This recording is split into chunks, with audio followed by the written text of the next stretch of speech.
Bum, bum, ba-dum, bum. Hello, hello.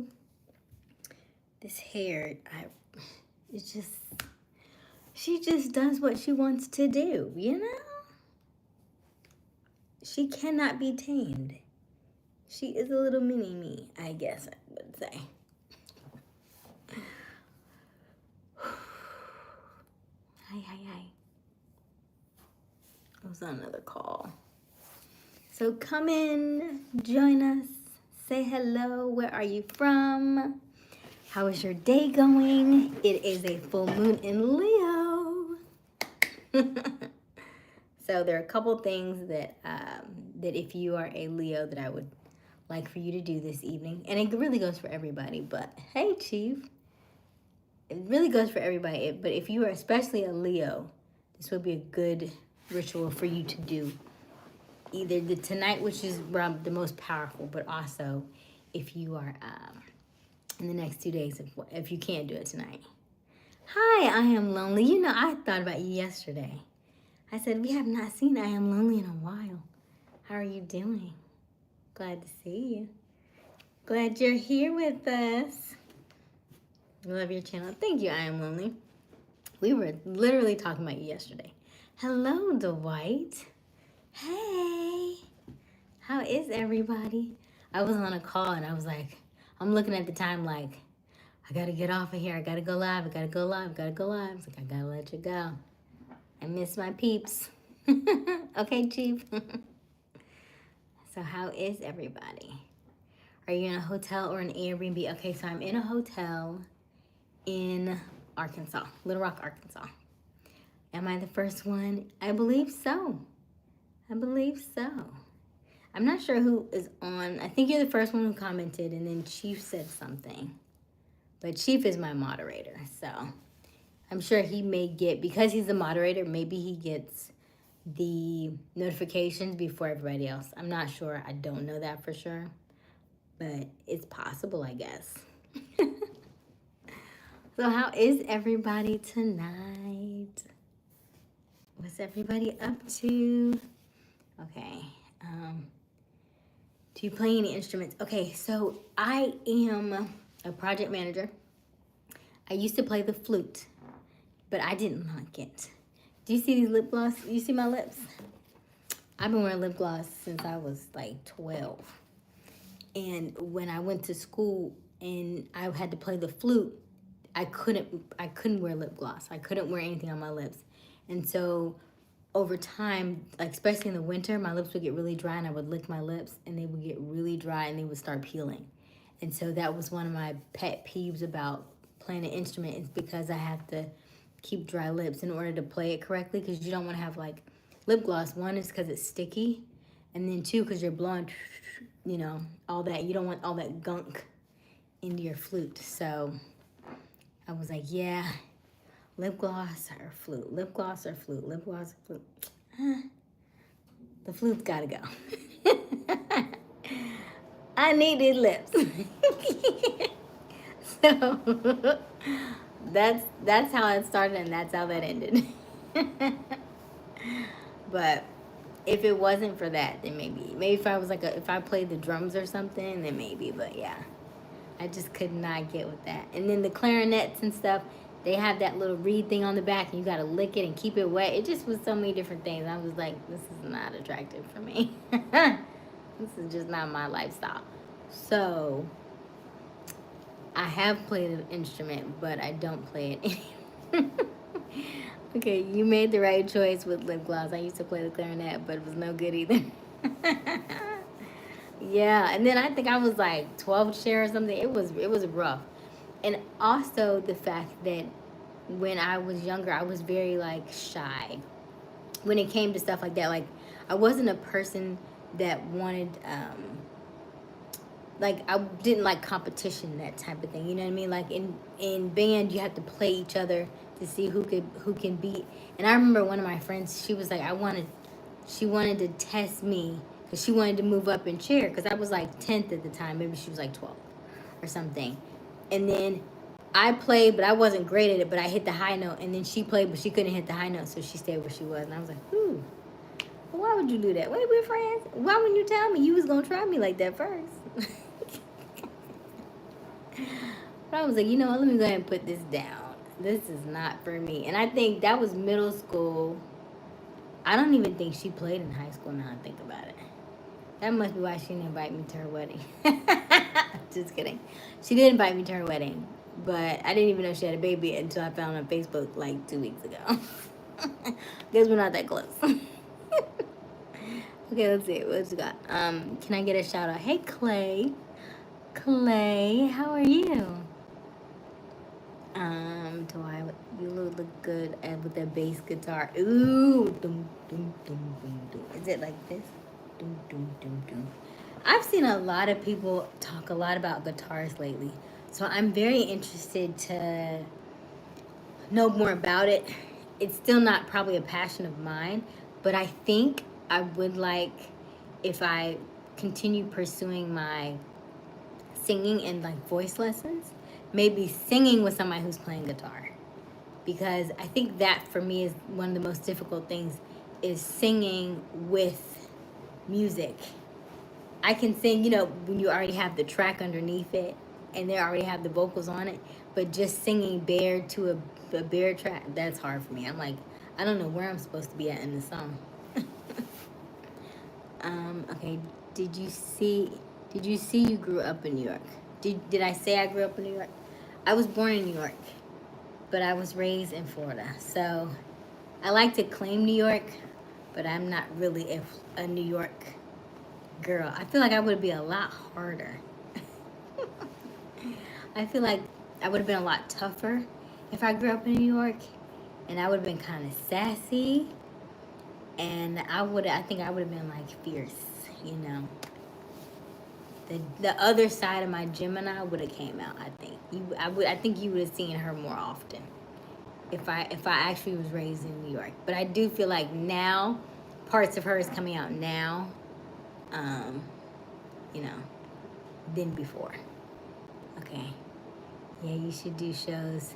Many of your YouTube subscribers will go, oh, thank you. I think it would be fun. You could open up for Keith Sweat. So I did have Keith on one of the shows I did back in November, November, something like that. We had Keith. He signed the autograph. Where did I put that? I gotta go back and look. Hey, Squid Games. Hello, welcome to our channel. How are you? Squid Game Guard. Squid Games was actually a really good show. I didn't like this. I saw the first season. I loved the first season, as crazy as it was. It was like you couldn't turn away. And the second season, it seemed like it took a while for it to get off the ground, right? Like for the first, first 2 or 3 episodes, it was him trying to find where it was. That just feel like it took forever. And then I feel like they really dragged it out, trying to get them to, you know, all that stuff. And then once they got there and they started playing the game, then it finally got to the end, and then it stops right there. Like, why would you stop right there? No, finish it like you finished the other one. Don't just get me halfway, you know, like, I don't like that. I guess, I don't know if they're trying to be like Game of Thrones kind of, but they give you enough and then they stop for like 2 years. If you gonna do the whole thing, do the whole thing like you did before. I feel like they stop because they don't know how to end it. That's what I really think. They give you enough, but you don't know how to end it, so you just leave it unended till y'all can figure it out. In which case, that's where I would use the people, because I do think that people who are like Netflix writers and who write scripts and stuff, utilize your audience sometimes and say, hey, based on what do you think, what do you think's gonna happen, and let them tell you their scenarios, and then you can figure out from their scenarios, oh, that sounds like a good idea. I can figure out how to work. Okay, I like this. Okay, use this piece, and we can add this piece to it and add on to it. And then let them tell you how to create it, right? So that you're not just trying to figure it out and then end up killing everybody for no reason. That's one of my pet peeves I don't like too. when shows don't know what to do, they just kill everybody. I was like, really? That's the best you could do? I know it's about to end, but everybody don't have to die. Like Star was like that. Why are you killing everybody at the random stuff? Do you want me to subscribe? Absolutely. I would love for you to subscribe. Hey, Kenny. How are you? I'm glad you're back. Yes. Come on in. Come on in. Tonight is a full moon, so if you were not aware, I want you to know now, tonight's a full moon. So how has your energy been today? Have you had people who were lashing out? Were you a little testy? Did you get a little emotional today? You still have 2 more days. Tonight is going to be the strongest, but then you still have 2 more days where people may get a little antsy, a little emotional, so it's just the way the earth is turning right now, and because it's a full moon, so that's all. I just kept to myself. Okay, yeah. So just be mindful, right?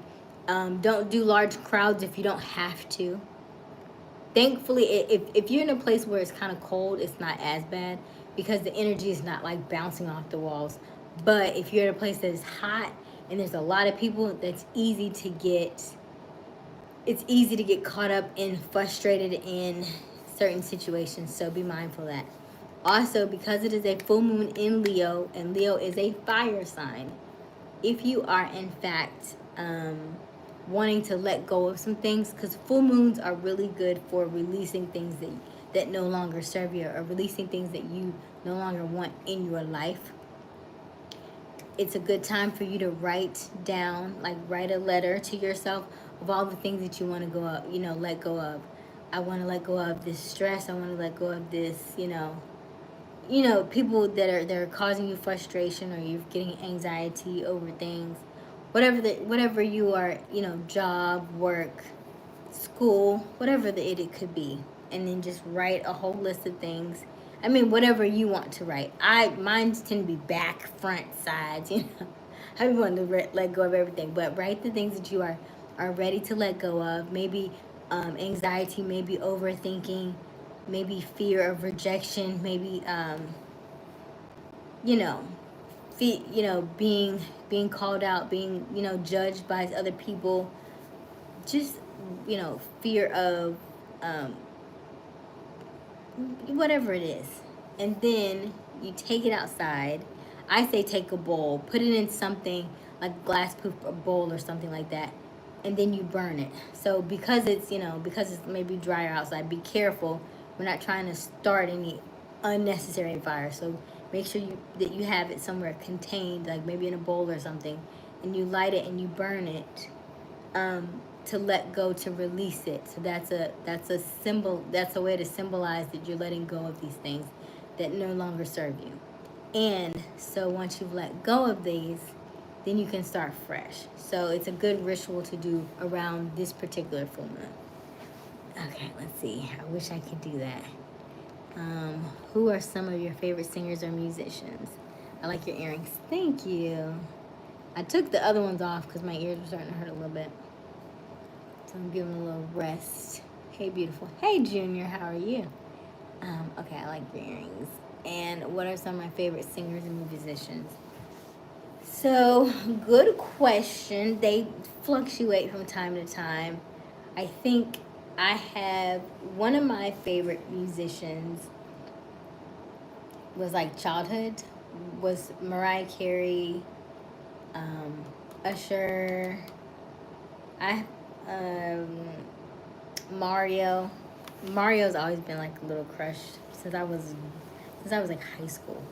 I've always liked Mario, and so those are 3 of mine. I always like Mariah because she can hit those notes, and I always like try to practice those, but I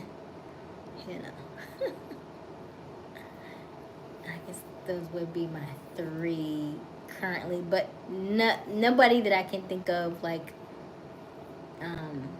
right now that I'm like in love with. Yeah. Okay. What about you, Dwight? What you got? Hey, Kenny. I am good. I'm good. Now that I'm talking to you all, I am good. I was on a call earlier, and I was like looking at the time. I was like, oh, I gotta get off this call. I gotta hear from my people. So I'm good. I am in Arkansas, so I am an hour behind my regular time because I'm usually Eastern time, and Arkansas is Central time. So it takes me a little while to adjust, especially because I'm going live on YouTube every night, and it's difficult because usually that's not my norm when I'm here. When I'm here, I'm working on different things. Like as we speak, I need to finish my screens. So when I say screens, yeah, I'm in Central Standard Time right now. So it's 10 o'clock here. It would be 11 o'clock my time though. So when I do my screens, I usually break out what the show is. I put the flyer on there. I do who is performing that night. Like, okay, live is we have Calvin Richardson at the show. We have H Town. We have Century. So I would put their pictures in the background, and I loop the screens, and so I have those things that I still need to do. I also still need to create a survey because after every show, I always give away a VIP pair of tickets to our next show. And when I do that, I have them fill out a survey, which is good for knowing how everybody felt about the show, but also it just gives you more insight into the people that you are serving. So the more you learn about the people, the more you can give them a better show, and you can really just help them out. But they are, let's see here. Oh, really have a great personality. I wish you'd get a YouTube podcast where you interview musicians. Start with Mario. Oh, yeah. I thought about that, though. I really did think about doing a podcast, and I was trying to figure out what parts, like what avenue to go, because I know a lot of people and I've met a lot of people, but I don't know that I want to stay with musicians. I think I would like to do a couple of them, because I met what's the lady from Have and Have Nots? Oh gosh, is it Angela something?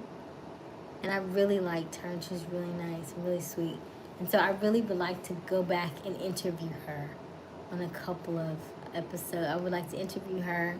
There's a couple people on the list that I would definitely want to go back and interview them, just because I like their energy, I like their spirit, and I think it would be a good conversation piece. So I'm not opposed to that, and it may be closer than you think. I can't say for sure this year because I feel like a lot of things are unfolding for me right now as it is, but I would say in the future, if I were to plan it out, I would maybe plan to do a couple for 2025, but I would release them in 2026. That way I know exactly which episode needs to go where, because when you do YouTube podcasts, when you do podcasts in general, and you've seen it on YouTube where people say, if you like this video, then you should check out my next video. And so that is a good segue for, especially for podcasts, because it intertwines and interconnects so many pieces and parts. And so instead of somebody just listening to one podcast, now you have them listening to 3 or 4. Let's see. Start with Mario. I like blues and folk. Okay. All right, Dwight.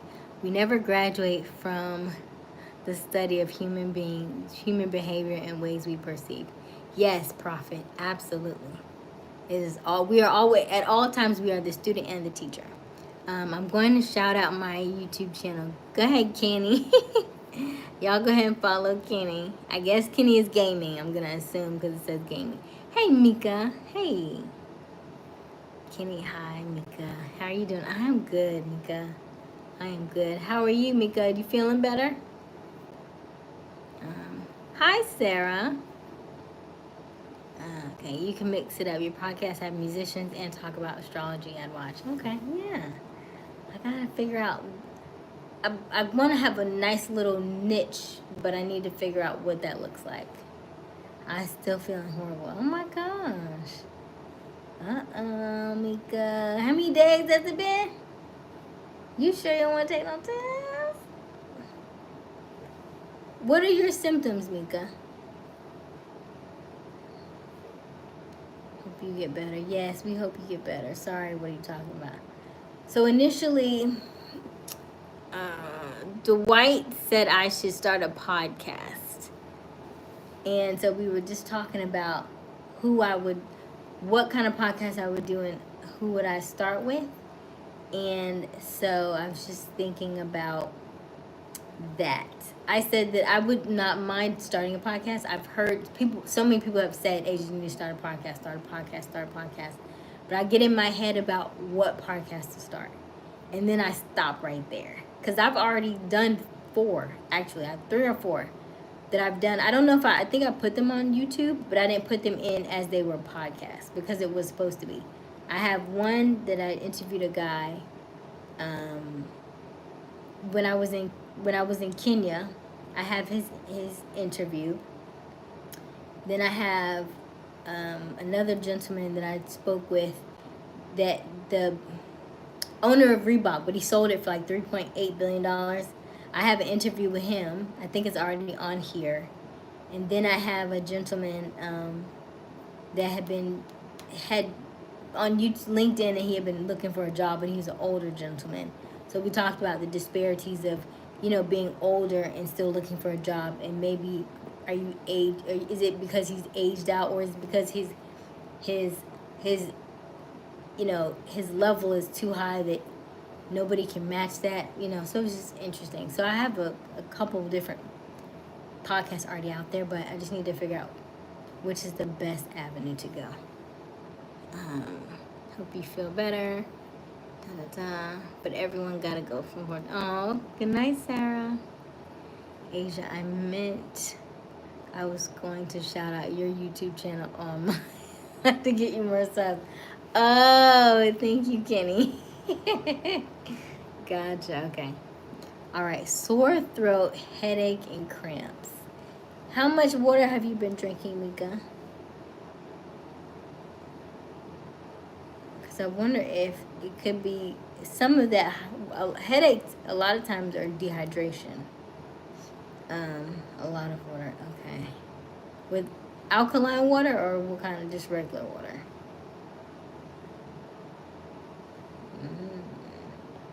And then you have to guard. I don't think, unless you're taking like NyQuil or something, I don't know that purified water. I would probably do alkaline water. And then I would also, you say you didn't want to gargle, but I think you need to have something. Did you do the onions and the what's called yet? The onions and the honey? Or the honey and the garlic? Either one of those? Because that provides that coating. It's good that you don't get trolls here. They used to, Dwight.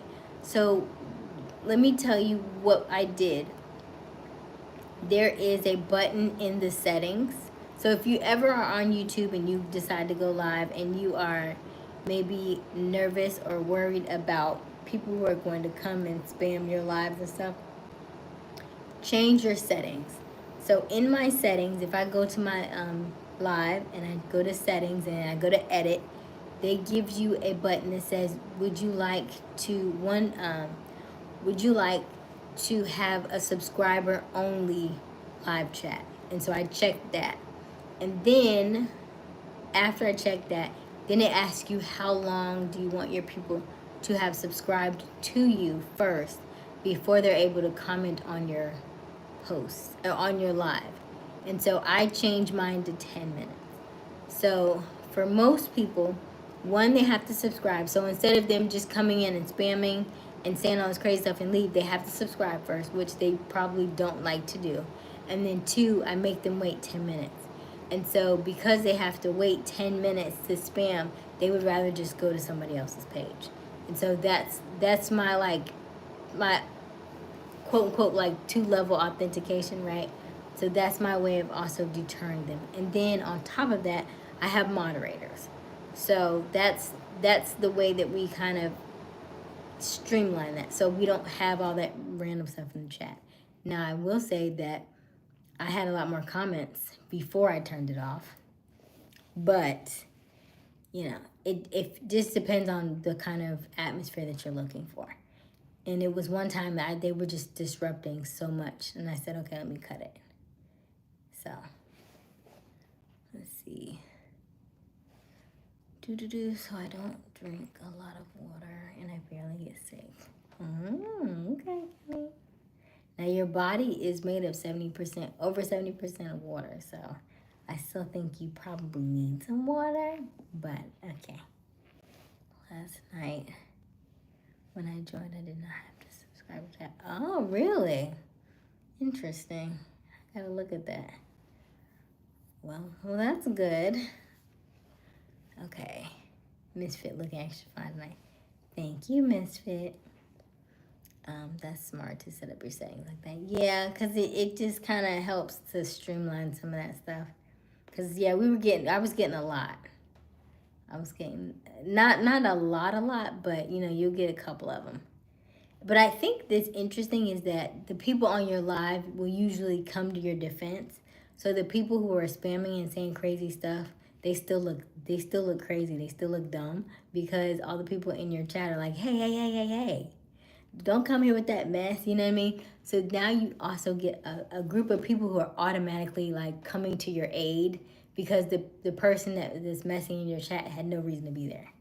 And so now you get people who are like lifetime for you because they're just like, why are you trying to hurt somebody who never did anything to you? So it has its pros and cons. Okay, let's see. You probably got a lot of girls hating on you for no reason. If I do, I don't know them. Okay, our body is made up of 75.6% water. Thank you. I knew it was over 70%, but I did not know the percentage. Okay. What's good, Asia? What's on your mind tonight? Hey, Q. Hey, Q. So, because we are in, almost shown. Okay, because we are in a full moon, tonight is a full moon in Leo. Because I know how many Leos are on this chat, I thought I would tell y'all a little bit about, and I spoke on it a little bit earlier, but because it is a full moon in Leo, there is a ritual that I think would be good for you all, especially if it's something that you're trying to release or trying to get over. It's a letter release, and basically all you do is you write a letter to yourself, but you write a letter of all the things that you're letting go of, whether it's stress, whether it's anxiety, and it doesn't have to be just because you're a Leo, but it would be more powerful because if you are a Leo and the full moon is in Leo, it's extra powerful for you, right? So that's why I said it doesn't, you don't have to call it a ritual. It's something that I do during full moon energy that I know that helps me. So it is completely up to you. You can do it if you want to. You don't have to do it. But it is, you write a letter to yourself of all the things that you are letting go of. Anxiety, stress, you know, if you're having problems at your job, if you're having problems at school, if you're having problems with family, if you're having problems internally, health, whatever it is, write it all down on a letter and then you take it outside. I like to use a clear, like glass bowl, and then you burn it because it's Leo energy, because it's a fire sign, because it's a full moon. You take that and you burn it, and that's your way of releasing those things. And so we know that from burning something, new things can grow. So that's essentially what you do. Now I like to take the ashes and bury them if I can. If not, just put them outside. But burying them is like, you know, creating that foundation of like planting the seed. And so now it becomes the circular thing, like what's old now becomes in the ground so it can grow back up new. It can take that time to take root within the ground and then grow back up. So, all right. What up, Chief? Nothing really, just listen to what she's saying. So yeah, that's all. Mika's in here somewhere. I seen her jump on. She said she's still not feeling well. So she may need to do some NyQuil or some stuff. So yeah, that's a good thing. So yes. So how is everybody? How was everybody's mood today? We still have, tonight is full moon, but we still have 2 more days though. I've been doing it for a while. So one of the ladies that I learned under, she's a metaphysicist, and I've been studying for her under 2 years, over 2 years, maybe 2 years now, and she talks about it. And then I've seen a lot of other people as well, but I just like, like when you go to church and you do I say ritual, but you don't have to call it ritual. But if you go and you partake of the Lord's Supper, right? That is still a ritual that you're doing. It's a physical thing that you're doing on behalf of something else, right? Because you want a result. So it's essentially the same thing, however you want to call it. But I do know that in our physical world, in order for something to change in our mental world, we have to do something physical in order for it to take shape. Otherwise, you'll be sitting in your brain being stuck until you figure out something physical to do to release the stuckness, right? So they go hand in hand.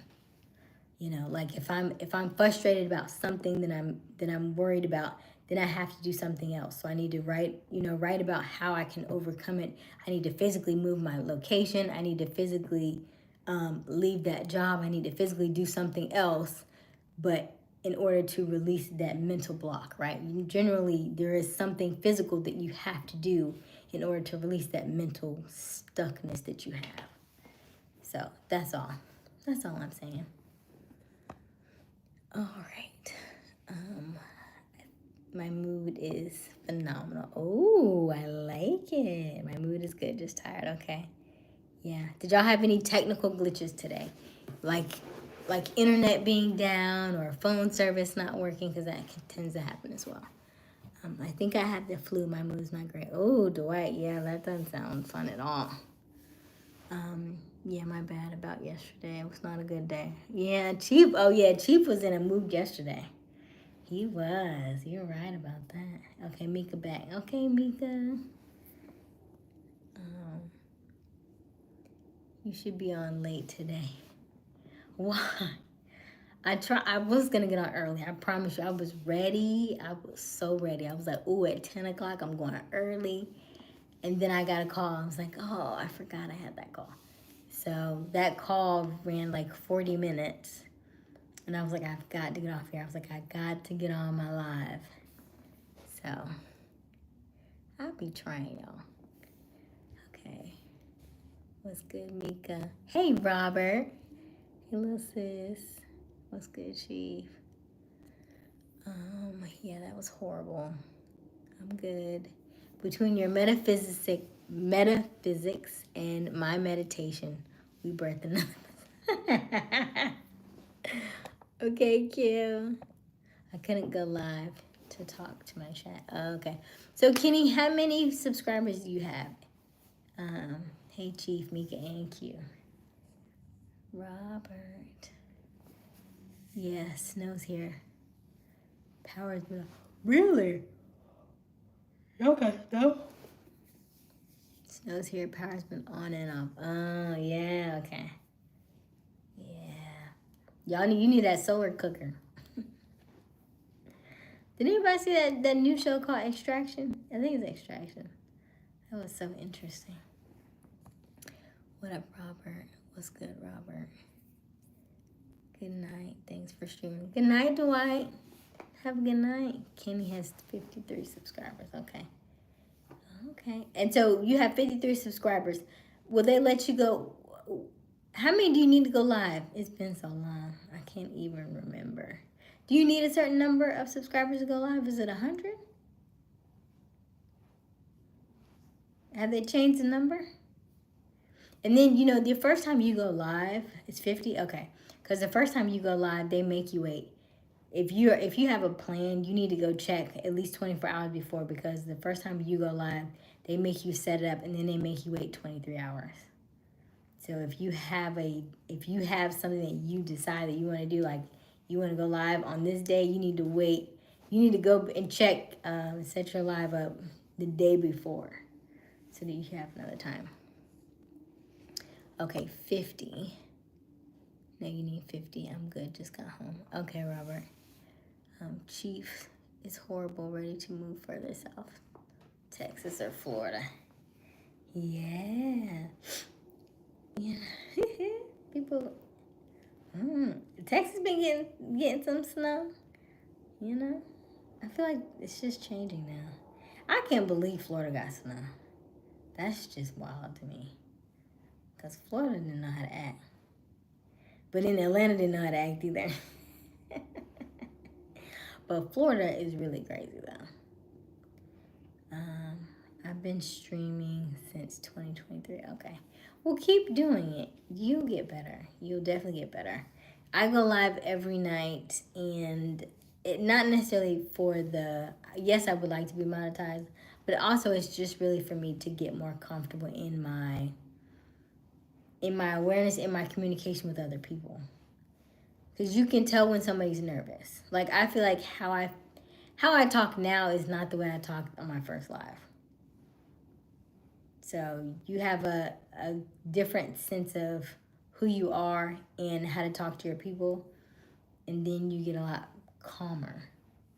So is anybody on here outside of Kenny? Do you have a YouTube channel that you actively are trying to grow? You can go live on PS4 without 50 subscribers. Oh, interesting. Florida snow lasts 20 minutes. Right. Yeah, it was baby snow. I'm not gonna lie. It probably didn't stick at all. It probably was like very tiny, looking like little particles, but it was pretty, it's still cute. I also stream on Twitch. Okay. Back again. Hey, Mika. Yes, this one, Kenny Gaming. Okay. Excuse me. Yeah, I have a channel. Okay. And then, what do you do on your channel too? Because I feel like you have a lot going on. Is yours like cattle and stuff?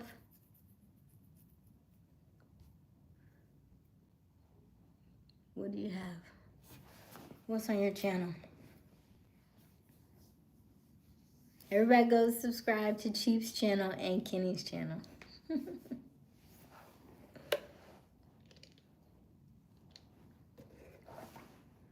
you got? I have 16 subscribes and post football edits. Okay. Oh, I forgot. I need to plug it in. Let me see. Oh, my phone is full. It's on 100, so that's good. Let's swap out then. Hold on. No worries. We got plugs. Let's see here. You're welcome, Chief.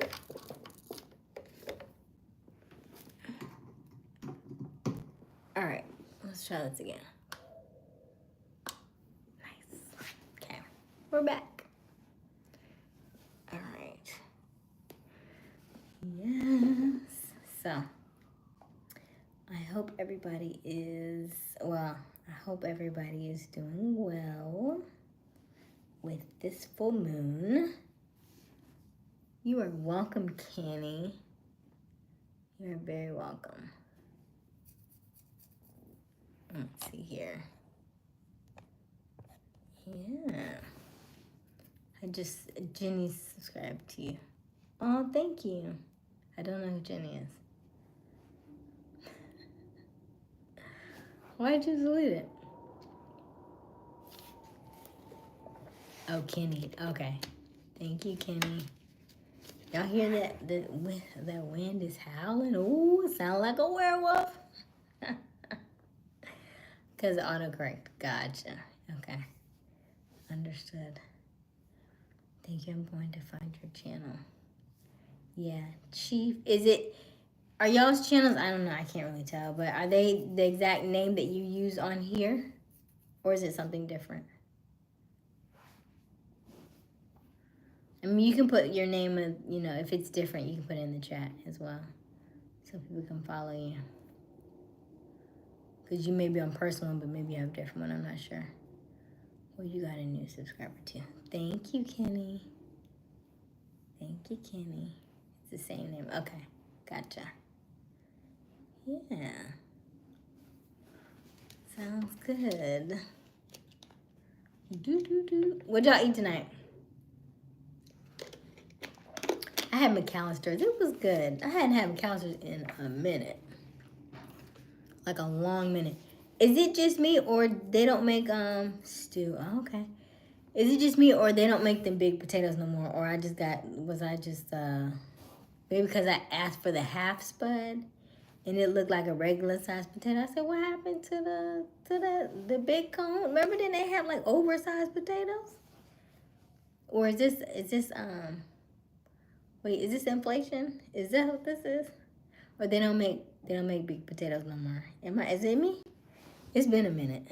It could be me. Let's see, what you got a new subscriber? Stew. Stew. Have McDonald's. Blue Moon. Got y'all hella friendly. Feels like Secret Santa. Why you said Secret Santa? What you mean? You're right, cute. That was the bomb. Golden Crown. Oh, Golden Crown, yeah. I haven't been to Golden Crown in a minute either. It was the bomb. That was good. Golden Crown. I used to love the yeast rolls and the ice cream. And back when I was eating bourbon chicken used to be, man, we used to have Golden Crown, but it closed down. Wow. Yeah, that bourbon chicken and my yeast rolls and my mac and cheese. And I'd sit down and eat that, and then I would go back up and get my ice cream. Yes. That used to be everything. I used to love, yesterday I went to the Cotton Patch. What? The Cotton Patch? I don't even know. I don't know. I think cotton is so pretty.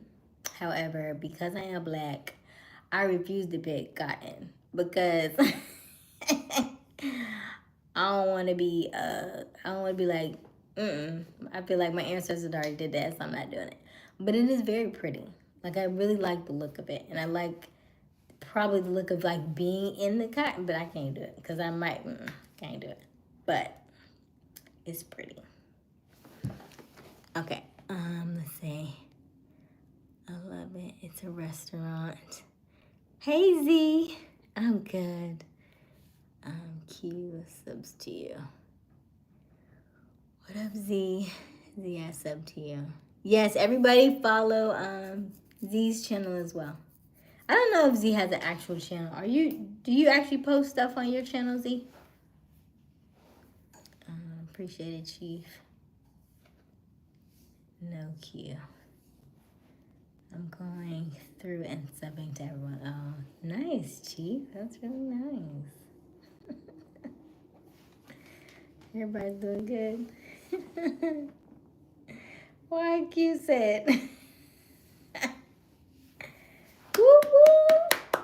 So who has the most in the chat? Who has the most subscribers? Is it Mika? I think it might be Mika.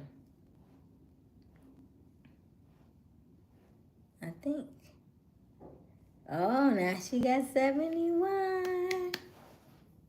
Yes. Now, what's your channel about, Mika? Why are you laughing, Q? It be, listen. I meant to tell you I was gonna post this video. I didn't have enough time to post it. Me and myself. Okay, gotcha. So I was looking at a post earlier today. The lady who made the Terminator apparently also wrote The Matrix. And apparently they tie together. It's like a whole thing. But I was like, oh man, I really want us to watch all three of those, or is it 4? It's 3 Terminators, right? I think it's 3 Terminators. And then 2, is it 2, The Matrix? I don't know.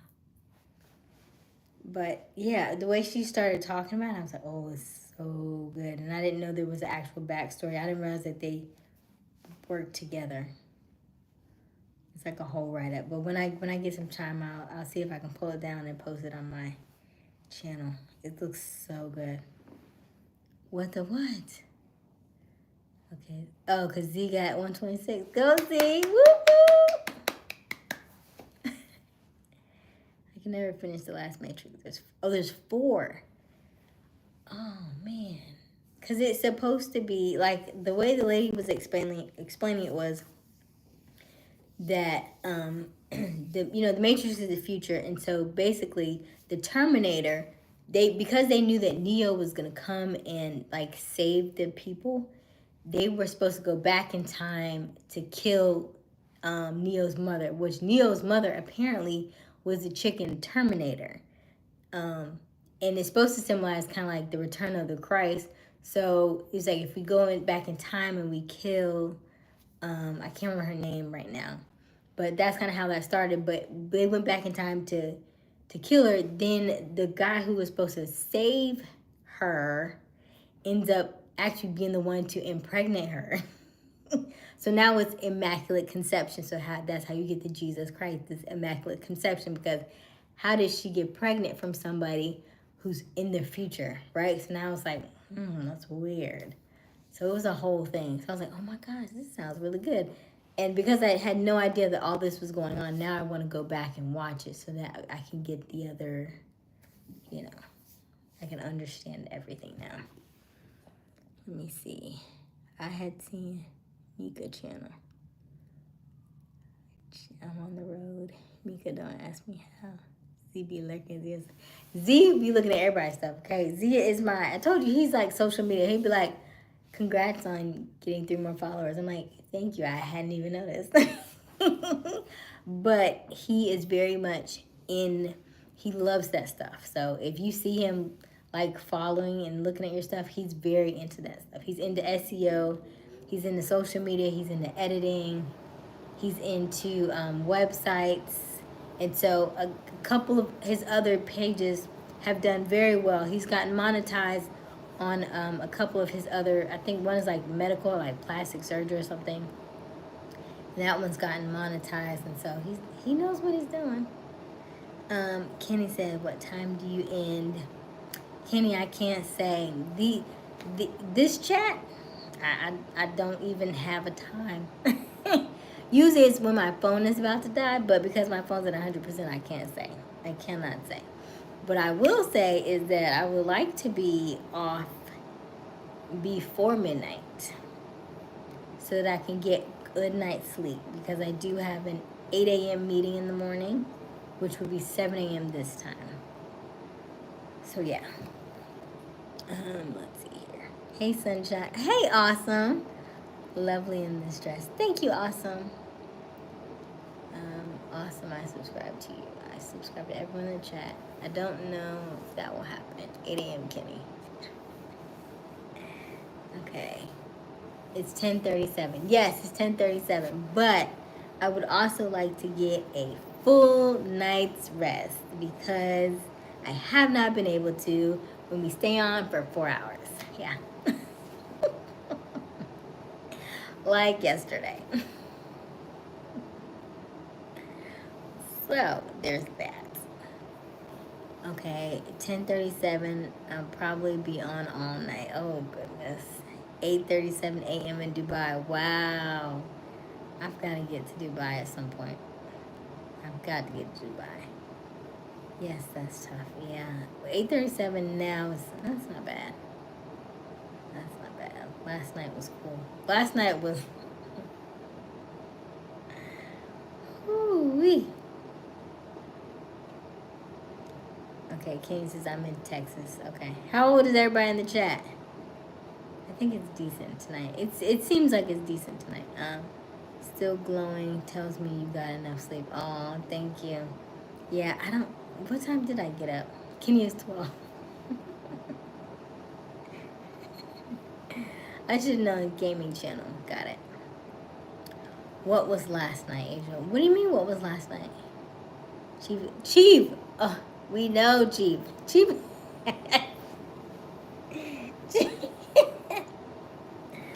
We know. We know, Chief. Okay. I just don't game on the channel. Q is the man. Yes, awesome. Q is the man. Unc. Hey, Unc. Let me see. Who can I get to moderate the chat while I use the bathroom? Let me see. Let me get Q, since he is since y'all said I won't get in trouble for leaving y'all on this live. I need to use the bathroom. Okay, so I'm gonna put Q in charge. I'll be right back. Oh.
All right. All right. Let's see what you got here. Dun, dun, dun. My son last night. She slept well, and it's cold. Me and Q, you're that guy. Awesome. How is everybody? Q, I call him Brawl for leadership. What's up, Candy Chiefs? You got it, Chief. It's weird that he calls a Brawl after he says he's 14. It's like I forget and then you remind us. Okay, Asia, have you ever gone live on TikTok? I have gone live on TikTok. I have not gone live on TikTok this year. So because I am a bit of a Gemini in her true energy, meaning that I like to do a lot of things and I can be indecisive at times, I made sure that I said I would go live on YouTube every day. And so in order for me to commit to this, I don't want to commit to multiple lives because I'm not there yet. I want to stick with one thing consistently and see what happens with that. And then from there, we can kind of grow into some other things. But I noticed that when I'm doing too many different things, too many different odds and ends, it's not panning out the way that I would like it to. And here, I have a lot of subscribers on TikTok. I have I've been at like 6,700 for a long time. Probably well over a year. And I probably could grow very fast over there, but now that it's owned by Meta, it changes the whole algorithm of TikTok for me. So I would rather be with something that I know that I can own, essentially, because nobody owns YouTube, right? The creators own YouTube, and so that is one of the reasons why I like YouTube, is because we create this content and we own this content. Now that it's backed by Meta, which essentially it goes back to Instagram, which essentially goes back to Facebook, it's gonna start looking a lot more commercialized. It's gonna start having a lot more of the same things on it, and then you don't own it. And so over time, you'll start to see those same things happen over there as well. So I'm gonna stay over here for now. But to each their own. However you grow, if those platforms work for you, then continue to do that. I just have, in my experience, they just haven't been the best platforms for me in the long term, because I know how marketing works and stuff, and I can still go over and I can still sell things and still do sponsorships, but in the direction that I'm going, I like YouTube better. And then of course YouTube, it stays out forever, right? And people can always go back and watch it. Whereas you'll post something on TikTok and you'll look and then there's no audio. You're like, where's the audio?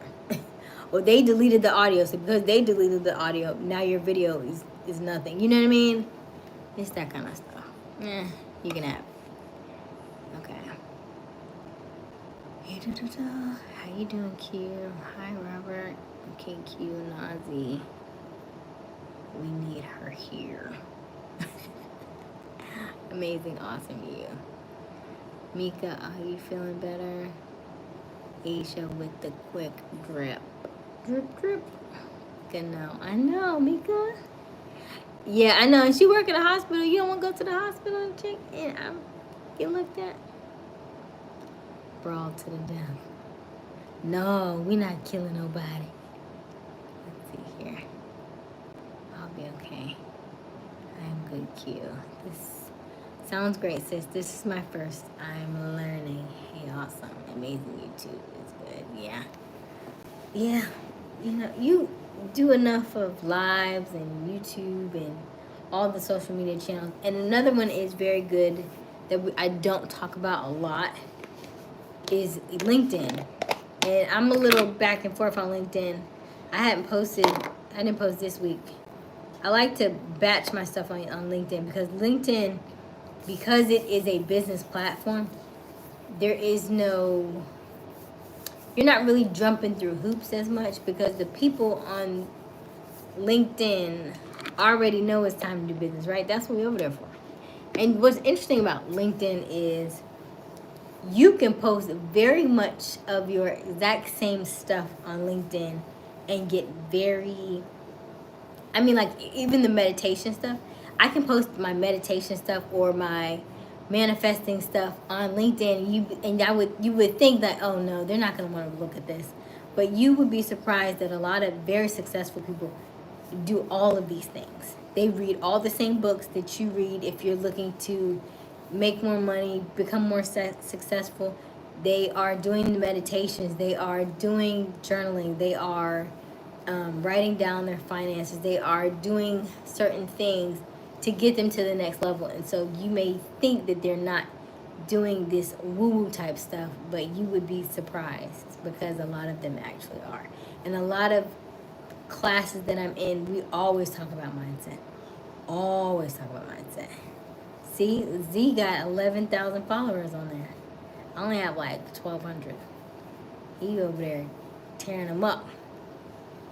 But I don't know what Z is posting. I'm not sure. Now, we may need to talk about his marketing because he should, like, if he's doing that much, if he's doing that many subscribers, he should be converting some of them. At least if you have that many subscribers, you should be able to convert at least 10% of them. And that's just because you're consistent in that regard. And you say, hey, if anybody else would like to do something that I'm doing, click the link to learn more, blah, blah, blah. And at least 10% of those should at least want to reach out. Aysia, I brawl you for the throne. Don't get me excited. Why would I get you excited? What did I do? Is it bad to smoke with a sore throat? Oh, I don't know, Mika. I don't know. Is that painful? I don't know. Can you say yes? Say yes, Mika. Yes.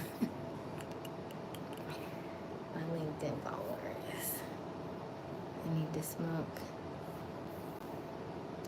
Z, how did you get so many subs? Aysia, how do you get so many subs? I don't want to. But I don't know. I feel like it's gonna hurt. Oh yeah, it might hurt to inhale. I don't know. Maybe try like test a little bit of it. I guess I don't like sore throats. I would have been gargled. That is one of my least favorite. Like out of everything, that is one of my least favorite like sicknesses for me. Kenny was like, "Hey, well, Mika, Kenny, how you know, Kenny? You 12. How you know?" I got questions. Each time I get mixed up. Okay. So I initially was at like 3 something for a while. For a long time, I had gotten to up to like 3. And then I posted the video with my grandmother. And I think that's when it like took off. And so I got a lot of subscribers from that. A lot. I got like over 3,000 subscribers just from that one video. So I do say that when you do go live, I'm sorry, when you do go viral, you can get subscribers off of that. However, the flip side of that is my grandmother is 91. So the people who like loved her video and subscribed to her, my grandmother's 91, but she also doesn't want to be on YouTube. I was like, "Do you want to start YouTube?" She's like, "I don't want to do all that stuff. I don't want to." And so I said, "Okay." So I have a couple of videos of her, but at her, you know what I mean? Like, I don't want to overdo it if that's not something she wants to do. I think she would do great. I think based on the amount of people that followed with her video, I think she would do really well on YouTube and she would grow. But she has not. She don't really want to. So I said, okay. So that's kind of what started me to go live, because I had a lot of followers now. But the followers that I have, I don't really know.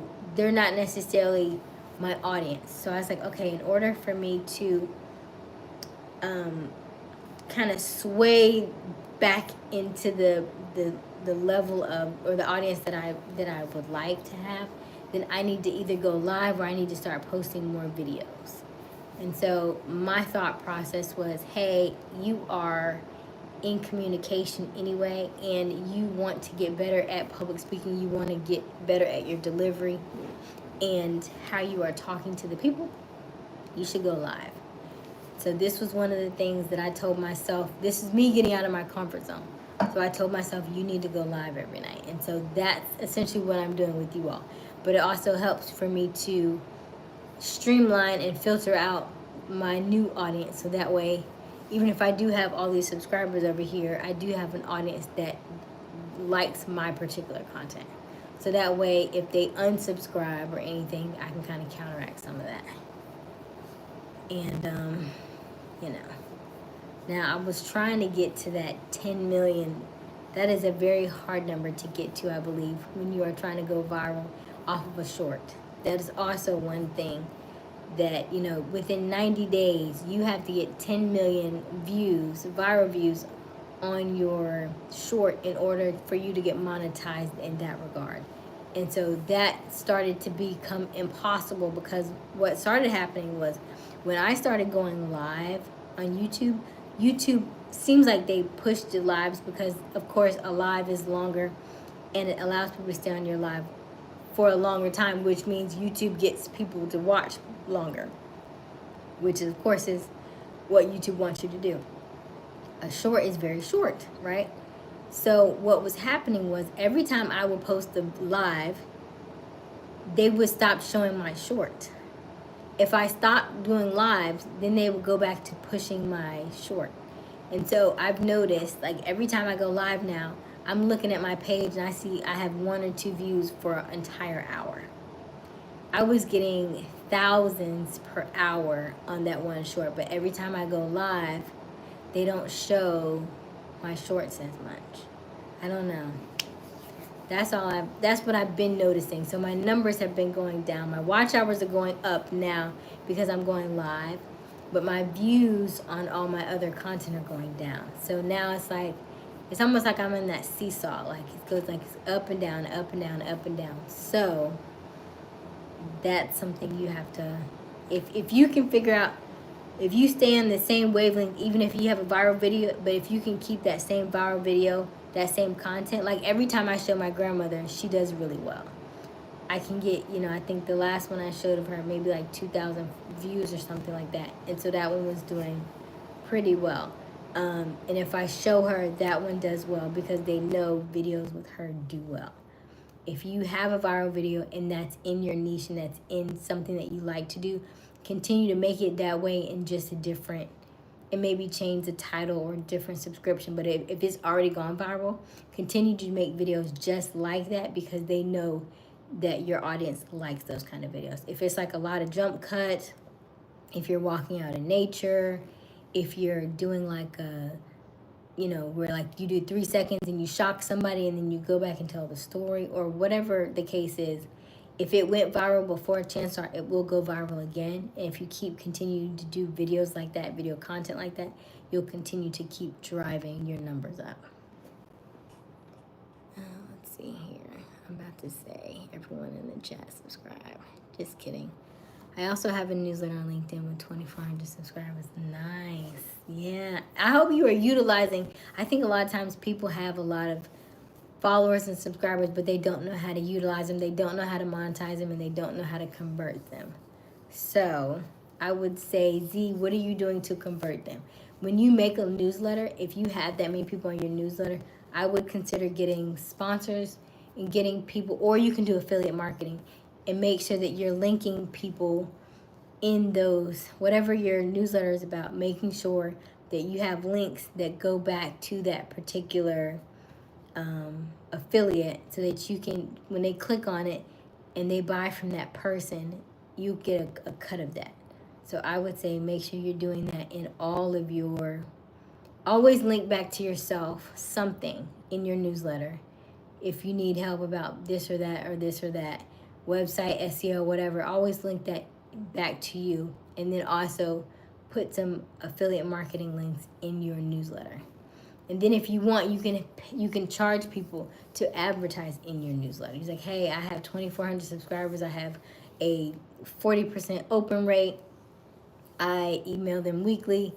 And they do very well. So I can charge you this amount, and you can post your advertisements here in this newsletter. And then you can kind of see, you can link, you can track your links, so you can see exactly how many people have clicked on that link. So if you have 2,400 subscribers, chances are you may get 50% of them to open. Out of the 50% of them to open, how many of them actually click the link? Then we talk about hook story offer. Hook story offer is how many of them read the title of the newsletter. Did they like it? When they liked it, when they opened it, how many of them actually read the story that was in it? If they like the story, then they'll click the link. Simple. That's how it works.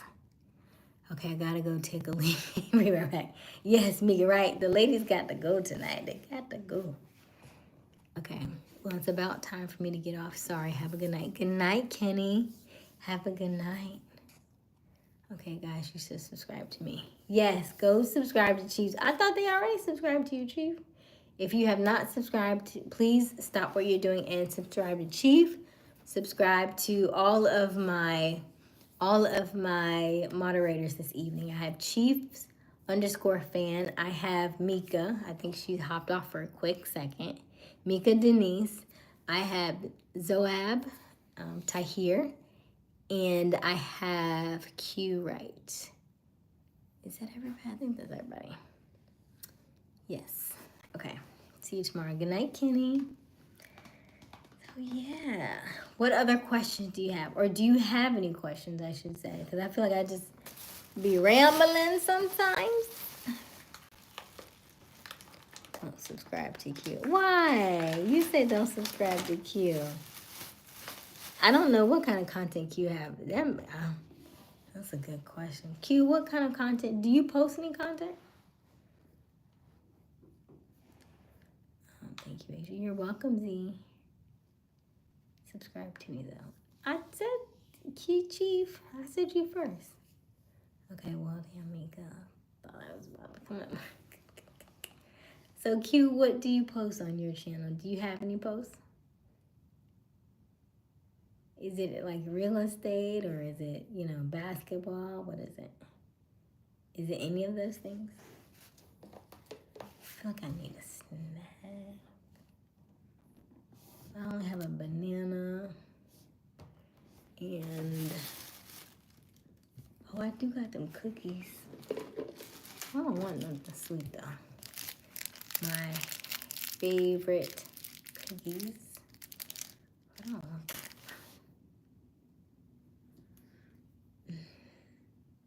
Ooh, I do have my cashews over there, but I don't want nothing sweet.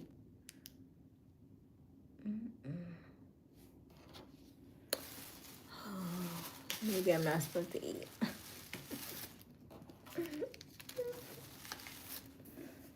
Okay. Nope, he got nothing. No, I don't post content. Okay. Gotcha. So how long have y'all all been on YouTube? I feel like most people have been on for years. They just haven't like done anything with it. Because I want to say, I think I started YouTube in like 2013, really. Because, you know, to go back, if you look in your like settings, it'll tell you like when you joined. You're like, what? 2013? I could have been making money. How many things you think, like, if you look back, it's like, man, I could have been making money off of this and this and this and this. And I wasn't doing none of that. Oh, hella years. Right, Ice Mouth, right? Years. Nothing. Subscribe to you, okay. About 4 months, but I had an old account, but I lost it. Gotcha. Yeah. I was like, man. And I think most of it is like, we just have to get out of our own way. Because I could have been doing this stuff, right? Because nothing really changed. I mean, I may have gotten a little bit better, but if I had gone every day, if I had gone live every day when I was scared back in 2013, child, I'd probably $1 million now. Because time don't wait. So you might as well just go out there and do it.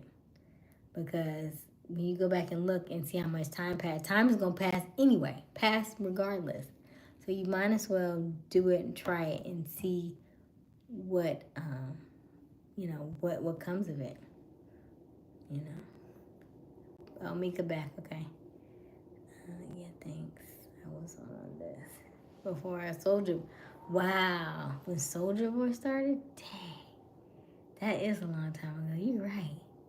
Soldier Boy, sheesh. Like I remember, I was like, man, I remember going to a concert and Nicki Minaj was performing, and she performed after Soldier Boy, and I was like, who is this? I don't know about who this is. Why she after Soldier Boy? I was like, she ain't nobody. I can't remember who was after. I can't remember who the main act was, but it was Soldier Boy. Then it was Nicki Minaj, and then it was somebody else. I can't remember who it was. I don't know. Who was it? It's gonna bother me, but I can't think. It was so long ago. Clearly. Before she was anybody. Well, and I say that because here's the thing. When people quote unquote blow up, it's not that they really blew up. It's really that they've been doing all the work. And so now you're seeing, because she probably had been out for years. She had probably been doing track after track after track after track, disc track, you know what I mean?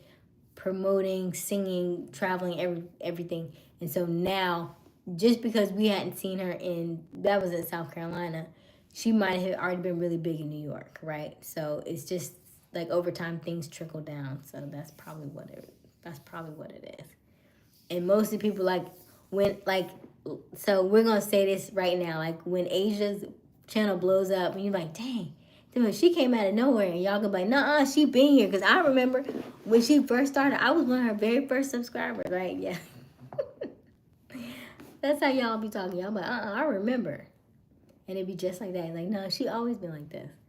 And so most people don't understand the struggle, right? They don't know all the late nights that you went on live and you did this over and over and over again. They only see when you start to grow, because once you start to grow, like once this takes shape and it goes viral, then it picks up really fast, and then you'll look up and you're like, dang, she's getting 1,000 subscribers a day, 1,000 subscribers, 2,000 subscribers a day. But it started just like this, me talking to you every day on live on YouTube for days, months, years, whatever it is. So. Let's see, Ice Mouth. Yeah, Nikki was grinding with Gucci Man. Oh, maybe it was Gucci Man. You know what? It probably was. It might have been Gucci Man. Maybe. It might have been. That's a good one. I named my dog after that song, by the way. After So Icy, because when I got him, he was shake. He was like so cold, he would shake. So I named him Icy. So yeah, it's possible. I subscribe to Ice Mouth. Okay. Aysia, you better become famous for that. Yes, we will. We are almost there. I had some good epiphanies and some good aha moments today. So we shall see how they unfold. I think they're going to be very interesting. But they're going to be so completely different from what I normally do that's going to catch people off guard. But, you know, knew you had a little hood in you. What you mean? I don't like hood shows, though. Because then you got to keep your guard up. You like, if something to pop off, where... Then you know, like, I don't like going to shows where I need to know where the exits are at all times. That's just too much stress. Give me a blues show. Like, I have a blues show. Like, I don't have to worry about that because they don't be all that hard music and stuff. So I'm not very much. I went to Cardi, and me and my aunt. Now, mind you, my aunt is like 10 years older than me. I am 86. She's 69. So about 15, 86, 76. Yeah, something like that. But anyway, so, and I took her because she wanted to go to see Cardi B. Right. I'm not even, I like Cardi B, but I didn't have to go to her concert. And when I tell you, that was a lot of shaking in that concert. And, yeah, it just wasn't really for me. I was like, it's not really for me. Because I've been in this industry for a while. And when people like shake and walk around, that's not a performance to me. To me, if you pay to see somebody, you need to pay for a performance. They need to have like they know where to walk here, then they do this. Then they have a set, like not just singing the song that they created and shaking, but have an actual set where, you know, at this time you do this, and at this time, you know, you'll get somebody from the crowd, or you'll have this conversation with somebody, or you'll bring somebody up, you know what I mean? But it has a flow to it. Then you have like a light shows, and so then you know exactly how long your set is. Okay, my set is 51 minutes, my set is 45 minutes, and you have different sets to match the energy of the room. Then you may say, you know, based on the audience, you have you may do a certain thing because of this particular audience, where you do something different in this particular market. So I like stuff like that. I like artists that have actual sets. I don't like that when, like, if we pay you and you come into a show and you just like walk around up and down and just sing. I'm like, that's just kind of, they could have done something different, you know? Give people a show. Not like I'm just here to be here. So, and then just give the people anything. No, people, you know, they want to be entertained. So entertain them, you know. Put your best foot forward. Give them your best effort, because they're coming to see you, right? They like something about you. They are attracted to something that you possess. And so if you're just going to give them like the bare minimum, they didn't, you know, I just don't like that. Let's see here. What was your epiphany today? Be right back. Mika got ADHD. I feel like we all have a little bit of that, right? Q, you should subscribe to me. Q, yes. I subscribe to Chief. Okay, thanks. Who shakes? I left to subscribe to I was talking about Cardi B, because I went to Cardi B's concert one time, and it was just a lot of shaking. It was like everybody's dressed like strippers, and it was just a lot of shaking. And I was like, this is not, I wouldn't consider this a concert. it just wasn't, it was missing something, you know? Like, talents. I just like a show. I like a full-on show because I've been doing this for a long time, so I like people to plan out their shows. I think everything should have an execution, like, not that you're just walking around on stage and just shaking your butt and, and singing the song. I think there has to be a flow. There has to be it's a production, right? And I'm not saying that you have to have all these, like, really elaborate things in your production, but it does need some kind of planning. It does need a strategy to it. Not just like, I'm just gonna just come out here and just give them what I got because they're just gonna take it. No, plan something out. Then you're on tour, right? So you're doing this multiple times a night. I mean, like, multiple cities. Plan something. These people paid money to see you, and for you to just like walk up and down. Yeah, that's not. I don't like that. And then some of these people be real divas. And I was like, man, first of all, you're out of breath. Ma'am, sir, whatever, you're out of breath. You humping and you're not working out at all, huh? Clothes busting at the seams. You know what I mean? Like, I'm gonna need you to tighten up. Don't you know you be in front of these people? You're not gonna tighten up? Maybe like one less meal? I don't know. Give your people a show. Who dressed you in that outfit? Like, come on now. Give people a show. Yeah, Q.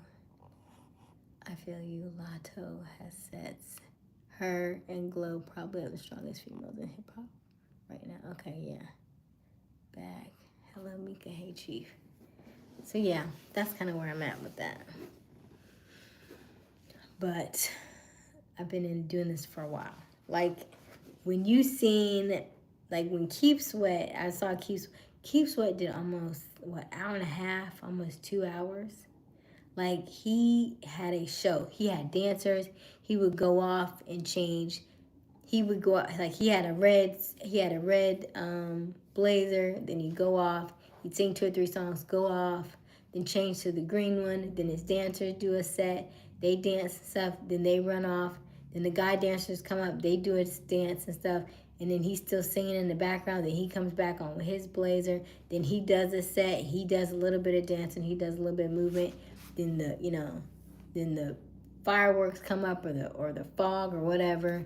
Then everything goes black. Then he shows the video, right? Then the video comes out. Then he comes back out. Then he goes back and he changes to black. You know what I mean? Like, there is a show. Like, he's always keeping you guessing. And that's what I think that a lot of artists now, they miss that part. They just feel like, hey, I'm worth this much and you pay me this much and I'm going to do this. And then that's it. But you're missing the art of the thing, the art of performing, the art of being an artist. And not just to have a song, not just to be the rapper of the year, or the new kid on the block. And so you're using that, but not realizing there's a craft to it, right? If you want to be long-term in this industry, then you have to develop the craft. Don't just keep doing superficial things. Let's see here. Hey, Mika, you should subscribe to me. I'm trying to get to 50 so I can stream. Oh, okay. I did, Chief. Okay, thank you, Aysia Smiles. Chiefs fans, you saw that, huh? Yeah. Okay, excuse me. So, yeah. So, you asked about my epiphany. My epiphany was that everybody is, especially after I learned the thing about the Terminator and stuff. I was like, you know what? And the lady said, I forget the guy who was talking. He was like, why are you saying all this? She was like, because I need to get the word out. She was like, I literally have been sent here to share this message. She was like, I'm going to share the message. He was like, aren't you nervous? She was like, no, because I was sent here to share the message. And so I was like, you know what? That is so true. Like, if you know why you are called to do something, then you do it. You don't ask questions. You don't worry about somebody being like, oh my gosh, they're going to do something to me. No, I'm supposed to do this and I'm going to share it, you know. And I know the people who told me I was supposed to share it, they'll take care of me and leave it like that. Mika's like, I'll be right back. All right, Mika. What you cooking? I smell I gotta go though. Subscribe to her 90 years ago. I have to fall asleep. I wish I could be on a little longer. All right, have a good night, Ice Mouth. I'll be right back. I'm honestly surprised he left the car untouched. What you mean, Chief? What's the message you were meant to share? Mika at the trap house. We get the trap house.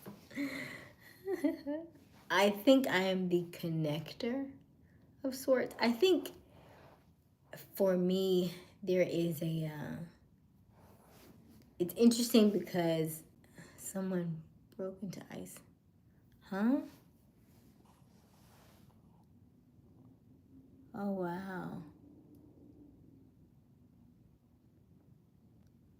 So somebody still broke in after all that stuff with the dog and everything? They broke in again? His car was by the window. Wow. I don't know. I wonder what they want in there. I don't know. No, they dipped. Okay. Wow. He might need to put some whatchamacallit glass in his stuff.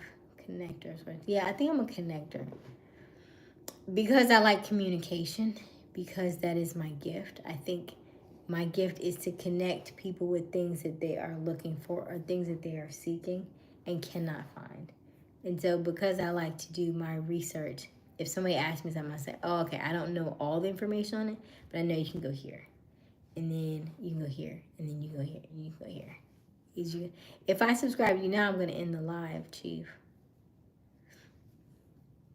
Because I've tried that before. I was like, yeah, I don't want to do that again. Because if I get out of this, it's going to end it. Q, I am not no trap house.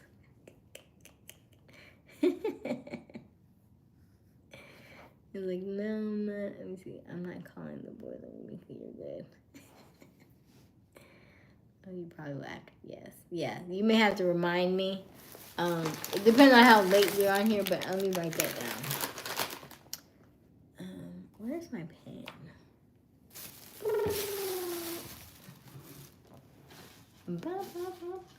How many are you at now, Chief? How many you got?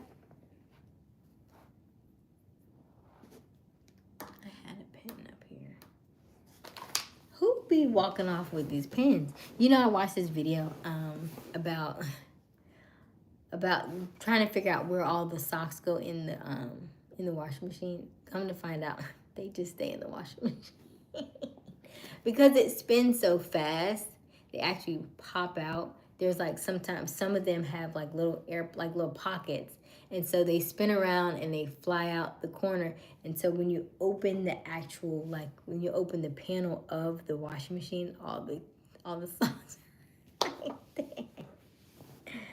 I thought that was hilarious. I was like, who is walking off all the socks? The washing machine has them still. I thought that was hilarious. All right, give me a pen. Is this a snack? Nope, that's not a snack. I want a snack. Oh, I guess I'm gonna eat this. Where are these?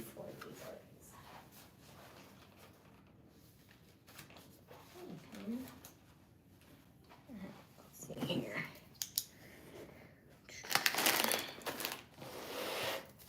Pull in Leo. Go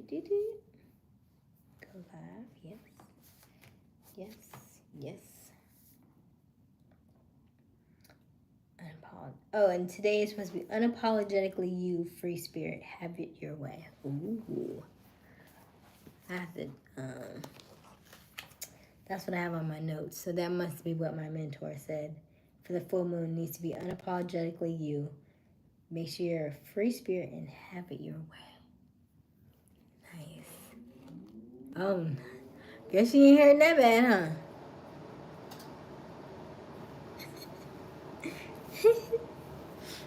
All right, let's see here. Survey prep. What is survey prep? Oh, survey prep, right. Screens. Screen prep, survey prep. Oh, she's my. That was too.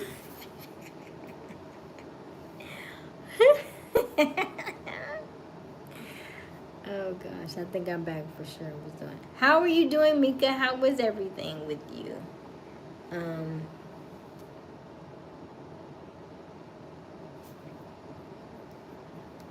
with the this smells so good.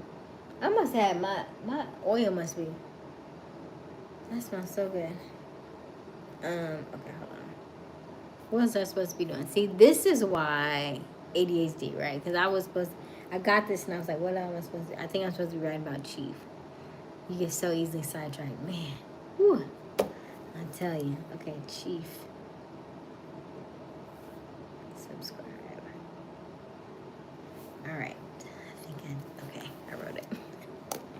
Hey, Get Gooder, how are you? I am good. Good. 2 minutes. I'm not doing it. You're so silly.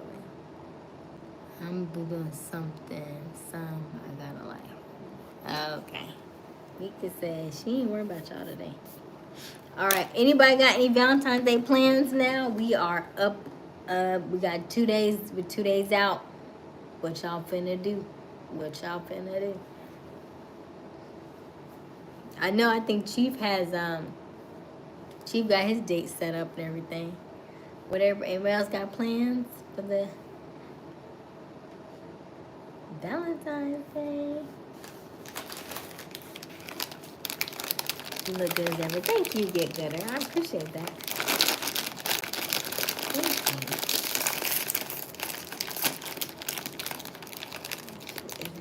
Yes, it's in 2 days. So you still have plenty of time to plan. Yes, you still have time to plan. What is the most elaborate gift that you have ever given for Valentine's Day?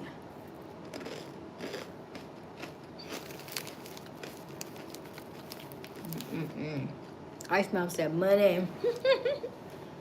We like money, so not upset about it.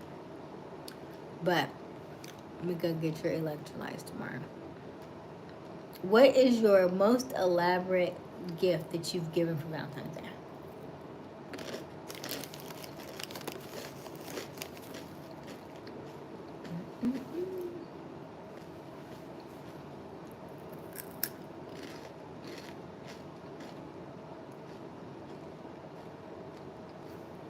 Nobody? Oh, jewelry, okay. What kind of jewelry? Given or gotten? I was saying given, but if you've gotten some really nice stuff, I want to know that too. Mika.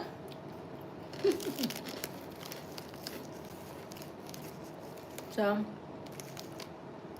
give me 5 minutes. Okay.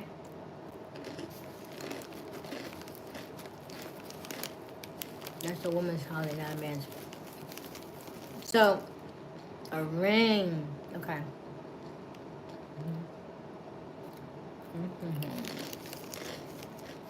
So, if you do as a woman's holiday, not a man, then what have you given?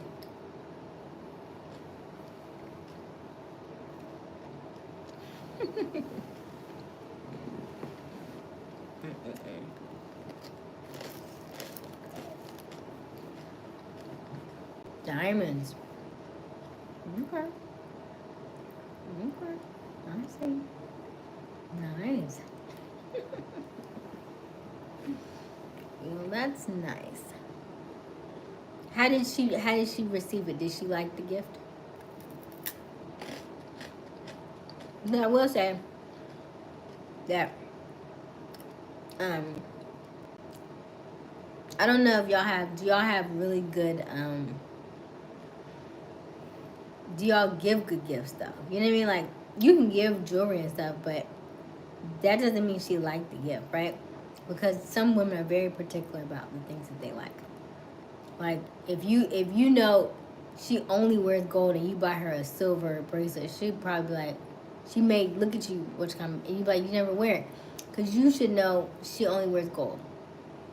But unless you've asked her that stuff, you know, you may not have thought that kind of thing through, or you haven't been listening to her, right?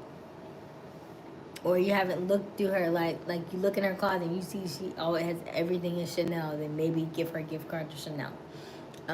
Do you notice the trends that she has, right? If she always has maybe a Starbucks cup, then maybe you need to give her a gift card to Starbucks or something like that. Like, I'm very much a fan of gift cards and or money, because especially if you have somebody or a lady that's quite picky, so that you don't feel like that your efforts were wasted, you know. So Q says I'm a great gift giver. Okay. I spell from my subscribe. How to, and then it will pop up. I don't know what that means. I know people. I'm around thoroughly and I listen. Wow. That's good. So, what would you give me for Valentine's Day, Q? Testing your abilities.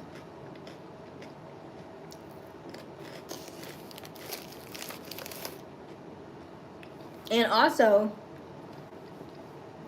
what is the earliest that you've given somebody a gift? Like, how long were y'all dating before you gave them a gift?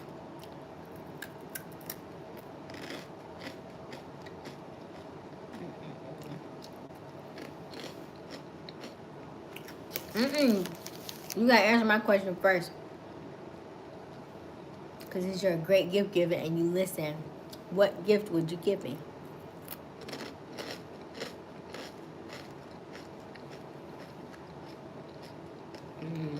She didn't respect what I got her. She had 4 kids and 3 different baby daddies, and pulled things that I made the mistake on dealing with her. I have no idea what that means. So you got her jewelry, and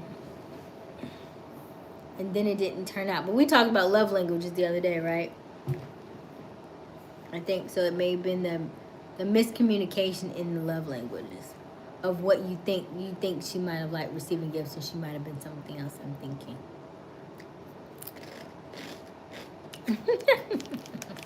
An interview with just got. Okay. Interesting. That sounds cool though. Just search my name. Hey Mika. Okay. I guess your interview just got. Just got's cool. So what's my favorite gift? I know anytime I get roses, I love roses. I love roses. I love flowers. I feel like just flowers in general. Like, I will smell them every day. I will look at them every day. I cut them like every other day. I put them in the window to make sure they have sunlight. You know, I'm that person. So I love that. I do like edible arrangements and stuff from time to time. I don't like a lot of sweet stuff, but you know.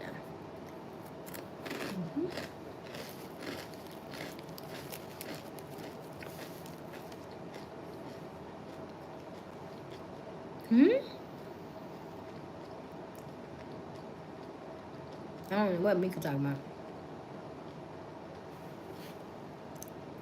I made the wrong choice on dealing with the wrong girl. So you didn't ask enough questions. It's all about the questions. And then a lot of times we ignore the flags, right? Because we are so I should say. I don't want to say in love, but you're so in like with that person that you overlook these things. I mean, it happens to all of us. It happens to the best of us.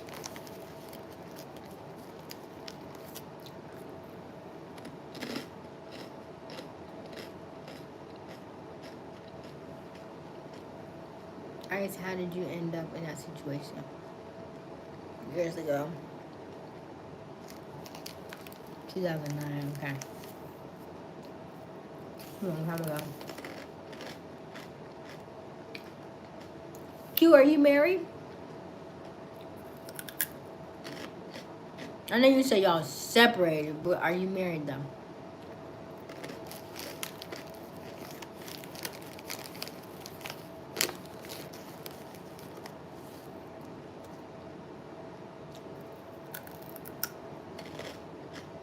This is so good, y'all.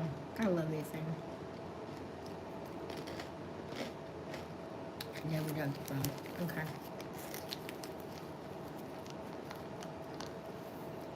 You better get the hell out of everything. Wow. Y'all be.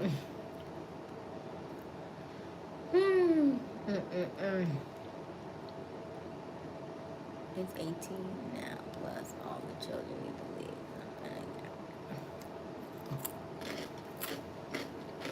Boom.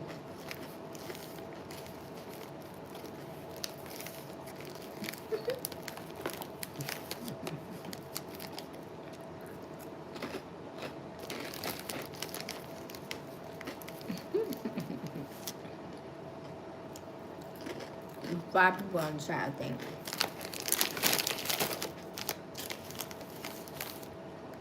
Okay. Mika, I will say, never show all your hands. Never show your full hand. Never show your hand. You may not understand it now, but you'll understand it later. Never show your full hand. Because these men in here are grown. And so, like, you have to be mindful of what you say. Because show the hand. Age doesn't mean it.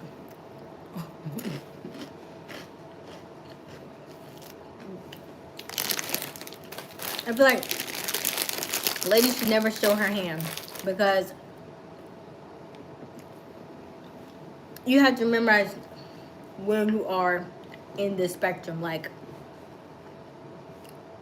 age range wise, I was even watching a live yesterday when the lady was talking about if you're in like your 20s, you really should probably she was like if you're 18, you should only date 20. She said only date to 21. If you're like 24, you should only date maybe 3 to 5 years. Anything up that, because the younger you are and the older they are, there's a different level.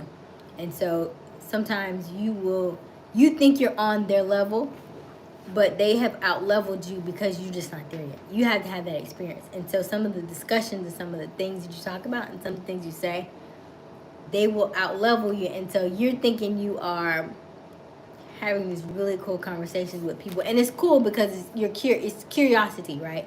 So they talk about things that you have never talked about, you've never had the experience of, or you're just getting the experience of it, and so you want to talk about these things. However, it doesn't necessarily. It shows your hand because they're gonna take that and use that in a different way than what you think they're gonna use it for. So you just have to be mindful of that kind of stuff. That's all I'm saying. There's something earlier. I don't know what I'm doing. I'm really upset lately. I'm just saying random shit. So, like, you said that you really like this guy. And you really want to be with him. And then you said that y'all got together. You finally got together. Y'all are an item. And then you hadn't mentioned him at all since then. But yesterday you were talking about Q. So that's what I'm saying. It's giving different energy. Age, it all depends. It all depends on what? What do you think I use it for? Some of the... They're just private is all. Private with no chat, right? I'm saying I want her to be mindful because I was young too, right? So okay. So if from outside looking in, if I'm young and I am looking to, okay, right, you said I love my man. Okay. So yesterday when you said that you would help Q shave, that would not be something I would say if I loved my man, right? Because my man would not want me to, he wouldn't want to know that you said that, right? That's what I'm saying. Certain things like that.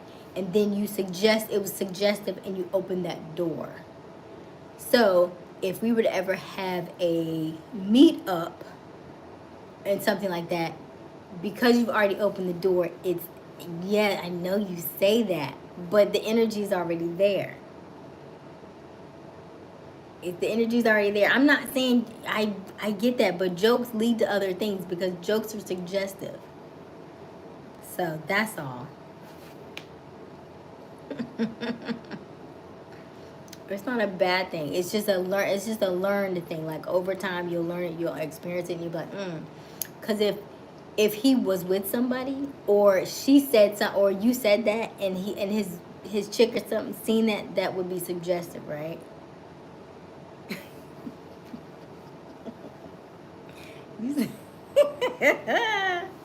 See, start, because now you're making fun of Q, but it's the same thing. You're joking it, but it's still the same thing. It wasn't a haircut. It wasn't a haircut. It was something else. So, you know, just,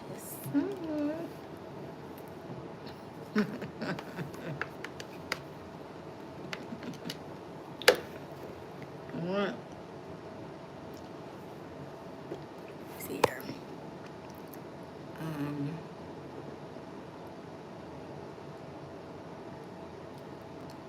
And then see, and that response right there is very see, there's that never part.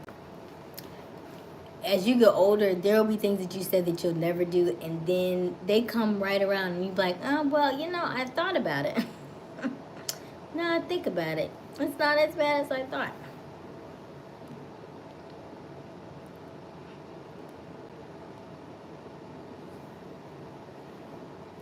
Cause I used to be like if a man cheats, he's gone. He's gone. Now I'm like, we could talk about it first. You don't even gotta cheat. You can just tell me. We have open communication. Like you don't even have to go behind my back. You just let me know. I'll be all right with it. You do what you do. Okay, let's see. If I'm a man with no kids and she's got kids by different dudes, if I got money she never saw before, but the dudes she was with was broke, depending on her mentality, that's what I mean. So that means, what did you do it for? Did you want to be her savior? Did you want to be her knight in shining armor? Like, what did you do? And how long were y'all together before you brought kids up? Or how long were y'all together before kids even came into the picture? And how long before you met them? Because I feel like that means something too. If you're meeting her kids early on, that also is a potential flag, right? Because most women, like, I need to make sure I know who I'm with before I bring my kids around anybody, right? Like that's one thing. Like even when he was saying that, even when Q was like, I don't want no other man about my right, that's a very particular thing, because as you grew up, the things that you were influenced by even as a child, right? So you have to be very mindful of the people around your children. So I'm curious to know, and and because you say she didn't have any and nobody had anything, they didn't have no money, and you gave her an experience, what happened? When you're saying that she was spending your money, was she just ratchet? What was it? Because I think it has to do with the caliber of women you choose too. If you want somebody who is on your level, you have to go to those places, right? You are going to Walmart trying to find a woman that wants the things that you want. You're going to attract what you found at Walmart. Unless you was like if you went to Walmart and you was like, she's like, oh my gosh, they just don't have it at Target. Then you be like, oh, Can I get your number? But if you seen her with all her baby kids at Walmart and shut up, Tyrone, get down, Mika. Not Mika. Sorry, not me. Just because your name was right there. You know what I mean? Like, get down, so and so. You know what I mean? Like, those kinds of things. Then you have to be mindful of stuff. Like, you got her kids all over the place. That's a sign. That's a red flag. That's what you're going to have more of. Okay, let's see here. She was a baddie, probably Aysia. You know how we get. I need y'all to think straight, though. I need y'all to really think before you just go with the body. Because the body got her those 4 kids. Mika, do you, Chica? I don't want her to feel bad. Don't feel bad. I just want you to be aware. Just aware. No judgment. Just be aware. Because like, these are the things that I feel like I wish I had when I was younger. Like, for me, it gives a lot of the things that we want now are because we wish we had them when we were younger. Like, for a lot of women, if we have daddy issues, then we'll tend to find men who are the provider, who are safety for us because we never had that in the home or something. So anytime you have an older man that shows you the things that you wish you had seen and experienced, and he's showing that to you, you're naturally going to want to look to him. Because initially, when all this started, Mika was asking about her guy and she wasn't sure. And so she went and we started talking in the chat. And so Q was like, hey, based on this, and this, and this, he probably only wants this and this and this. And so now you gave her that uncle, right? So you gave her that information that she never had. So now it's like, oh, wow, okay, these are things I didn't know about. These are things I wasn't even looking for. I wasn't even checking for. So now you have given her another level of awareness. So that's what I mean. That's all. So if your mood is ruined, I still encourage you to write the letter. Write the letter of all the things that you're letting go of and then burn it. I just want you to be aware. I want you to be safe. I just want you to be, these are the things I wish I knew. Not to say that anything's going to happen or anything, but at least you're aware of it because you'll know what you say means something and what you say, because whoever was on this chat, I don't know who was on this chat last night, right? But if they listen to everything that you said, in a year from now, you're not in a relationship with old boy, and you meet this guy at the club or something, and y'all start talking about different things, and he goes, yeah, I love it when a woman does this, and I love it when she's shaking, I love it when you, and you're like, oh my God, I love all that too, I really, and then so he's already clocked everything you said, and he's able to use that because you already gave it, all right? That's what I'm saying. You've already shown your hand. Like, if you had a full, like if you had, like playing poker or something, you had a great flush, you already showed all your cards. So that's why I said you have to be mindful, like, you can flirt and have fun, but you never give them everything. Because if you give them everything, then they hold all the cards. Okay. Her oldest son said, you the realest nigga. Let me stop cussing on it. Okay. Her oldest said, you the realest. He was 17. I didn't meet her at Walmart. Well, where did you meet her, though? And the fact that her son said that says a lot, doesn't it?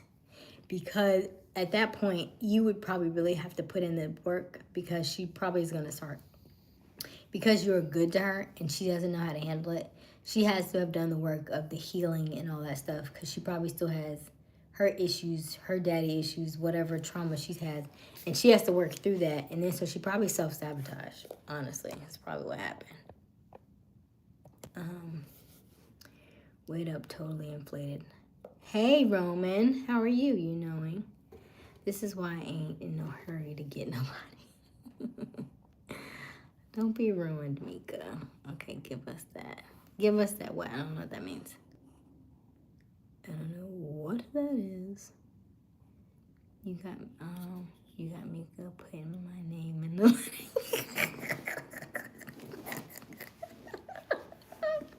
I want her to have a wonderful relationship with the guy she's with. I want her to do all the things and enjoy all of the things.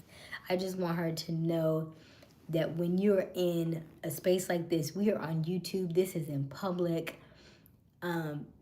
these kinds of things are very, it's fun, right? And you want to like let everybody know that you are into these things and that it's cool. But as you get older, you'll understand why I'm saying this to you. You may not understand it right now, but as you get older, like I think Robert said like a lady in the street. You know what I mean? Like it's just that kind of vibe. Like you know how somebody is and how they can treat you based on what you've said, based on what you've done, right?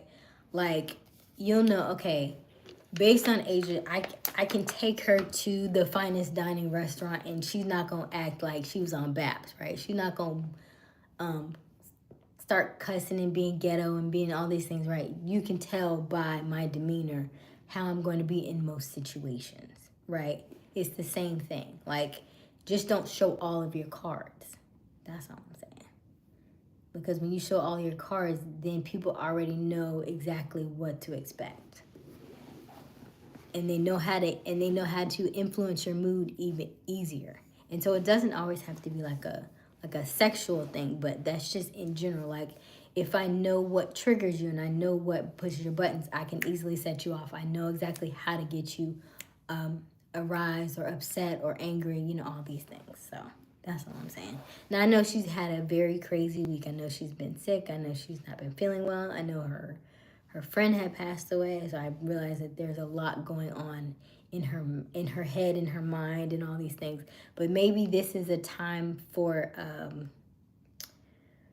self-reflection, a time for destruction, letting some old stuff go and let some new things come in. You know, that's all. Let's see here. Q, did you subscribe to me? I'm not finished. Okay. Oh my gosh, you've been sub, Chief. Chief! It's okay, Chief. But you also have to, I don't know how often you're posting, but you also need to post regularly on your stuff too. I won't make that mistake again when the kids respect you, but the women don't. I'm not playing the role.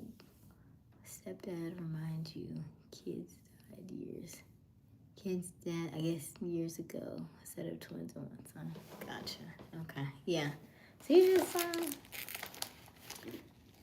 I don't want any problems, Chief. I'm liking everything. He said I do it about every day. Okay, but what videos are you doing though? Are you only doing YouTube videos? I mean, are you only doing shorts or are you doing long form? Because it matters.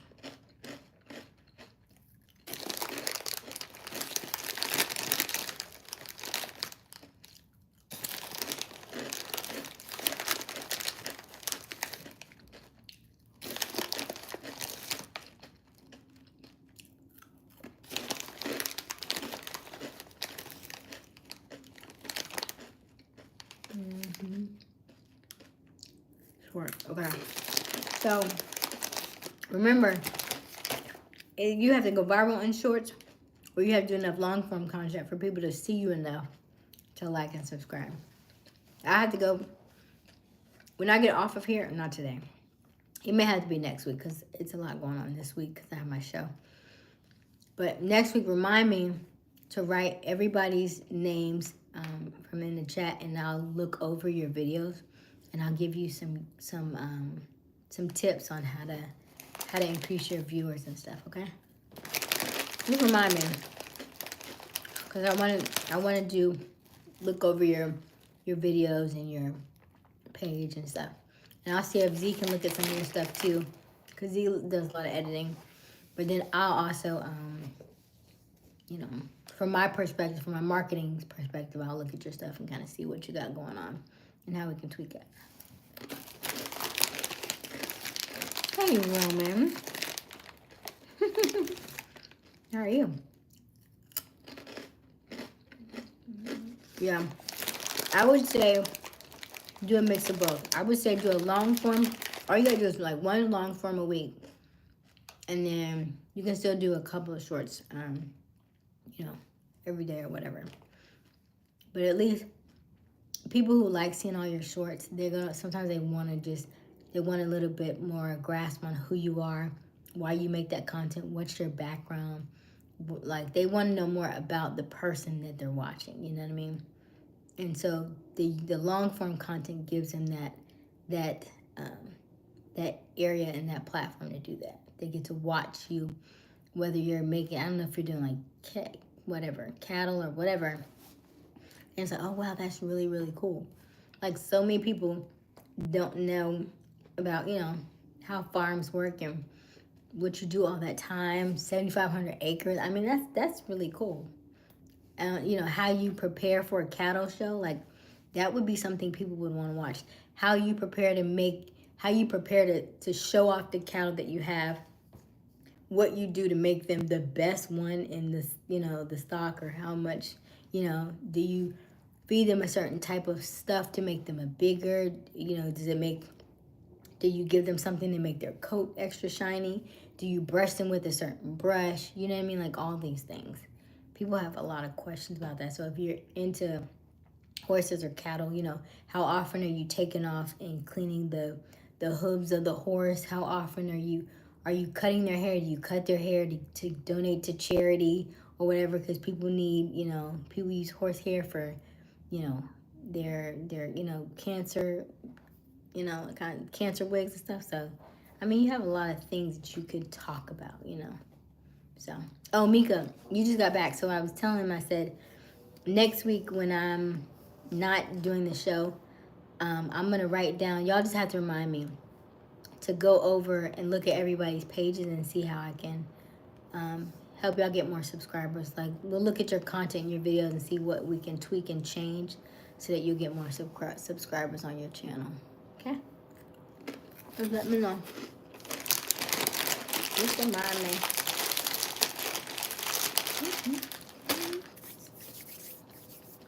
All right, I'm gonna post on. All right, Chief.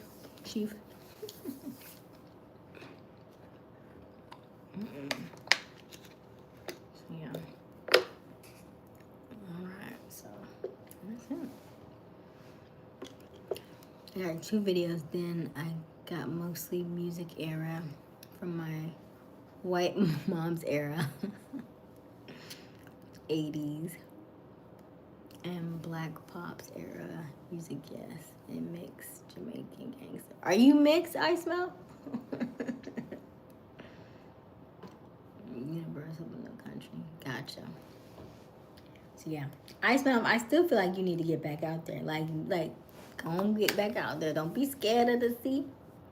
There's plenty of other fish in the sea, but I will tell you, just like I was saying, like, go ahead and date. Like, because you had the situation that you had, I would date multiple people, at least 2 or 3 people at a time. That doesn't mean you're going to bed with them, but that does mean that you're asking different questions from different people.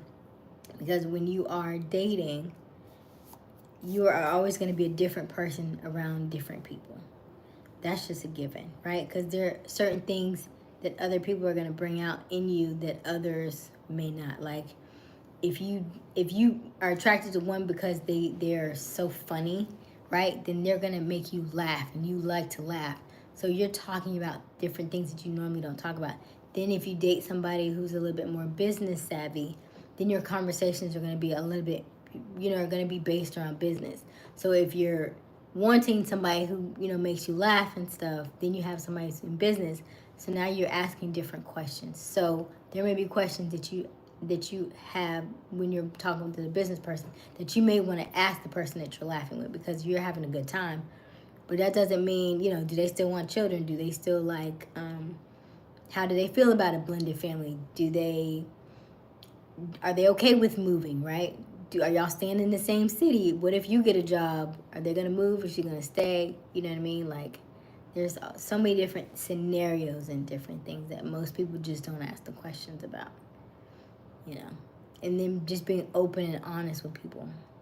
Hey, how are you when you get angry? Do you throw things?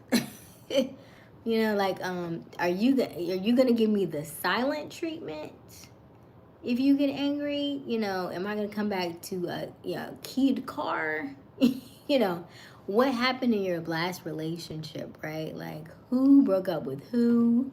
How did you handle it? You know, are any of your kids a little extra? When I mean extra, I mean like, do they have their own? Are they going to therapy? Are they having, you know, are they you know, autistic or whatever the case is? You know what I mean? There are a lot of things. They have any allergies, anything that potentially can cause you long term, right? Like extra finances down the line, right? All that kind of stuff. Like, ask the questions. Ask the questions. Okay, yes, ma'am. Who said Ice wasn't fishing? I said he was chilling. I said um after the last one, I thought he said he wasn't gonna do nothing else. But if he's fishing, okay, I'm cool with that.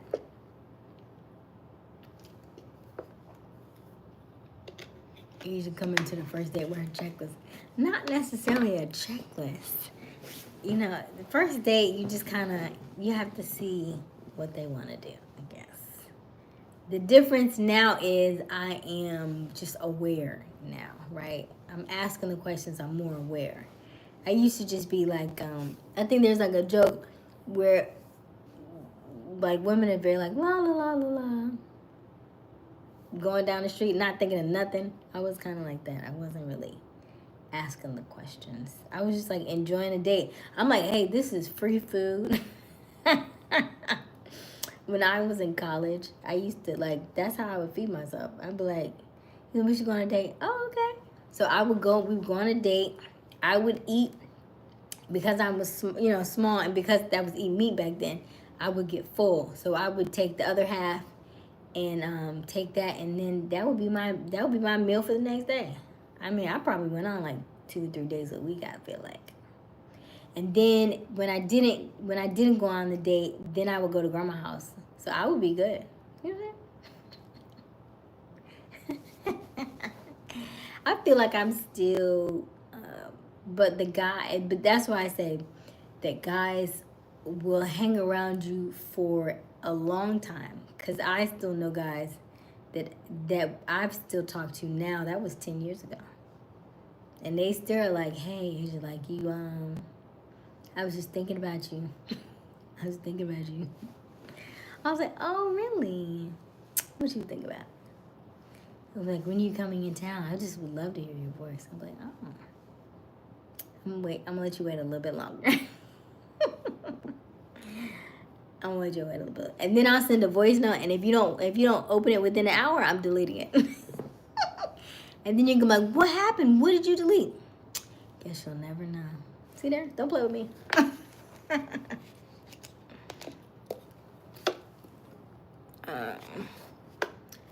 Do your kids have allergies? Was a new one, right? But think about it, right? All that. Because I just saw a video where the lady's child, they went to a restaurant and the person didn't wash out the smoothie. And it must have had peanut, she had a peanut allergy. And the little girl died. And you thinking you just giving her a smoothie. You just taking her out one day and giving her a smoothie. Have a severe allergy and die. You know what I'm saying? Like, all kinds of stuff.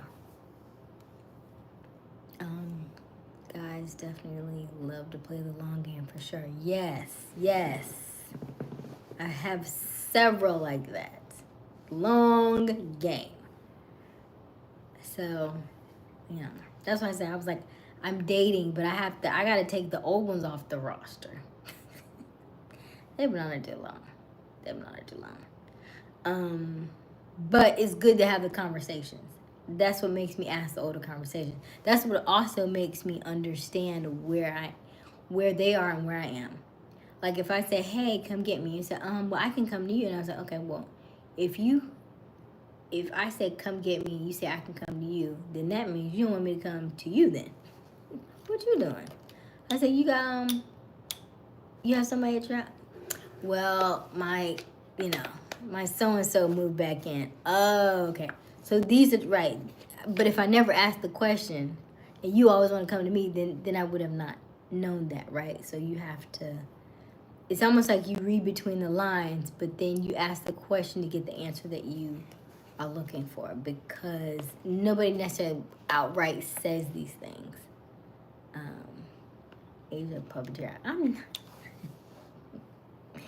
It's just learning and observing. That's all. Long game is wild to me. I let my intentions be known early on. Gotcha. I do think that is some Leos, not all Leos. I feel like the shy Leos don't know how to do that well. I think the bold Leos know how to do it well. Don't hate the player, hate the game, right? And so you have to learn the game. You have to learn the game, right? If you don't learn the game, then you don't know. Right? So that's all I'm saying. Like, if you don't know, you don't know. And I always have to play the scenarios out in my head. I was like, okay, look, let's think about what this looks like. Let's think about how this ends up. Especially if you're brand new to it. Like, even though that I'm in an investment group, but I've been in the investment group since April of 2022, right? And so I hadn't done any of the larger investments, because I said, let me sit on the side, because I don't want to, you know, like if I'm new to these things, let me just observe. And so now that I've been observing for a while, I was like, okay, I think I'm ready to put my feet in. I'm ready to do these things. And so I did jump out there one time, and how much did I put down? That scared me, and I said, ooh, Asia, you did too much. So there was a lady who does, what you call it?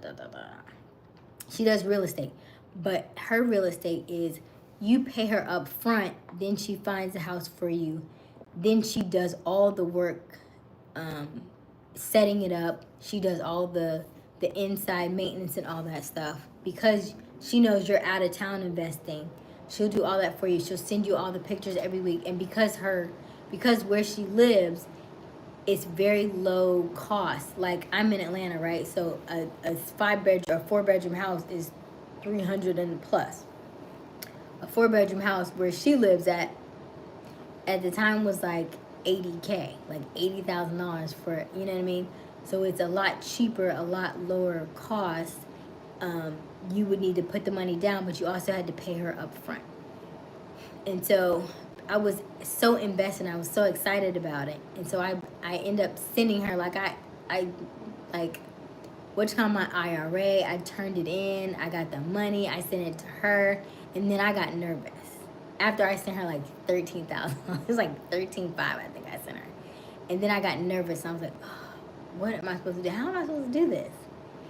And then, then I started looking at, no, actually, she's doing very well, by the way. She's doing very well. She has now made her own complete ecosystem. She started off, here's the thing, when I learned about her, and I had a one-on-one chat with her, before she was only $2,000. The year and a half later, she was up to $13,500. Now I think she's in the 20s. And she has made her whole ecosystem. So basically, when you get a young black chick, yep, real estate bae, when you see her now, she created everything. So instead of you having to, okay, well, how much is the subcontract? Okay, well, how much is it going to be for plumbing? Well, how much is it going to be for that?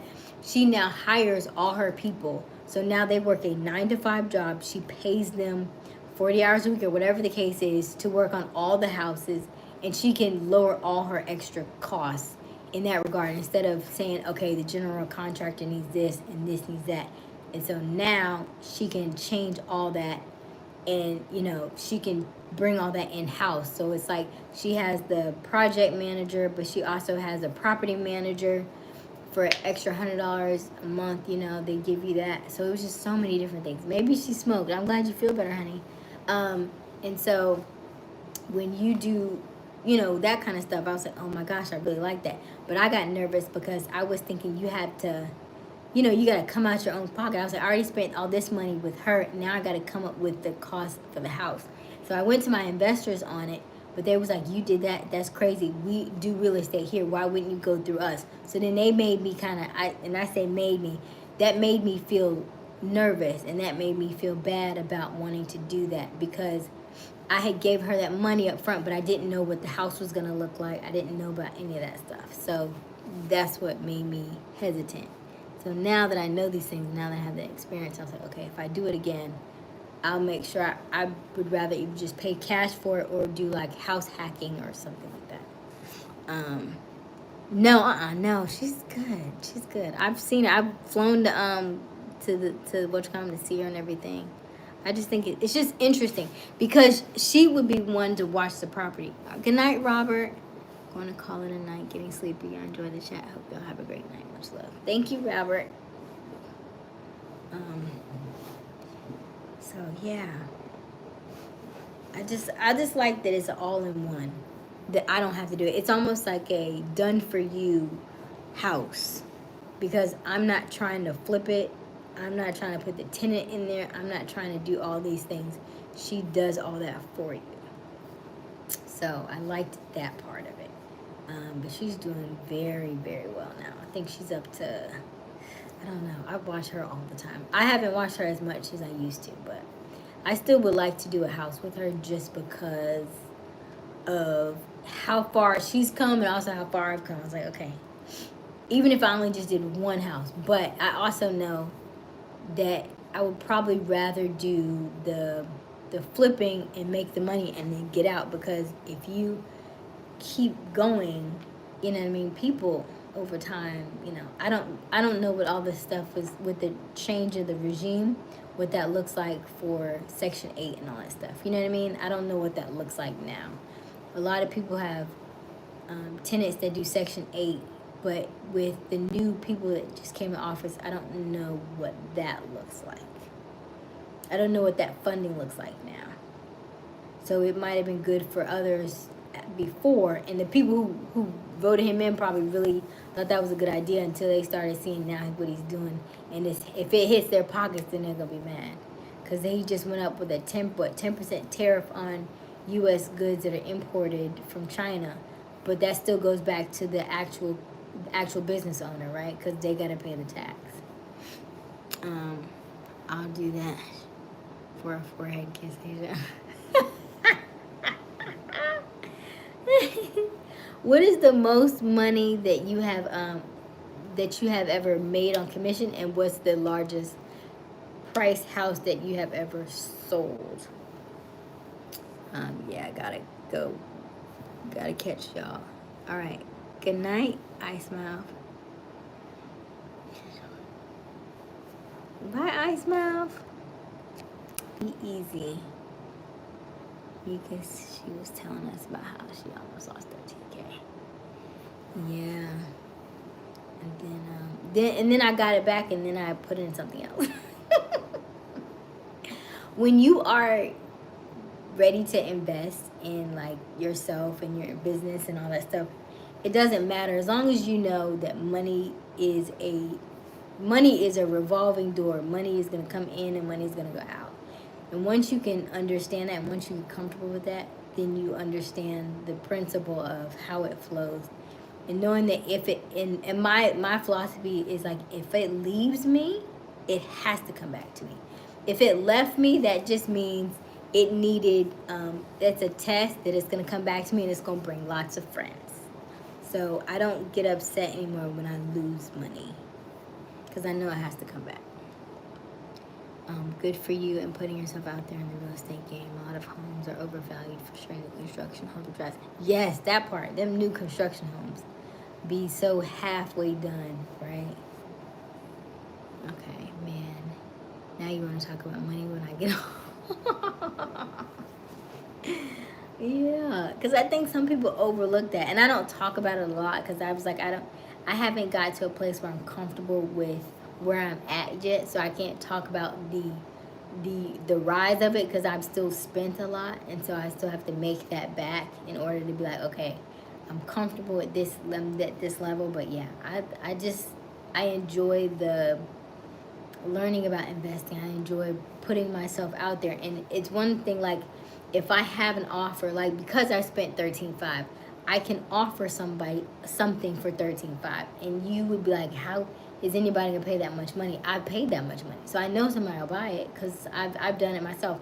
And it's only that you can charge that much if you've ever done it yourself, because you will feel weird charging somebody that astronomical amount of money because you've never actually done it yourself. She's like, so how can I do that?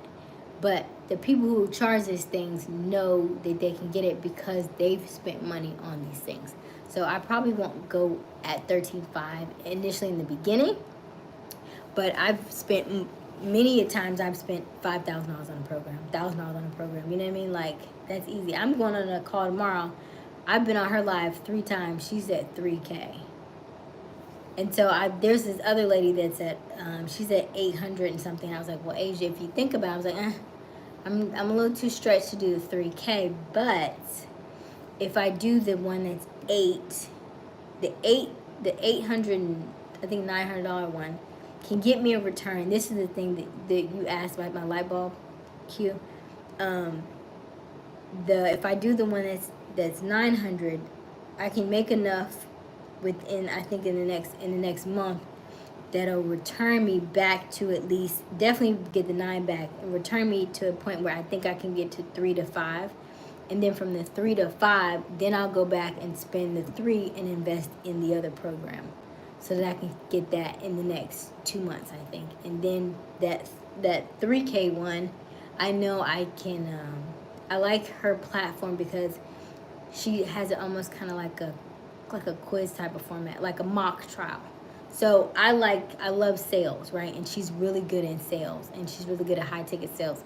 And so her platform allows you to do like mock trials, which I love, because I would start off with mock trials with people, but then I would fizzle out, or I didn't have enough people to do them with. And so I like that her group does mock trials because I can do those all day. I enjoy those, actually. So I'll take that, and then we'll actually use that, and I'll use that for my negotiations. I'll use that for my sponsorships, and just to kind of, sharpen my tools. Gas station at 700K and apartment building at 1.7. How many units was in the apartment building? I do work in Florida and Georgia, primarily single-family homes. Values are strong. Okay. Chicago area is Misfit. Hey, Misfit. Chicago area is ridiculous. The market definitely needs a real correction. Yeah. And it's not going to go down, though. You know what I mean? Like, it's not. She teaches high-ticket sales.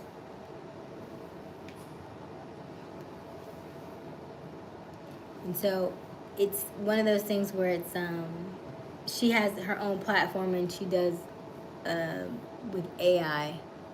So she keeps all the high ticket. You know what a closer is, right? I don't know if you know what a closer is. So basically, a high ticket closer is somebody who, like, do you know anybody who is really good at what they do and they charge thousands of dollars? So the people who charge thousands of dollars, you have your, in whatever niche, if you have your Tony Robbins, you have your Tony Robbins, you have your,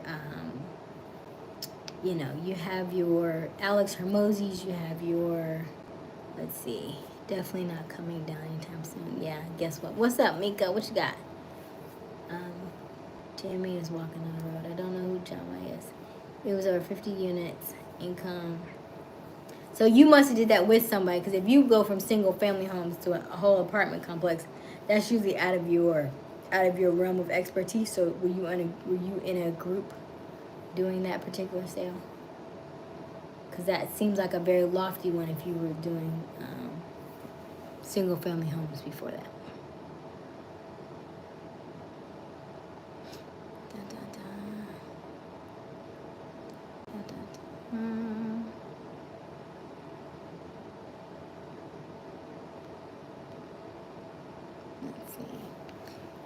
Units, low income area, Winston-Salem. That was years ago.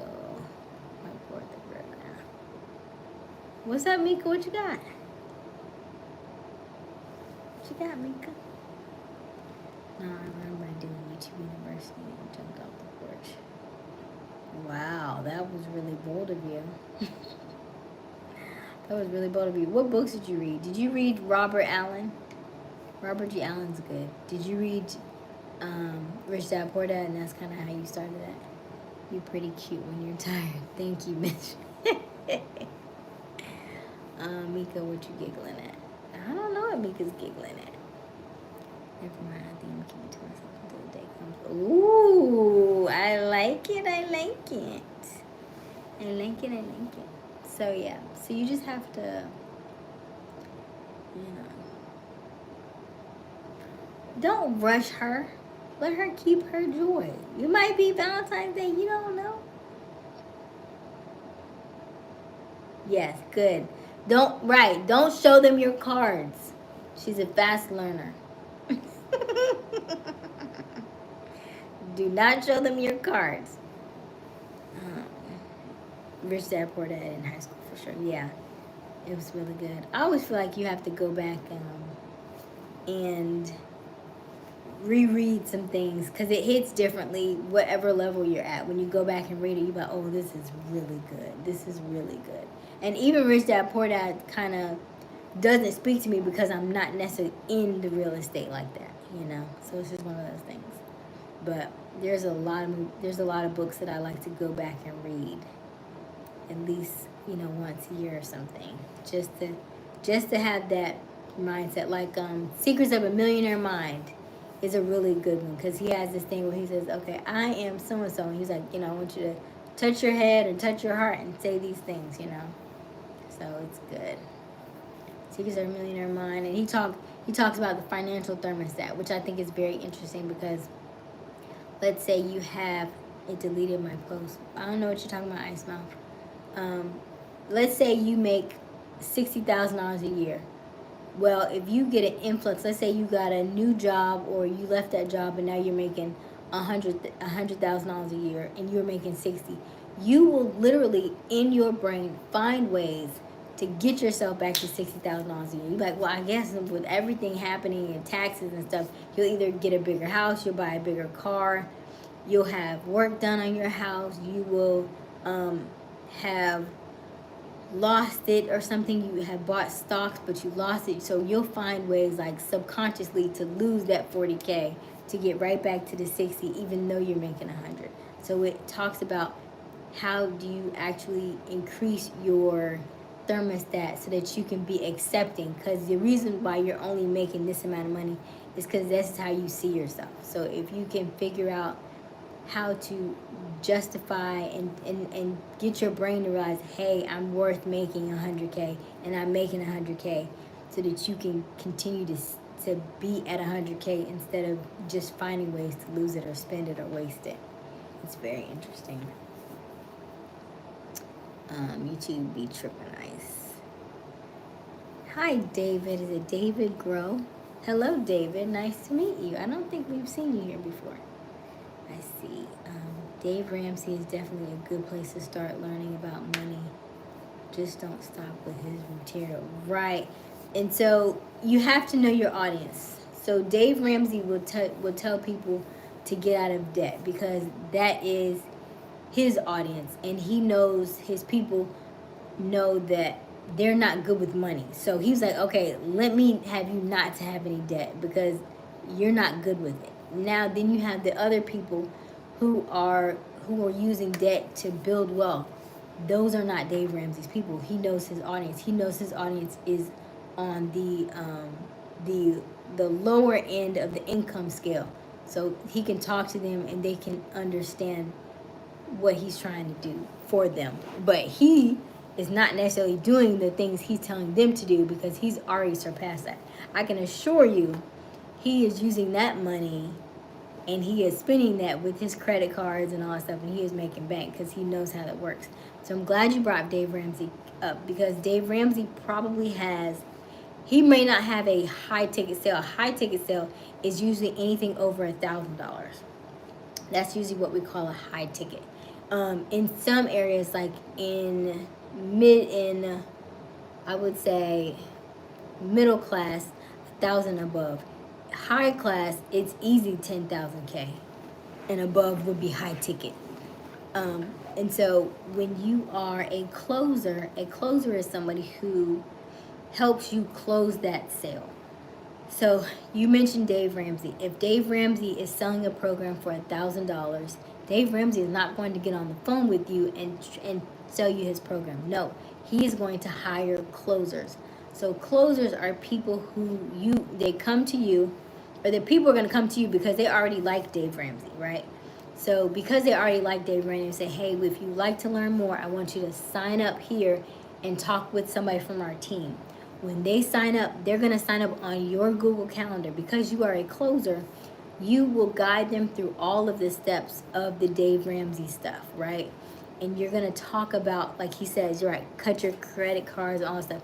And you're going to say, hey, if you take Dave Ramsey's program, he's going to show you X, Y, and Z. Let me show you a little bit about what we've done. Let me show you about all the people who have taken his program and what they've had to say. And they've said some amazing things. Your reviews and your testimonials are going to be really good for you, because people like you have taken his class, his course, and they've gotten excellent results. And so over time, if you listen to this pitch for about, they usually anywhere from like 45 to 60 minutes. And because they're one-on-one with you, and they're going to ask you, hey, like, what do you think about this? Well, let me know, like, where would you like to see yourself in 5 years? And so if I can paint that picture in your head, and I can say that based on where you are here, but if you take his course, you can be here, where that picture that you decided that you already have in your head about where you're supposed to be, then I'm able to bridge that gap and get you from point A to point B. And so as a closer, it is my job to help close that sale. And usually when you're a closer, you can get anywhere from 10 to maybe even 30% of that sale. So if the sale is $1,000, then you can make either $100 off every sale, or you're making up to like $300 off that sale. So that's what a closer is. And so I just want to get better at being a better closer. So that's what the 3K program is. Bum, bum, bum, bum, bum, bum. So yeah, Ramsey is good for you if you're done with credit, for sure. Yes. So you just have to know your audience, and so you speak to your audience in a certain way. Like there is there's like certain things that most people just don't know, especially sales. That there is like a breakdown of how you talk to people. Hey, Cat Kid, how are you? Hey, KS. I have my sleeping therapist. Yes, how are you? Ramsey says salesman extremes, ideas, sales, cut your credit cards, all that is bad, extreme ideas, right? And I can guarantee you he got credit cards. I can guarantee you he's selling his stuff. I can guarantee you that all the things that he's telling them to do, he's not doing, because he understands how it works. But for the people that he is targeting, they don't need debt because they don't understand how to use it for good, because they've only been using it for negative things, or they've only been using it for liabilities and not assets. But the people who have surpassed him and have gotten better at that, he's probably he's taken them to a different course, or he's passed them on to somebody else, because people have to continue to go through the cycle. Some people will stay in the cycle, right? Some people never leave, but some of the people that will take it will actually go on and grow up and go on to do other programs and stuff. But I would say Dave Ramsey is like the very beginning program. Like if you're just now getting in and trying to get out of debt, then you start with Dave Ramsey. But he's not somebody that I would say that you stay with, because as you get better at these things, you need your credit. You need credit, okay. Because you're not going to want to spend your own money. Because you can't, that's one thing that most people won't tell you, that when you are wealthy, people stay wealthy because they don't use their own money. Like, I don't want to spend my money when I can spend yours. Come on, ladies, that's how we are, right? Like, I want my money, but I want yours too. I don't want to spend mine, I want to spend yours. Yours spends so nicely, like it's just so smooth. It just Just press the button and it just goes out. Okay, he made his dough from selling courses for sure, not from what he preaches. Yes. Hi, I miss you. Hi, Cat Kid. 3K to learn to close. You can never split the difference for 20. Yes, I didn't love that book though. I didn't love it. And women and men learn differently. You may have learned from a book. I learned by doing. I learned by the action. And then I like being in a community of people. I am a communicator. I like being in community. Yes? Okay, I missed you. I miss you too. Okay. KS, I'm nice now. Oh, nice. Okay, again, they deleted my post for the third time. Huh? Who was they? Who is they?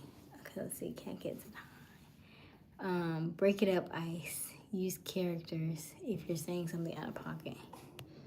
I didn't cuss, Q. I got a beta vocabulary. I don't know, but I'm a better vocabulary. Woohoo! A little shoulder action. Nice. So yeah, this shirt does that from time to time, but I'm also mindful of the vampires and the. I have heard that men like a little skin, cause y'all like to leech on to people.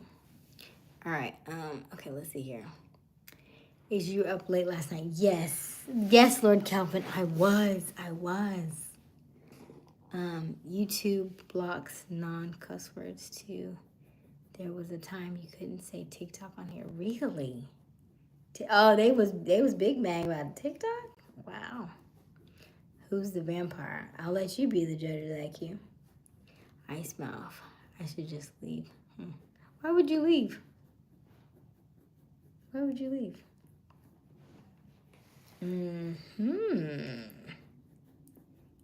Why would you leave, Mika? You said, I don't know. Why would you leave? Are you not into like investment stuff? Or money? I mean, you don't have to be.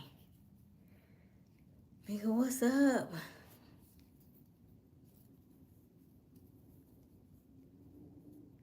What you got? KS.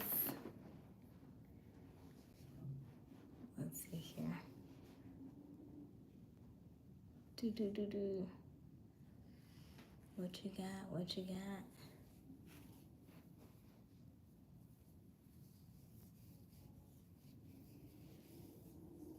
What you got?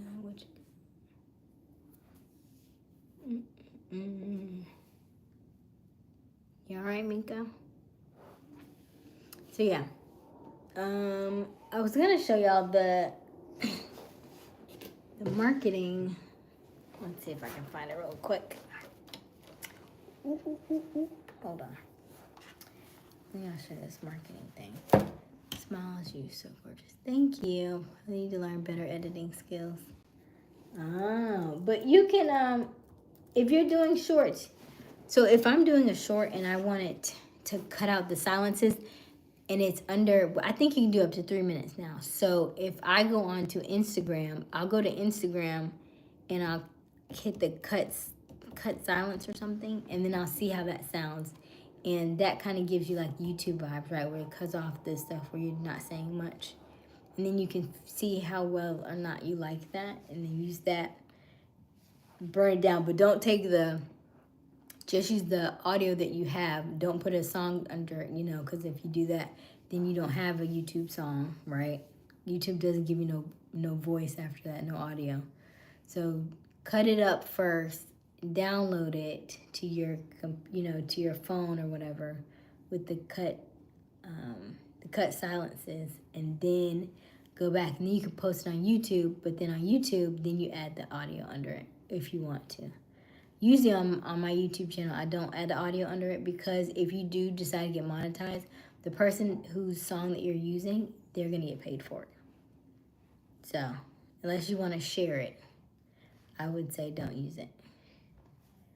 Okay, where are you at these days? So I am in Little Rock, Arkansas. That's where I'm at right now. What's wrong, Mika? Mika, you was just happy. Girl, what's going on? What is going on? He goes up and down tonight. I don't. Where is Z? I need a little advice. I'm not. I don't know. Z popping in and out. Z is all halfway across the world. UK Mika. Oh, misfit vampire. Yes. Mm-hmm. I think we're gonna need a full sentence out of you. Yeah. Let's see. Okay. What are you trying to fix? Let's see here what you got. Bum, bum, bum. Smiles here. Party on you, girl. Hello, hello, KS. Hello. Yes. Let's see here. I was going to show y'all something, but then I had a moment and then I forgot. Let's see here. It was a marketing thing. I know it was. There are a lot of marketing tips and tricks that most people just don't know. Thoughts on acquires? You mean like mergers and acquisitions? Is that what you're talking about? I was supposed to go to a mergers and acquisitions conference February 1st, but I didn't go. Which is fine, I guess. I plan on going to the one in Australia anyway.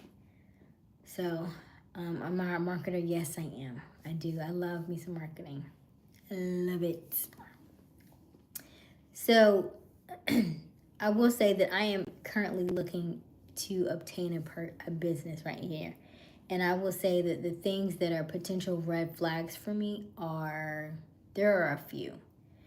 One is if you are looking at a storefront business, you have to, don't like it just because you like the business. That's number one. There is a lot of pieces and parts that go into it. There's a lot of numbers that go into it. And there are lots of things that you cannot see. In every business, there are problems or loopholes or things that are not it's a record store. So because I'm in, because I do music and stuff, it's a store that we use to sell our tickets out of. And so the gentleman, there are two of them actually, two record stores. One guy wants to sell it, but his location, you can tell he hadn't done anything to keep it up. So that building is very dilapidated and stuff. So I was like, yeah, you can smell the moisture in the air. So one of them, I'm like, no, I definitely don't want that. The other one it's in a plaza, and it's there's only one place that hasn't been rented in the plaza. So that was a good idea. His rent is very cheap. However, his rent is very cheap, but he did just tell me last week that they're going up on his rent. So now that poses a flag. That's a potential flag because it was fine when it was this price. So now it's going up. If it goes up, how much does it go up? It's going up like $1,000, and they're asking him to sign a new 5-year lease. So now that also plays a part, right? So then we also have that. So we have that. Then we have this a storefront.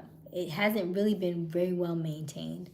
I think that's why they're going up on price, because their heat is out. So that's a potential flag. Because I don't know how long that's going to take to fix that. Then we have the fact that, you have to be mindful, like, when you ask them, hey, okay, what are the expenses, right? Who else getting paid and how much are they getting paid?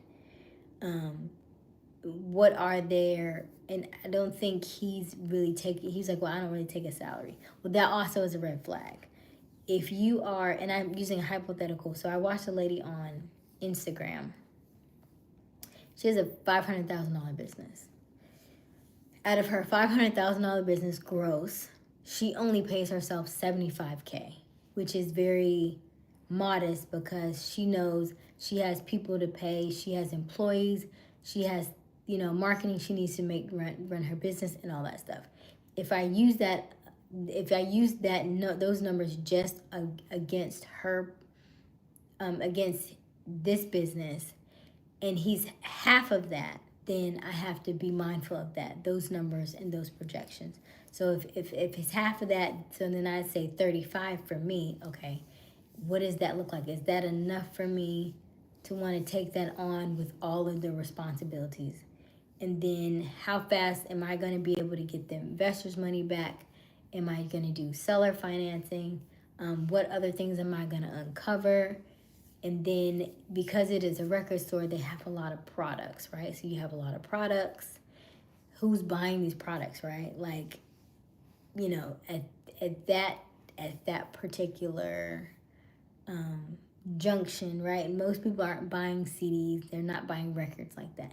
So what else are you going to put in the store? He does have a section where they buy books and little knickknacks, and then he also has a section for like apparel, right? So, you know, the alphas and the omegas and stuff like that. So he has some stuff. And then he has some other things that he's selling, like CBD oil and stuff like that, which I think that part does well. But you have to really run the numbers and kind of see what that looks like. So those are the potential flags that I'm looking at now and trying to see what's the best course of action. He's currently not doing anything online, so that is a potential revenue stream. And then they would like to move to a different location. However, when you take on somebody's business, he has been in business since the 70s. So if you take on his business, you can't afford to move it because people need to continue to think it's still under the same management, because you don't want all this clientele to just disappear. So you would want to keep it where it is, even though it's like not the greatest situation, but you want to keep it where it is, so that way if it so you can retain as much membership as possible and maintain as much people as possible, and then from there you can start doing other things. So then that online piece may be much better. And then you said record store is not going to do anything to do it online more profitable. Right, exactly. So then you start thinking about that part. It's like, okay, well, maybe I just do that particular part online and then leave that out. So it's a lot of pieces and parts. The flag for me is his primary product is antiquated. The subsidies perform. So I may have not said all of the story. Because I'd be listening to y'all on this chat. So he does have a back room, and I'm just going to leave it at that because you already know what's in the back room. So that's the moneymaker, okay? The moneymaker is the back room, but the facade is the record store, okay? Do you understand now? Yeah. So that's what makes it more appealing. But now you have to deal with those kinds of things. Like the CBD and stuff is good. But those particular things in the back room is what makes it more profitable. So do you take that stuff and put it online? How do you market that? And yeah, so those are the things that are kind of lurking out there. I think with the right model, with the right framework of marketing, I think it can go really well. I think it can be very beneficial, very profitable. But it is in the way that it has to be delivered. And then, do I want to spend that amount of time doing that, setting that up, and all that? And then, and which way do I want to go with it? Because there's a lot of different ways that you can do that online. How many licenses are there? What's the cost of the license? Are they going to go up? You know, because the back room will always be the back room. That is not going anywhere. We talk about the back room all the time. So, yeah.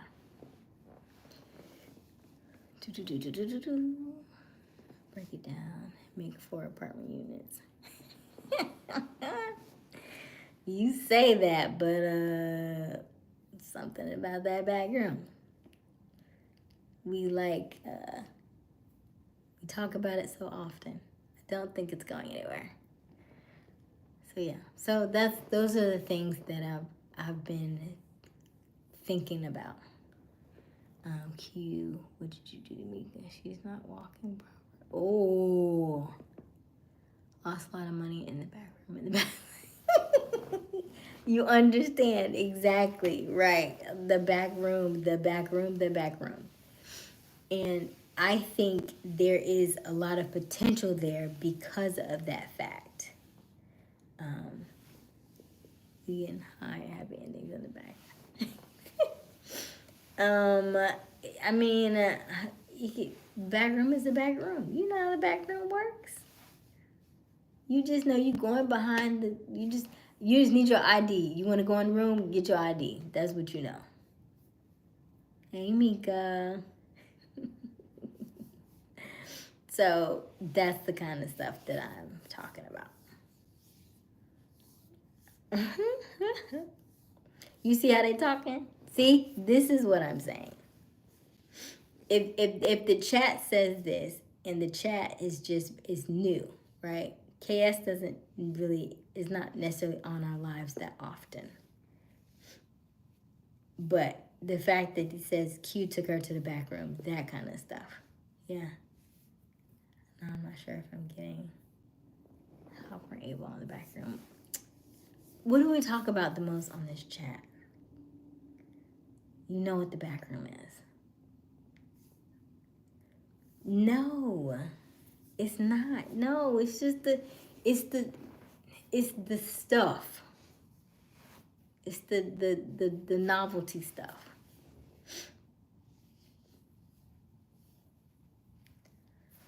Oh my gosh. Yeah. So that's the back room. So yeah. So I think it has potential. I just need to know what his numbers look like to see. And he doesn't do any advertisement. I think he has like maybe a Facebook, so he's not doing anything. But I'm gonna need a lot of licenses, and I need to know how much all the licenses are and for how long. Because the CBD stuff has a license. You know, you have to have a certain license to sell anything CBD or tobacco related. You know, then you're gonna need licensing to sell all the Greek apparel. Then you need licensing for, you know, I think he at a certain time was selling like Delta something, which is like a CBD oil or like a pipe or something. And so they had started to outlaw them here in Arkansas. So, you know, once the state declares it's like outlawed, then now you're sitting on all this product now you have to get rid of. So it's a lot of little things like that because you're dealing with so many different vendors, right? Then you're having to go to different shows for vendors to see, you know, that kind of stuff. So it's a lot of things that go on with that. And that's just that particular side. That's not all of the things. So you're going to need a permit for that license as well, right? Then every time you sell a product, you have a certain tax for the products, right? So yeah, it's a lot of things. But I think it can be very profitable if you do it the right way. But I would like something that is a little less demanding, lower maintenance, but high converting, you know. Too much going on in this shop. The license for that permit, yeah. So it's a lot to think about, right? Because that's a lot. And then, you know, coming from a church background, then you get those looks. Seems like she's doing what, right? So then that would be like, then this is like you keep the business to yourself, but you don't tell anybody, right? Because then you feel like, oh, they're gonna look at me. So then you have to keep the business to business and don't worry about what other people say. That's why I said, even like the Dave Ramseys of the world, don't worry about them because everybody's doing something, okay? And I bet you, and I can say this, that when I get the business, right? It'd be the same ones talking to my just put it on the card. Right. Let me get two of them. The battery died again, huh? In 2 weeks? Okay, sure. Getting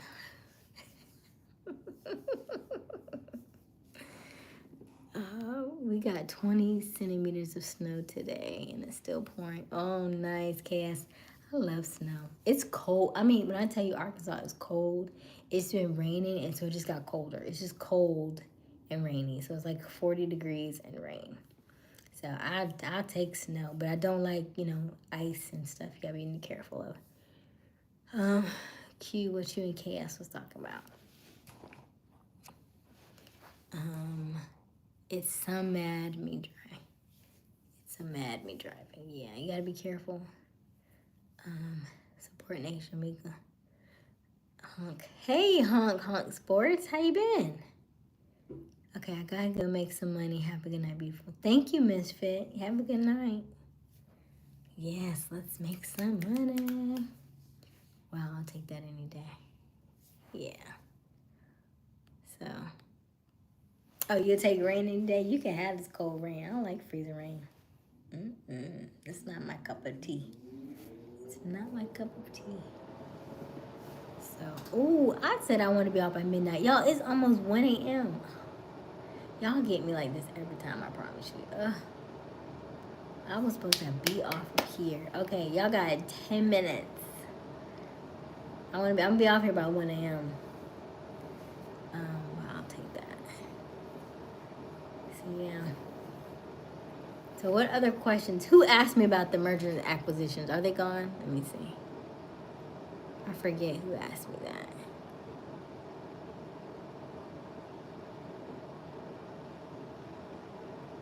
I don't even know. I don't know. All right.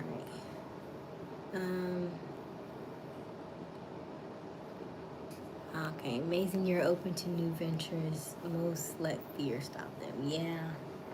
I was like, why not? Let's try it. Let's see what happens. I mean, I think by now, for what they want, the price of it is essentially like 1 year's worth of revenue. I think I'm sorry. 1 year's worth of gross is essentially what they want the thing for. And I was like, well, what's the EBITDA? And EBITDA,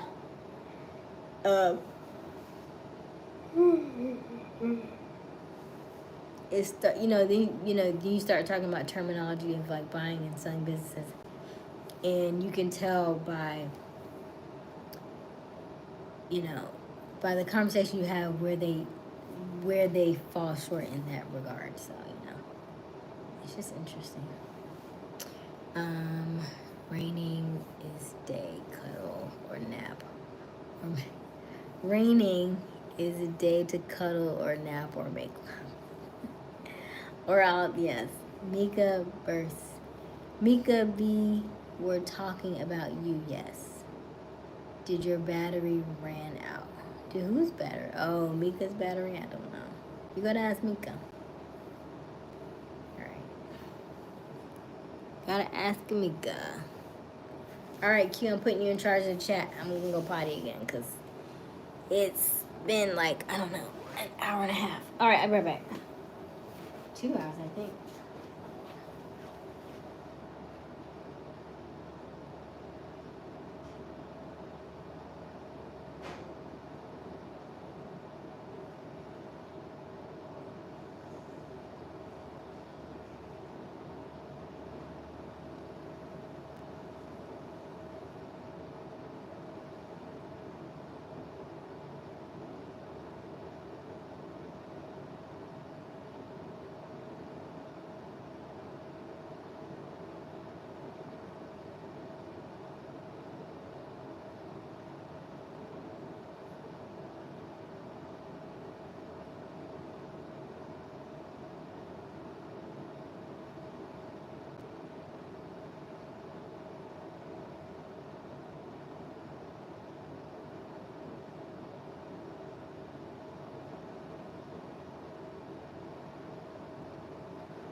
Okay, what you got? 30? Oh, 30 seconds. Okay. Let's see what you got. Battery, yes, we got good night. Oh, good night, KS. She'll be back in 30 seconds. Quit this. You're on the net. Stop talking about me. Yes. What they said, Mika, I don't know. You could over there. Party poo.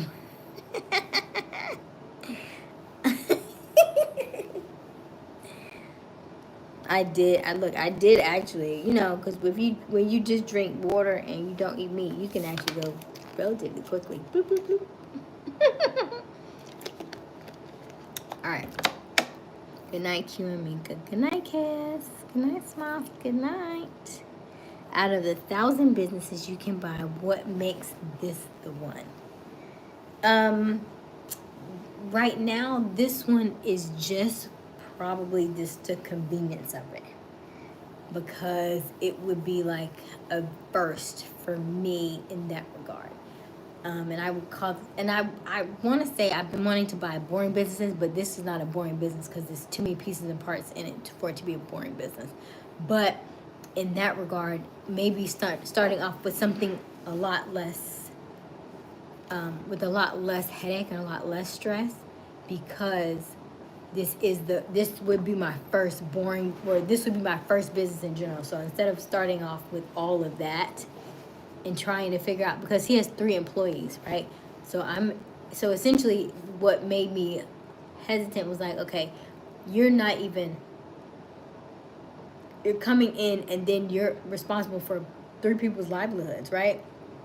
That's a tough pill to swallow. Like, you want it to be successful because you have people whose mouths have to feed other mouths, right? So that's a whole nother ball game.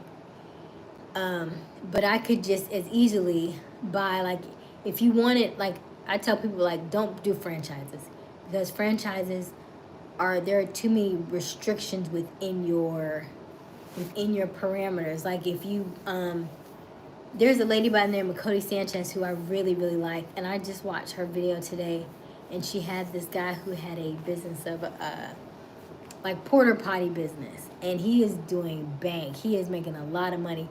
Of course, that's like, who wants to do that? And so he used to be a football player, and so he changed, and he said his parents or his family had a dump truck business, so he understood trash. And somebody said, don't get in trash when you can get in the ish, right? And so he was like, okay. And so he did that, and now he's like, the money is just rolling in, because it's something that most people just don't want to touch, don't want to do. They'll buy it, they'll rent it out, they'll get the porta potties, for outdoor events. They'll get them for construction sites. They'll get them for, special events and all that stuff. Then they have them where they upsell them. Now, I think you may have seen them where they have, you press the button and now you can wash your hands. They have like the ones where you have, you can wash your hands on the side. Apparently he has ones inside that instead of you using the porta potty, you can use the porta potty, and now you can press it and it actually flushes. So now it makes it an upscale one, because now it flushes. Then he had pink ones, because of course ladies love pink. I'm not using a blue one when I can use pink, right? So now he upselled those, because ladies are going to want to use the pink one, because they're going to feel like it's better for them just because it's pink. So he has ways that he's upselling his upselling his product. And so I just think that's fascinating. I saw a lady that was a closer that was making thousands of dollars. And when I say closer, I didn't mean closer, a cleaner. Like, if you ever seen the movie The Cleaner, where like she was getting rid of all the stuff from like the dead bodies and all the waste from that stuff, and she was making bank. Because who wants to do that? Nobody wants to do that. So she can charge whatever she wants. You sure can have it, because I'm not doing it, right? Then you have people who have, if you just have an ice machine, you just need to, an ice machine has to be maintenance maybe once a month, because the inside of it needs to be clean. Even though it's cold, it still can get a lot of moisture. It still kind of got a lot of mildew and stuff built up there. So you have to go and get the maintenance to clean it up, and then you have to make sure you have a high trafficked area that has at least 100,000 people that are driving through there on a regular basis, in order to be able to recoup the funds, because you want it to do. Each bag is like $1.75. You can probably charge whatever price you want for your bags. But most of them can do anywhere from like 15 to 3,000 a month. You know, but you need to make sure it's a high trafficked area that need that much ice, right? So there's a lot of boring businesses out there. If you want to make your own mailbox store, right? You can create one of those. I would say not the UPS, because you don't want to be fit in the parameters of a franchise. But you could do your own mailbox store where people, pay to get their mailbox and stuff, and they pay you a membership, right? Like a quarterly fee. Because I use my P.O. box. I've had my P.O. box I've moved states, but I always keep a P.O. box, right? So I don't have that other P.O. box in the other state, but I've been having P.O. box for probably 10 years now, easy. 10, maybe 15. And I just put them on renewal.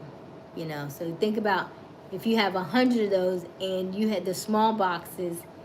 I think the postal service, the small box is like maybe 50 now every 3 months, and you have 100 of those or 200 of those, and they always usually stay full.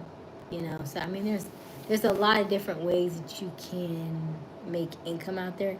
It just has to figure out which one is it that you want, which one is the most comfortable for you, and how much you have to put up front and upfront costs. So I don't know.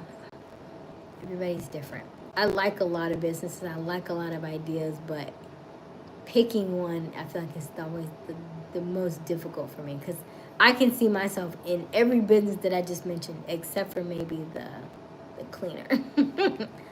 I don't want to go back and clean up behind like that kind of stuff, but. And maybe even the porta potties, I'm not necessarily like, I don't like the idea of it, but I'm not, because the guy said, somebody said, but it smells like someone said, no, it smells like money. And that's why he just kept saying, it smells like money. It smells like money. So he understood the part. He was like, it smells like money. And because humans have waste, they don't consider our waste toxic. So he didn't have the problem. Like, he can stay on the city limits because the pee and poop waste that we have in our bodies is not toxic because it came from us. He said the most stuff that the stuff that smells the worst was not the pee and poop. He said actually it's grease. The stuff in the grease that they've been cooking with, and that smells the worst. And I was like, that's crazy. So think about all the fried foods and all the stuff that you eat with all that grease. That's the part that smells the worst, and not even our fluids. And I only say the fluid part now because before my dog died, he had lost a lot of control in his bowels. So I would put him in the tub, and it would just be all over the tub. And then I would put diapers on him, but the diapers would rub him so much he would have sores on his body. So I would put him in the tub, and I was like, okay, put him in the tub, just put some water in there just so like it can soothe his bottom. So because of this situation I have with my dog, I don't feel as grossed out about poop anymore, right? So different things over time, you learn to live with them, because these are your babies and your puppies and your pets and all that stuff. And if they're family members, you just do it. All right, let's see here. Out of 1,000 businesses, yes. With so many pieces, it is the best first one. Is it the best first one? You're not cleaning yourself. My homegirl went through Cody's program. She's working on buying a roofing company out of Florida. Love the elevation. Right? Yeah, Cody's program is $30K. If I was a high closer and I got 10% of that, that would be $3K, and that would be enough to, right? That would be $3K for just Cody's program. So that also goes back to high ticket sales. Like, it all plays a part. It all works together. So learning marketing, learning sales, and I always say, yeah, these are skills that have not been learned by most of us because they didn't teach us these, but these are lifelong skills. Like if you learn how to make sales, you can go anywhere and do anything, and you'll never feel like you're broke. You'll never feel like you can't do anything. Oh, hey Martin, I didn't even know you were in here. I have school tomorrow and I'm awake. Hi Martin, glad to see you. So yeah, it's just one of those, it's just so interesting. Like I love this stuff because I'm learning so much stuff. And at some point I'll give you the breakdown of the. That's why I started, going between sales and storytelling, because I was like, if I get the storytelling first, and you get people who are mesmerized by you telling stories, and if you get people who are just like, just want to listen to everything that you talk about, then it's an easier sale, right? Because they've already been mesmerized by your stories. So it's easier for the transition to happen because they know you have that authenticity. Hey Mika. Yeah, I stumbled into sales years ago. Love hard to get you. Right, yeah. So you understand. So yeah, so if you work for Cody and you're a closer and all the people who come to Cody or Alex Hermosi or Richard Branson, whoever you are closing with, and they're already excited because we call those warm leads. So warm leads are people who already are familiar with the person and they just want to know more information. Then it's easier to get them to convert because they're already invested. So they came to you warm. Cold leads would be somebody who never knew you, who never seen your stuff at all, and clicked on a link or clicked on an ad or something. And so those are a lot harder to convert. It sounds like you want to be a closer for one of them. I would like to learn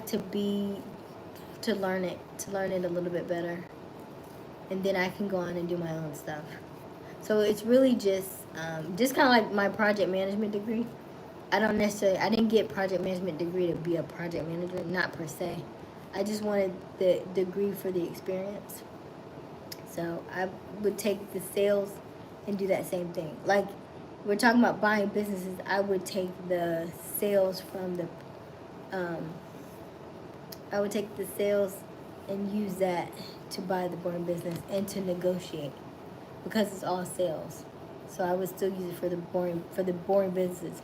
And if I wanted to do something on the side, I could still do high ticket on the side. You sleepy, Mika?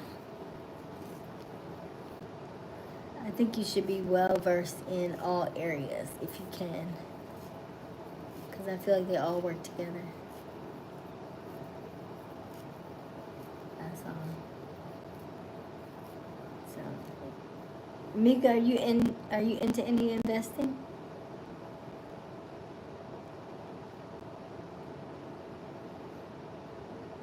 Cute. So what do you want that fake?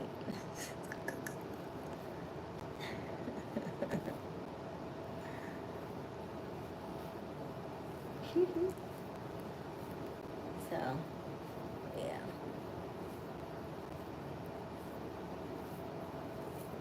Do.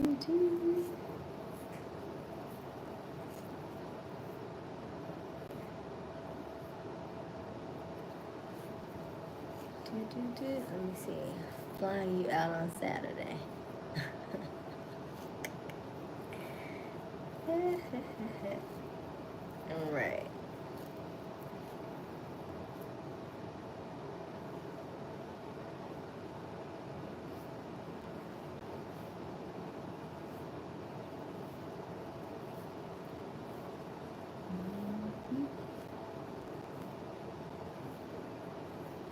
Asia on more surface level and different aspects, and master of one niche. Yes. So what have you mastered, Q?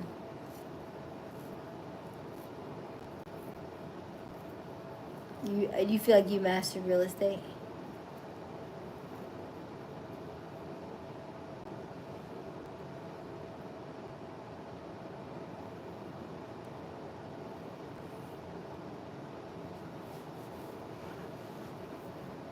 Mika told me my man gotta come though. Mika, what your man finna do after you fly out there?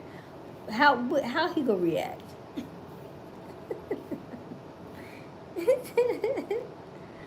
Okay, wouldn't have it any other way. He'll run 2K with my son or something. Oh my gosh. Y'all are hilarious.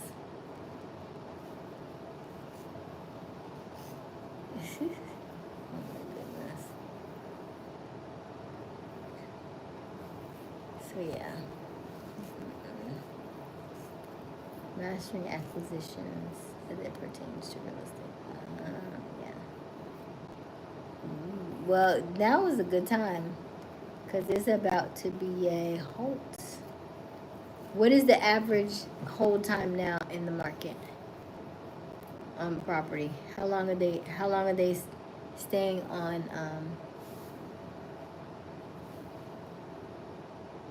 how long are they staying online before they get sold?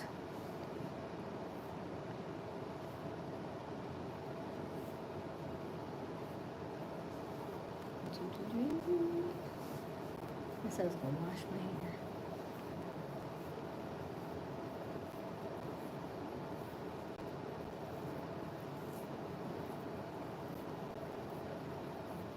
Cause last time I heard was like 40 something days, but that could be the older houses. If you're doing single family homes, then it might not be as long. It might be faster.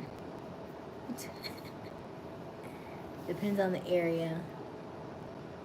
But in Florida, it's increasing high overall. Interest rates, high insurance, tons in. Okay, gotcha. Yeah, cause I had my friend said her sister got a bid within 3 days on her property, but she also was in I think like she like a mini golf course on the back, so she's in a nice part of town. So it might have gone faster, but I do investment property specifically. We sell direct to investors, typically 3 to 5 days on ours. Gotcha. Okay. Gotcha. And when did you get into that, Q? There's so many people in real estate.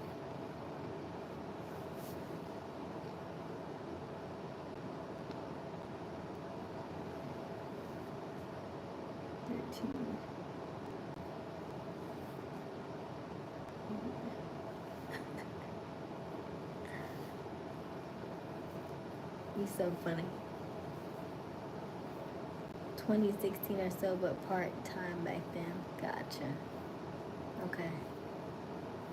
2016. 26 was a good year. Part-time. And so now you do full-time, yeah? Have you sold any this year already? You're with the company, right? You're not solo. Yeah.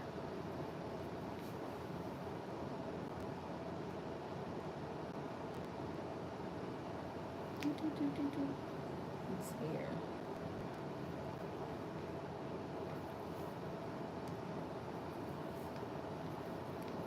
What you got?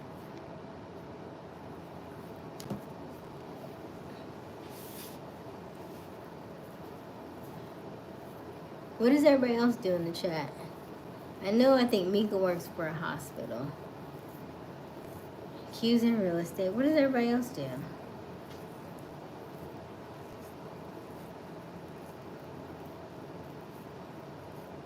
I'm with a company and I do my own deals in Virginia. This year's focus is on building that out. Okay.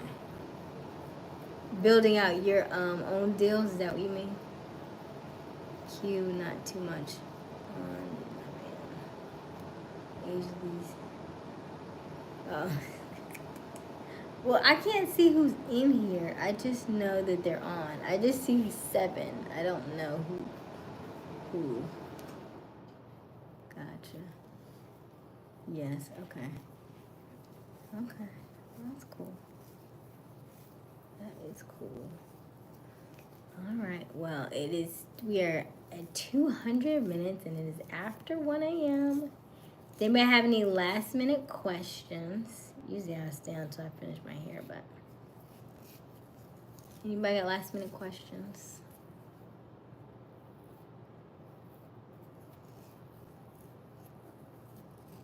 I wonder if Forehead Freddy is one of the 7. Forehead Freddy? I don't remember. Who is that? I remember the hand guy. I don't remember. Forehead? Jog my memory. You lost me on that one, Kia. 1, 2, 3, 4.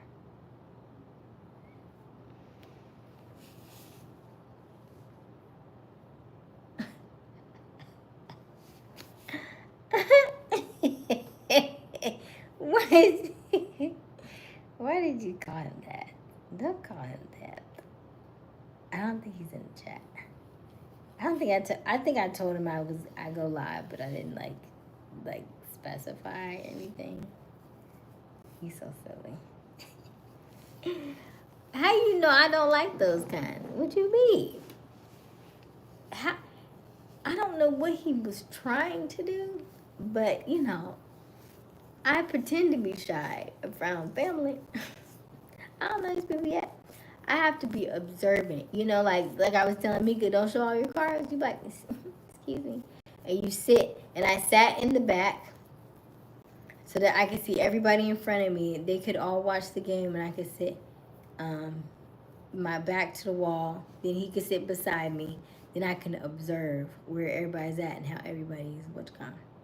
You know what I mean? Like, I mean, when I say like pretend to be shy, like when you first walk in, and I don't know if it's a pretend, but it's just like you're out of your comfort zone because I wasn't expecting that. You know, he said he only had a couple people at his house. He didn't say they were family. He didn't tell me that. So that caught me off guard. So that's all I'm saying. There's beauty in being open. I don't mind showing cards, but like, you know, that's all. Like, because we still have not had that conversation yet. Because I'm like, what's that about? You know. It would be like, if I didn't, like, and I have gone to guys' houses where they have, like, I met their moms and stuff, like, probably, I wouldn't say all of them, but I've gone to guys' houses, and I don't mind laughing and kikiing up with mom and sister and all that stuff, but at the end of the day, I'm probably not going to be with your son, and I know this, so don't get too invested. But that particular one, it just really caught me off guard because that was a lot of firsts. That was like first time at his house, first time meeting family. It was a lot. But I've known him for a while, so he's not necessarily new. I just don't live there. So because I don't live there, I'm not around him like that. Why pretend to be shy? There's a beauty in being open, showing your cards, and fully living the human experience. Showing your cards is okay if you know who you're showing them to. Everybody doesn't know how to play cards. Right? Everybody doesn't know how to play cards. Like I took a card game over there. And I wasn't like necessarily the greatest at the card game, but because I'm not the greatest at the card game, I don't mind if I pretend, and I say I pretend, but if I happen to be like, oh, I wasn't thinking, I apologize, right? Like I played Uno, and so he was like, oh, you didn't say Uno, so you got to get 2 more cards. Oh, okay, you know what I mean? That kind of thing. Like, oh, okay, sure, that's fine. And then I play, and then everybody else wins. But then I get to see how you play, right? And so that's why I say you pretend, because you're observing everybody else. So you know how they play. So that way, if you play spades or something else, you pretend like, that's why I say you don't show your hand. You need to see how people play. Like I play dominoes. If I play dominoes with you, does anybody know how to play dominoes in the chat? Let me see. Let me see if y'all know how to play dominoes. Dominoes. All women should show their cards. Just have discernment with who they are playing the card game with. And you say that, Q. You are not an open book. I can assure you that. You're not an open book. And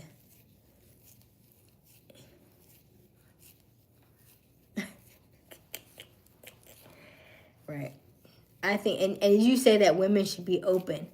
But a woman with an open book, in a male world, does not necessarily do well for her if she doesn't know how to play the game, right?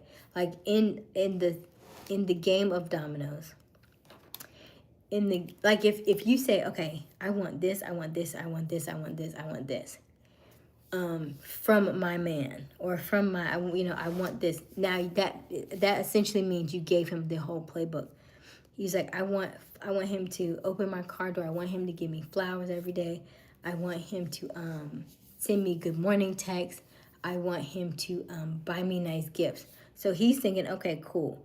So on week 1, I'm gonna buy her some flowers. On every other day, I'll remind myself to send a text. Hey, good morning, gorgeous, because I know she's gonna love that. Then I'm going to remind myself to do these things that she said. And then after a while, he's gonna be like, I don't want this no more. I don't really like, this not really me, but this is what she liked, and so I'll do it until I get her, and then you ghost her. That's what I'm saying. Like, you can't do the whole playbook, because if you give them a whole playbook, they know exactly what to do to get just enough to get what they want, and then they can leave. So you don't show the playbook. You do not show the playbook, and you may not feel like you may not do that, but there will be others who will do that. They do just enough because you gave them the playbook. So you have to be mindful of what you're doing. These are just little tips. But everybody teach their own, You be an open book. Tell everybody what you want. Get what you get, You may be, as long as you got the right person, then they'll treat your open book like a treasure, yeah? Let me see here. Just have discernment, right? But I don't know that everybody has discernment. I don't know that everybody understands what discernment is. Do they follow that thing in the pit of their stomach? Do they follow the signs? Do they follow the question? Do they ask the question? Do they follow the statements? You know what I mean? Like, so when we, in dominoes, we have every 10 points, like 10, 15, 30, every 10, 15, 20, 25 is you get your name on the board, and then you get points. So if you have, let's say you have like 2 5s in your hands, and you go and say, hey, I want 10. Like, let's say you have a 5 and 5, so you have a 10, and then you have one that's a 5 and a 3 or something. So if you say, 10, that means, and you only have 2, there are 7 of each piece in a dominoes hand, or in a full dominoes set. There's going to be 7 5s, 7 3s, 7 so and so, and all the way down. So if you only have 2 of those, and then you're playing with 4 people, that means chances are somebody can lock you out. So if you only went for the 10, that means you just took the money. And we have a saying, all money ain't good money. So if I take that 10 and I put that down on the board, and I start the game with the 10, chances are by the end of that hand, it won't be me who's winning anymore. That means I probably lost that hand. Unless I only needed that 10 to win, I put that 10 out there either to put my name on the board to get it, but I'm about to lose it because I don't have enough fives in my hand to keep that going. And so what's going to happen is I put the 5 down. They're going to go around again. It may be a 5, it may be something else. Then I go back and put my 5 down. Now I'm out. So because the spinner is 5 and I put my 1 5 out there and there are still 5 more out there, somebody else can block me out, and now I'm locked out. So I've got that money, but all money is not good money because now I'm locked out. Now I've lost the winning hand, and now it's somebody else's chance to get a domino, and now I've just lost that. So now I have to see if I can get it back. That's why I said all money ain't good money, and so you have to be mindful of how you show your hand. I'll treat that book like the Bible. Ultimately, though, most women have the same or similar playbook. We have an idea of what you run before we ask. Same as your friend. I can get that. I can get that. So, you know. It's just interesting. It's like, you know, the older you get, the more you just see things, and things stick out to you, you know? Like the chat. It's very friendly and very flirty, but if somebody were to develop feelings, then somebody could potentially get hurt. So that's why I said that. Like, it has its pros and its cons. But if you understand the game that you're playing, then you'll be okay. What's been sticking out to me lately? With what?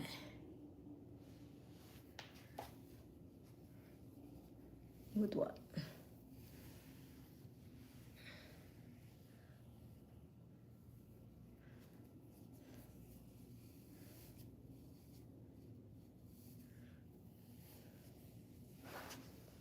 Where is my turn this off.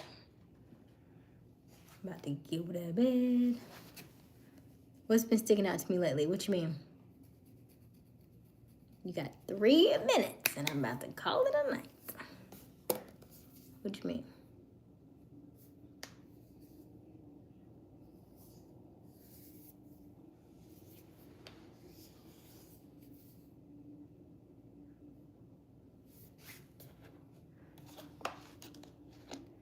You said things are interesting that stick out. I was wondering what you were with that. I already mentioned it.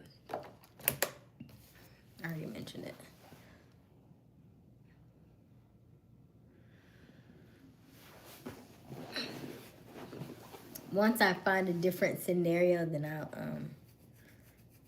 I'll discuss it.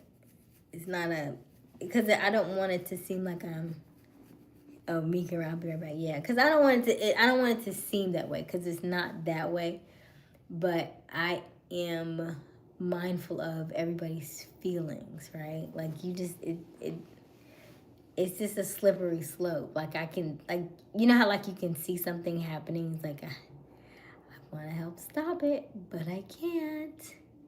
Sometimes people have to experience it for themselves, you know? Like, let me see here. Caveman, East Dallas, Texas, in this thing. Hey, Caveman. What y'all talking about today? We were talking about a variety of things. We were talking about, we were talking about mergers and acquisitions. We were talking about buying boring businesses. We were talking about investing, sales, marketing. Yeah, we was kind of all around the world today. I think everyone's feelings are in great hands. Do you think so, Q? Are you sure? I want to know, do you understand what's going on? And do you know how to navigate that? Because I think you know, but I think you're playing with it, and I don't think it's as playful as you think. Things start off as playful all the time. They may start off that way, but they don't necessarily always end that way. Right? He's like, well, I was just joking. I was just kidding. But everybody does a joke. So, that's all. What's going on exactly? What do you mean? What do you mean what's going on? What do you think is going on, Q? What do you think is going on?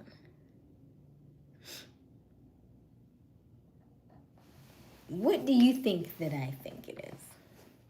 Let's flip that. Let's talk that way. What do you think I think? Because I'm playing this out. I'm playing chess. If I'm playing chess, I already see what this looks like.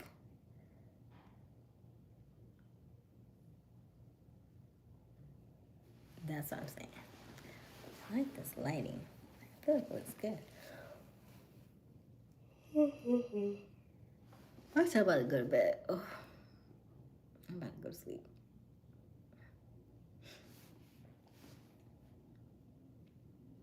I want you to be mindful of, I believe you think there's depth that isn't there. Maybe not for you, I don't think. Maybe not for you. I thought you liked Lent. Y'all know the rest. Huh? I'm confused. I thought you liked Lent. I have no idea what you're talking about. I have no idea what you're talking about. Huh? I don't know what that means. I'm lost, bro. Right? You're lost too, right? I have no idea what that means. I just want everybody. I don't want nobody's feelings hurt. That's all. You know. Oh, Lent liquor? Thought like Lent. Thought you farted. You shitted, old Southern proverb. Huh? I'm still lost. I'm still lost. What did that have to do with what we were talking about?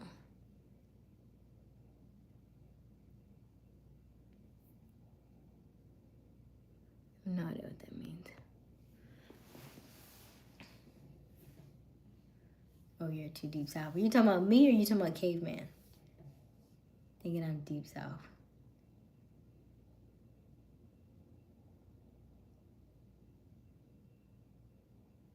I don't know. I'm not sure what you mean.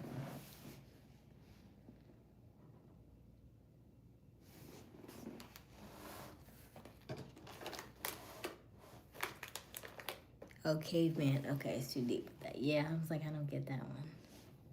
I don't get that one either.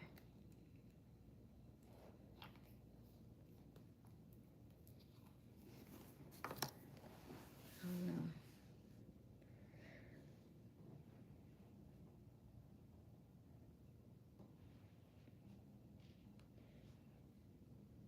But honest to God, don't know what y'all talking about.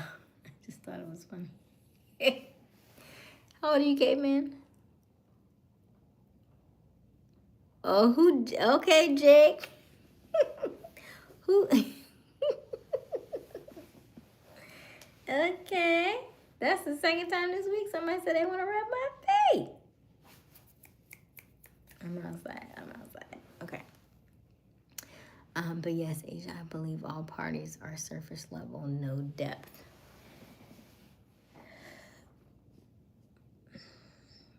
I think you could be right. Maybe you're right. Maybe I'm wrong. I could be wrong. I could be so wrong, right? I could be so wrong. Maybe.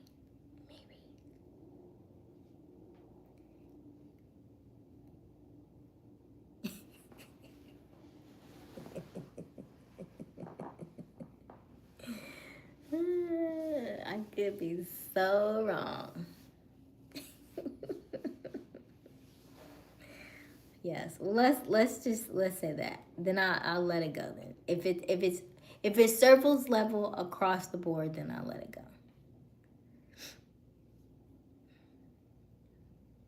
If it's surface level all the way across the board, then I'll let it go. Let's see here. I'll even use lotion if you want. I promise I'll do a good job. You may fall asleep. Oh gosh.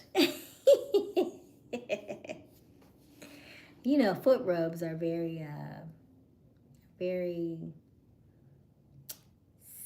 what's the word I'm looking for? Like sensual. There's a lot of pieces and parts and a lot of, nerve endings in the feet. You know what you're doing. Mm-hmm. You know what you're doing. The guy says he wants to see if your foot rub. Run. Run. Okay, a lot of connections. Right, exactly. Look at Jake. You know Jake. Mm-hmm. Yeah. Mm-hmm.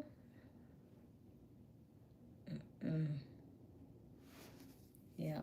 Like if he says to give me a massage, I'm not even following him up. Not even gonna follow him up. Nope. You ain't gonna play with me that way. I already know what time it is. I'm gonna go to the lady down the street. A massage? I'm good. Thank you so much though. I'm good. I thought you was gonna say nerve-wracking. Cause I swear I can't stand it. What? No. Foot rubs are amazing. There's a lot of pieces and parts into that, yeah.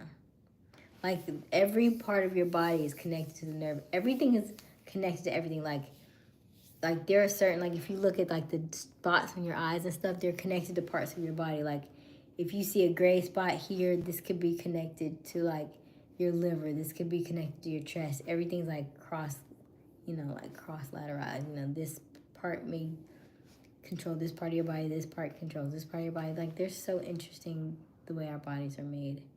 Especially feet as well. Feet, everything has a spot that connects to another part of your body. Everything's connected. Sam Cave. It feels violating.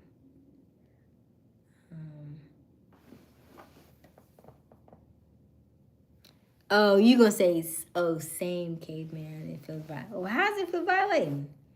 You do it to us. You don't want it to be done back to you? There's a couple things like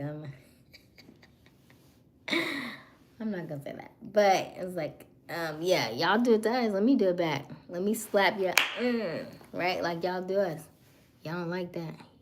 I'm gonna put you on top of the table. How about that? Promise it would only be your feet, toes, and ankles. I'll stop until you go to sleep. Stop until you go to sleep and wake up like, where are all my clothes at?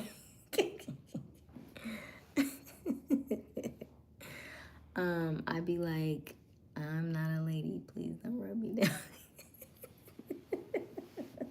Oh, no. Y'all said that y'all don't get the treatment. Y'all said y'all don't get the same things that women get for Valentine's Day. So we're going to give y'all the same treatment.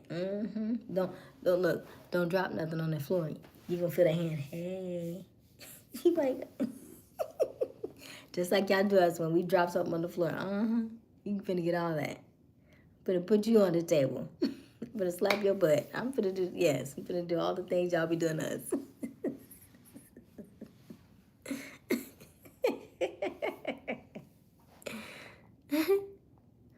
Let me see. I'd be like, I do a lot to you, Aysia. I wouldn't want. Exactly. You don't like your back, but you want to do it to us. Don't touch my my feet. You don't want me to touch nothing. He said nothing. Nothing.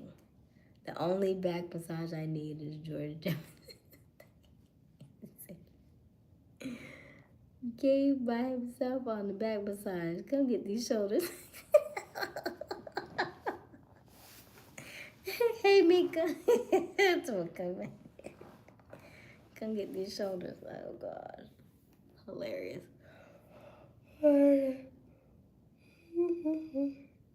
Mm-mm. That's too much. That is too much. Yeah, everything that you do to me, I'm about to do right back to you. Pelvic massages only. Nice. Oh gosh, Mika, you up to at 1 a.m. You work tomorrow, Mika? But she's been sick though, so she may be off. What do you mean, hell no? What do you mean? Yes, everything you do, I'm about to do right back to you. I'm telling you, don't drop nothing. I'm about to put you on the counter.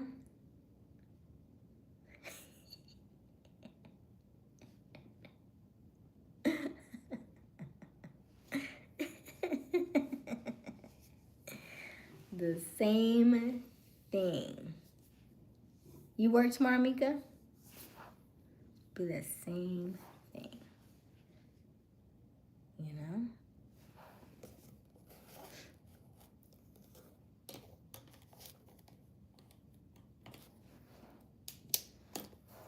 Nope. Oh, but that's good. You get some sleep.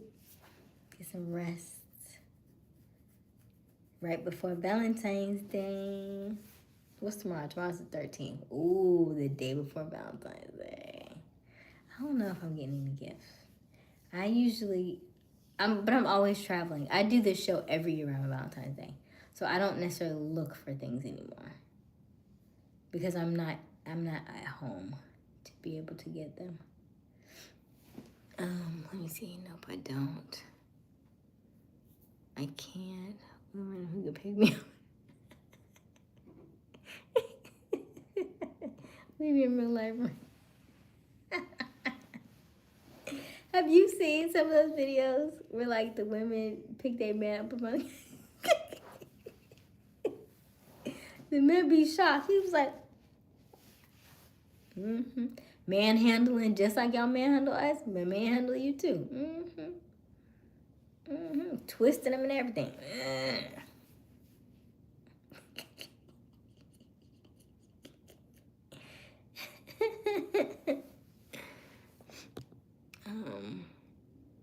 Let me see. My friend's son just said I was weird because I never want kids. Sorry, but baby, they're cringe. Oh, I think children, it just depends on where you are. I've said I didn't want them for a long time. Now I've changed my mindset on that, even though I'm like later 30s. But I still want children. And I say children, but child would probably be fine too. But I'm also not opposed to adopting. I wouldn't mind having some, but I'm not opposed to adopting either. I don't know that they necessarily have to come from my womb. You should keep it 100. Are you this delicate and innocent? How you look, or are you quiet, rude girl? I don't think I'm rude. I don't think so. I think how you see me, but I do think, I can escalate if you get me to that point, but it would take a while. It would take a while for you to really get me to that point. I watched this video today where the lady put her phone, I guess, as high as, I guess, her man's height is, and she was laughing. She was like, how can you take me seriously? Because I'm like, I am tiny. I'm like 5 feet. So I'd probably be like, yeah. I'm probably yelling, and you probably looking at me like, in my mind, I feel like I'm a lion, but like, from your eyes, you're probably like, look at this little kid. Isn't she just so cute? Like, I'd be really mad, right? Yeah, you'd be like, oh, she's just so cute, right? So I was like, never mind. There's no even need to get angry. So I can't with a masculine John trying to dap me up.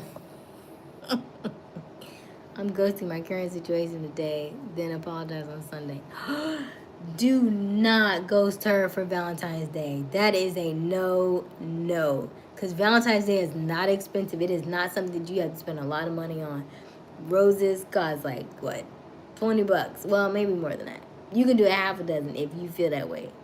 Do a half a dozen and some candy and a card. You know what I mean? $20 goes a long way on Valentine's Day.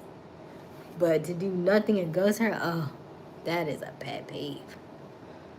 Because what are you there for at that point? Why are you stringing her along if you don't want to give her anything? Because you know that would make her day. And if you don't want to be with her, then just don't be with her.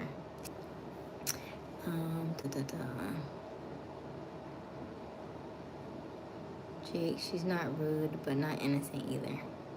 Late 30s, you got that Benjamin Button. Yes, caveman, yes. Damn cave. Yes, I'm going backwards.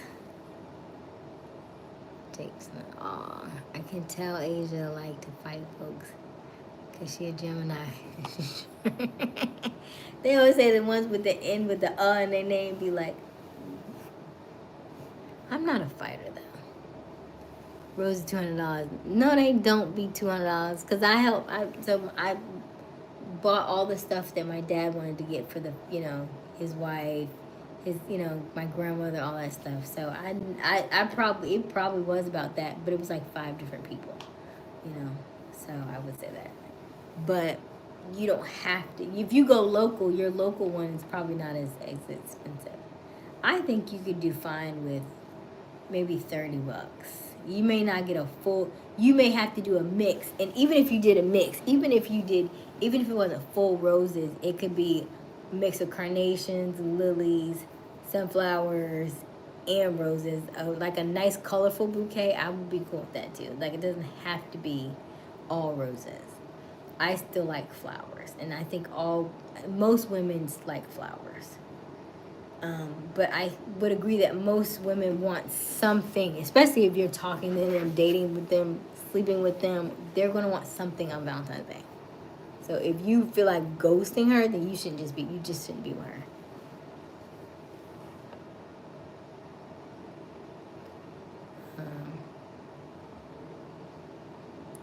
Roses, $200 with tax and unpack. Hey, Mika. You say AI got Mika's account?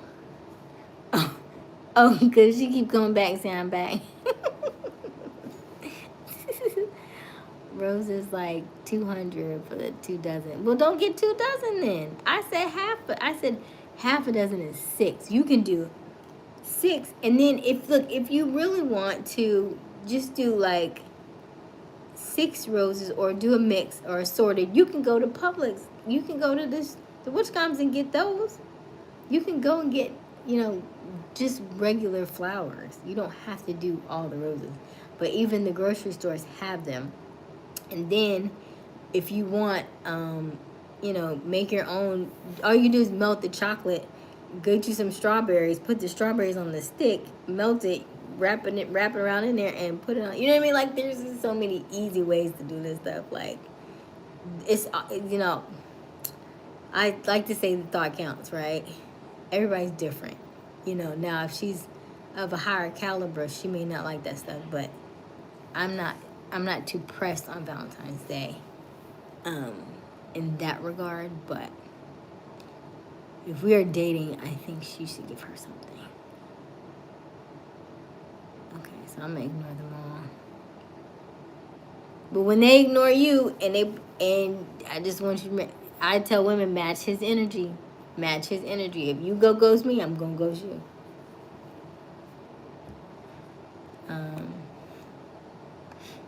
$30 unless you're getting it from the grocery store. Not happening. I'm busted.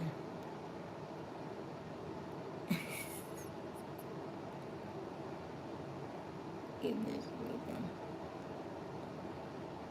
Okay, Jake Snow. Cute. I swear she's got me because she looks so dainty and soft. She would be in pain even if you tell her. What? Jake. I don't know what y'all talking about. Go ahead, get it, Mika.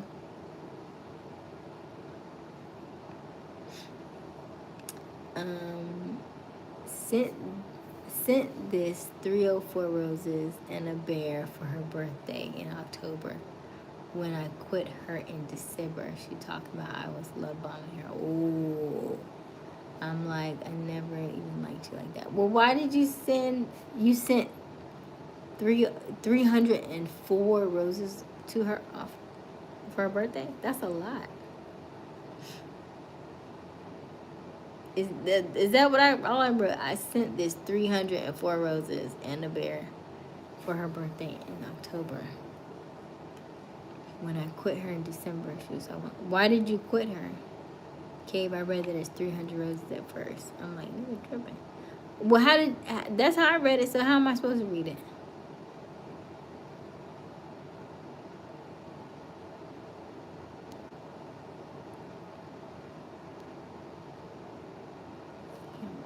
She matched my energy, because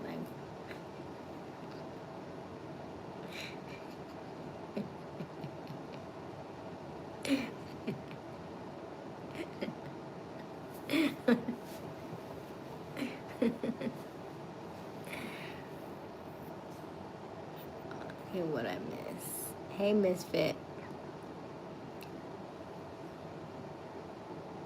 I'm at 20%. See, my phone is dying. Okay. What you saying to me? Getting the poncho. Oh, right. The tarp, I thought you said. I don't think a poncho's enough.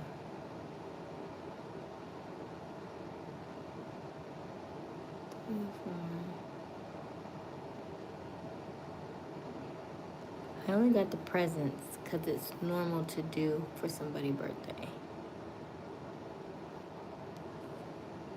Okay, I only got the presents because it's normal to do for somebody's birthday. No, I get the presents, but I'm saying, you said 304 roses? Like, that's what I mean. Twos you need. Da, da, da.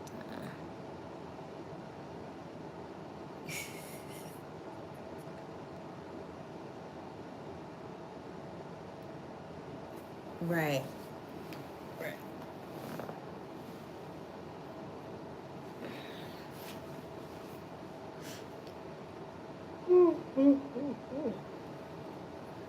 We listen and we don't judge. We just observe.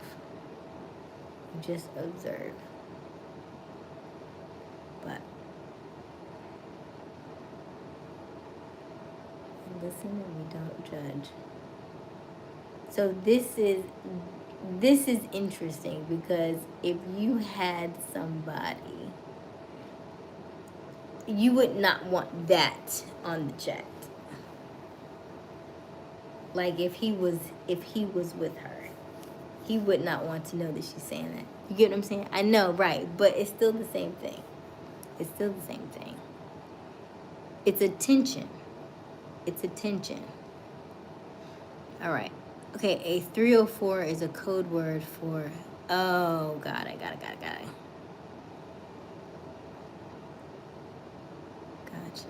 Okay, let's see here.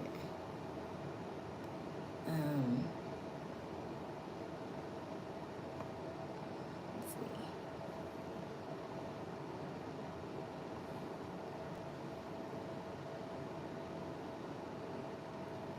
You can. I'm not saying that. I'm saying you have to know why you're joking and the way you joke. And because you're in a relationship, I don't think that's the jokes that you want to put out there. That's all I'm saying. Because, like, if especially if y'all, like, want to be a thing for, like, a long time, If he's just a fling, then it's different. But, these are older men on this chat.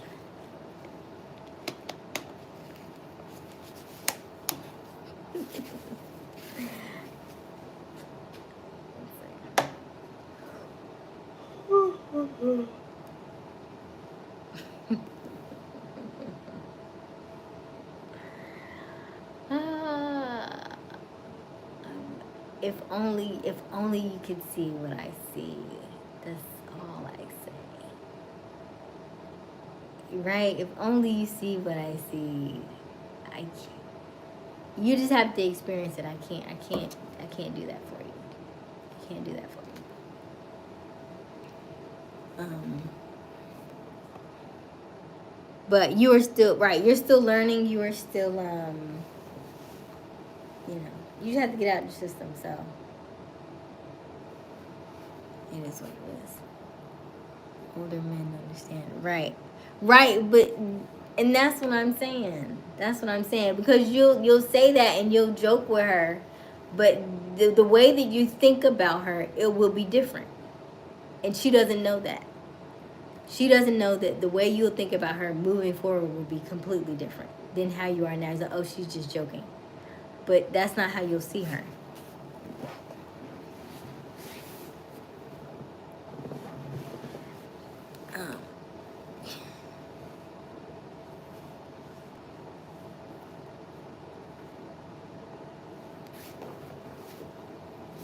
Cause that's what I'm saying. Like you'll egg her on, and then she'll do that stuff, but it's not. It doesn't. It doesn't. I can't explain it. Yeah, I can't explain it. She just have to. She have to learn it. She have to learn it. And you say, but y'all are men. Y'all are men, and you'll say that.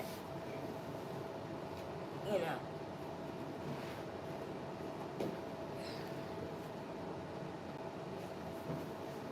But on the other side of this, it's a different story. But there are only me and her in the chat. Like, there are not any older women in this chat. So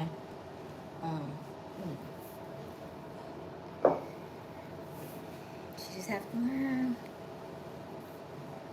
You don't have to do anything for me. It's not for me. It's not about me. It's you know. This, remember I talked about mirrors, and the things that we do are a reflection of who we are inside and how we're feeling. When we seek attention from certain people, as means that we're probably not getting the attention that we want, so we seek to do it in other ways to get them aroused, because we know that that's what we think that they want. But you would be but you think that's what they want, but that's not necessarily what they want. That's a good time, that's not a long time though. You know what I mean?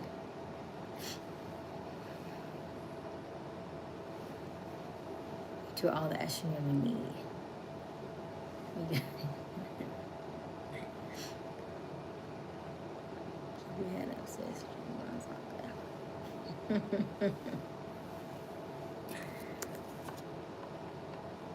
Good times can last a long time. Can they? Can they? Can they though?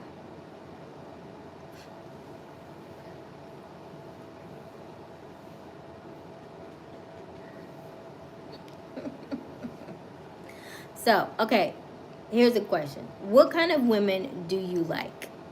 For the men in the chat, what kind of women do you like?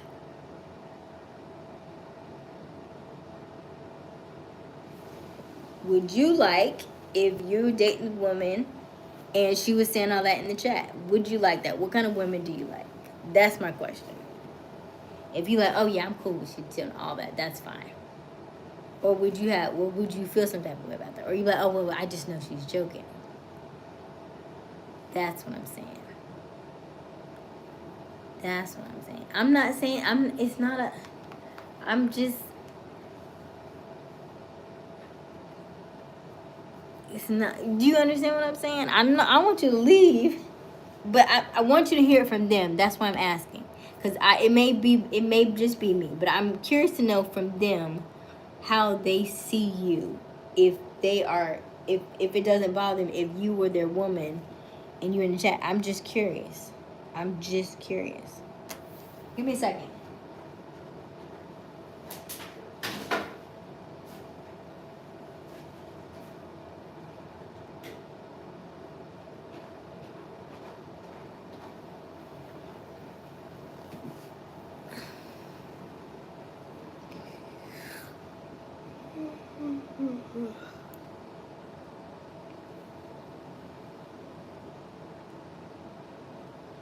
Depends on the stage. They just started talking. You said depends on the stage. They just started talking. So, okay.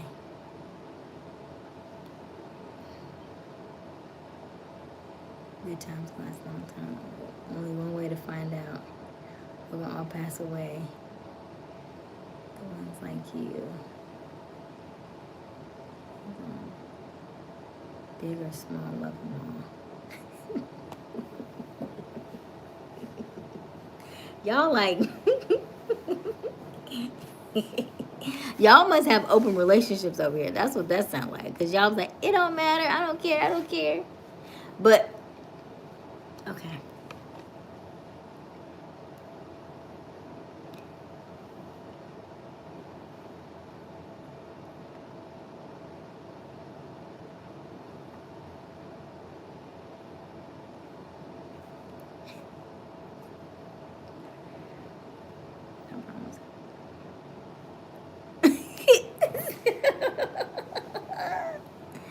I promise. I promise.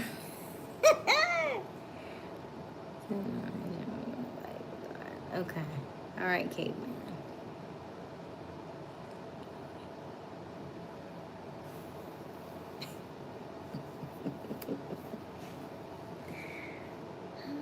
I'm just. That's all I'm saying. All I'm saying is it's something that you want to keep sacred sometimes, right? Like you can do all those things, but you don't want everybody to know that you do all those things, right? You just you can, you know what I mean? It's just it's a mysterious thing, but it's intriguing. Like I want you to imagine like women who wear provocative clothes. Men see all that, right? But you don't have to. A woman in a muumuu can get way more action than a woman who dresses provocative because he can imagine. All a man needs to do is imagine you. You don't have to give him any of that. He's gonna do that anyway. He's gonna imagine what you look like under it. You don't have to. You can be in full garb. You can be in Arab stuff. You could only show your eyes. And he was like, I can imagine everything underneath there. That's it. They don't need. They don't need a play-by-play. They don't need none of that. They already have imaginary minds anyway. That's all I'm saying. So you can do less, and it means so much more. That's all. I just don't want you to show all your cards.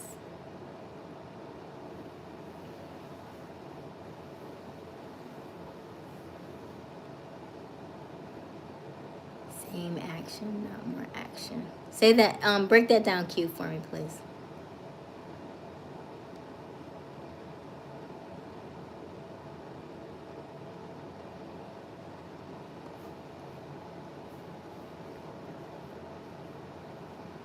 Anime chicks. I don't know what that means.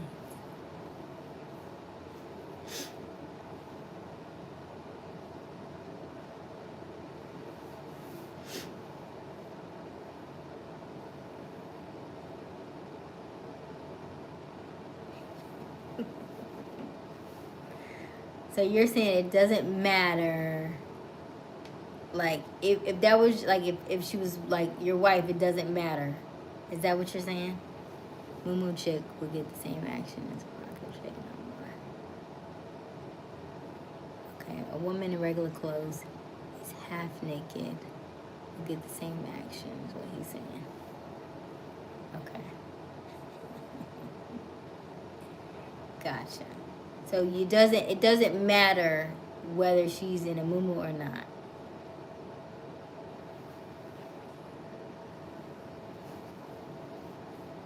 Okay. Gotcha. Okay. Well, the jury has spoken.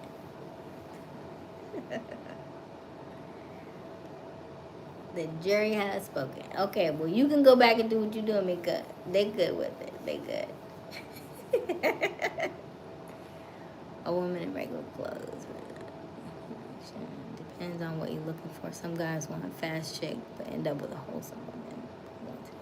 Right, yeah. So I get, me and Misfit, I think, are on the kind of on the same lines with that. But I guess it depends, right? It just depends on the type of, what type of relationship you want, I think.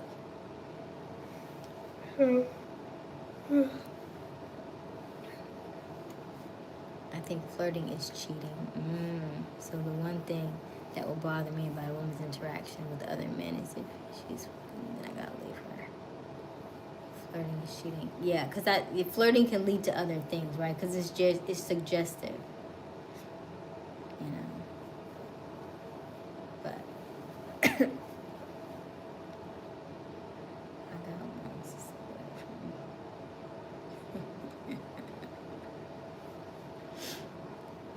Oh, goodness.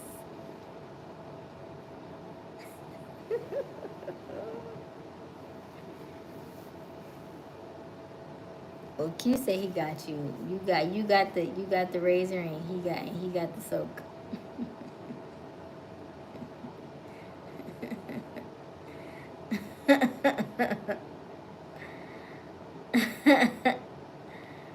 Now I see what you're talking about. Okay, yeah. You just have to, right. They don't mind. Listen, there's nothing but Leos in this chat, and they all have a gas hose. Okay, Mika, you are a Leo. They all have a gas hose. You see them lighting you up right now? Fire, fire. Right, girl. Watch, listen. Ooh. You gotta watch them. You gotta watch them. You gotta watch them. I tell you what, when I learned that men will gas you up, but they will also stab you in the back. I worked at a church, and I was telling the guy about how much I was making. So he said, "Oh, the people at my job make 6 figures for what you do." He was like, "You should really." He's like, "You should go back to them and ask for this." And I was like, "You know what? I think I am." So I went back and I asked for this, and I asked and told them why. And I don't say that, you can go and ask for a raise and stuff, but I don't feel like now you should justify your raises. But anyway, I went back and I was like, yeah, I think I would like this. And do you know, I was doing probably like 3 people's job. And I went back, and he went in and underbid me by like $20K for one position that I was doing all 3 in. And then they took, and I went and asked him, I said, did you really just do that? And he was like, you gotta do what you gotta do. Okay. You have to watch them, okay? You gotta watch them, okay? Alright, some dudes like to share their chick, and it might be false for them, not relationships are similar. Maybe that's a people thing, not a male thing. I feel like that's a lot more. I feel like women will tell you up front. You will know a female. A female is like a little. It's not. She's not sneaky like that though. That was crazy, right? And I was like, oh wow. I'm glad I'm out of that situation though, because that's why I say now I can hear God a lot better that I've been removed. But then I was like, what? Wow. Then had to train him, right? After he did it, what he did, then I got to train him on it. Bruh. You kidding me? All right. That was his game plan all along. So, yeah.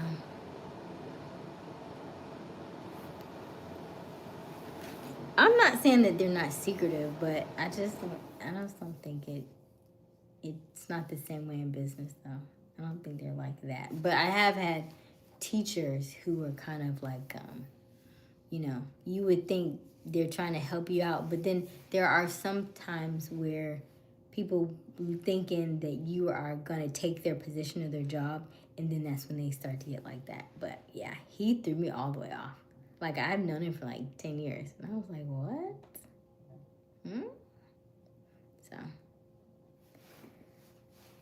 So now you just learn to watch people. Watch them, watch them, watch them. Why you say that, Q? Like, who you miss? What's coming? Why you said girl? Gotta watch. Listen. Can I have my drink together? What? Can you have your drink together? Can I have my drink together? I don't know what that means. Yeah, bro, I had a flawed character. My chest burned. Oh, goodness.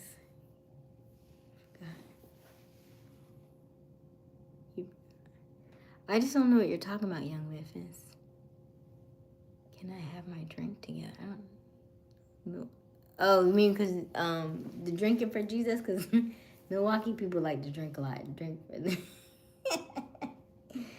I'll never forget. They was like, drink for Jesus. I was like, okay. That's a new one. That was his game plan all along. Yeah, I think because he was getting ready to get married,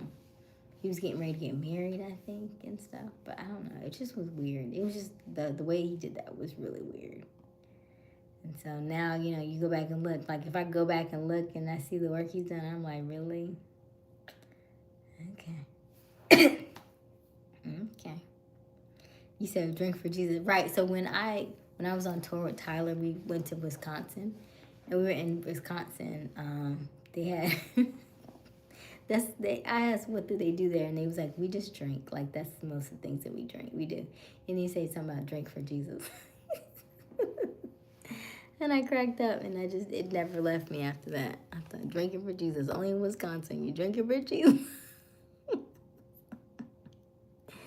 Yes, I went on tour with Tyler Perry back about 11 years ago now. And that's kind of how I started in the, entertainment industry. I worked for PBS, and I interned in radio. And then over time, I was asked to be on tour with Tyler. So I did one of his plays. We did all up and down the East Coast from January that year to May. And so after that, then I started doing comedy shows and some other stuff. And then the last 7 or 8 years, I've been doing Southern Soul concerts and blues concerts. And so we have one this weekend. I'm in Arkansas. We have Calvin Richardson, H-Town, remember Knocking the Boots, Century, Dee Dee Jones, and Bree Wooten on this show. I miss you too, young Memphis. Heartburn, Hospital Mika, Tyler, yes. Oh, just heartburn. You ate tacos. You need a test. Nope, I'm not going to the hospital. You want to drink something? I don't even love taco. Especially if you had Taco Bell, that might be acid reflux. Ugh. We gotta drink some pickle juice. When can I get my date? Oh my gosh, it's almost 300 minutes on this chat. I'm at 10%, y'all. Okay, y'all got 2 minutes and I'm going to bed. It is 2:07. I have a meeting at 7 a.m. That's cool. I would love to get into acting in theaters, black plays, and issues like that. Yeah. There are a couple of black plays that are coming out. A friend of mine has just got signed on to a play in Charlotte. So plays are definitely in. I don't know that I fully understood how much plays are, really interesting, really fun. But I wrote a play when I was a child, 4th grade. I wish I could find it. I read it in my little Nickelodeon book. I can't find it. Going until 2:30. We'll push you in the algorithm. Says who, Q? Says who? We're at 300. We're at 300 minutes. I don't even know how long that is. I want to do a 24-hour live, but I don't know what that looks like. I feel like I would be tired. I might fall asleep on y'all. But I feel like it would have to be some really good topics. We would have to break down certain topics and when we gonna do them. And then all of y'all would have to be on for 24 hours. So what y'all schedule look like? And then if we go 24 hours, we have to, our talk during the day cannot be like our night talk, okay? Caveman is supposed to be in Mexico. Oh, yeah, that's right. You still running. You still out, I guess. I've been watching Black Theater since I was like 5. Gotcha. Yeah. I'll be in and out. I'll support. I told y'all I few them essays. And I'm going to swim to Hawaii or Cuba. Oh, my gosh. Yeah, with all that stuff coming down the pipeline now, I don't know. Like the place I'm at, they are very, hold on, see, cave, that's the same. The same. Okay, gotcha.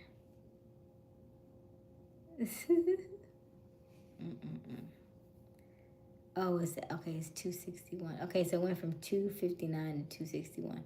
That is throwing me off because I thought 259 was gonna go to 3. So I'm not sure I don't know how to gauge this thing.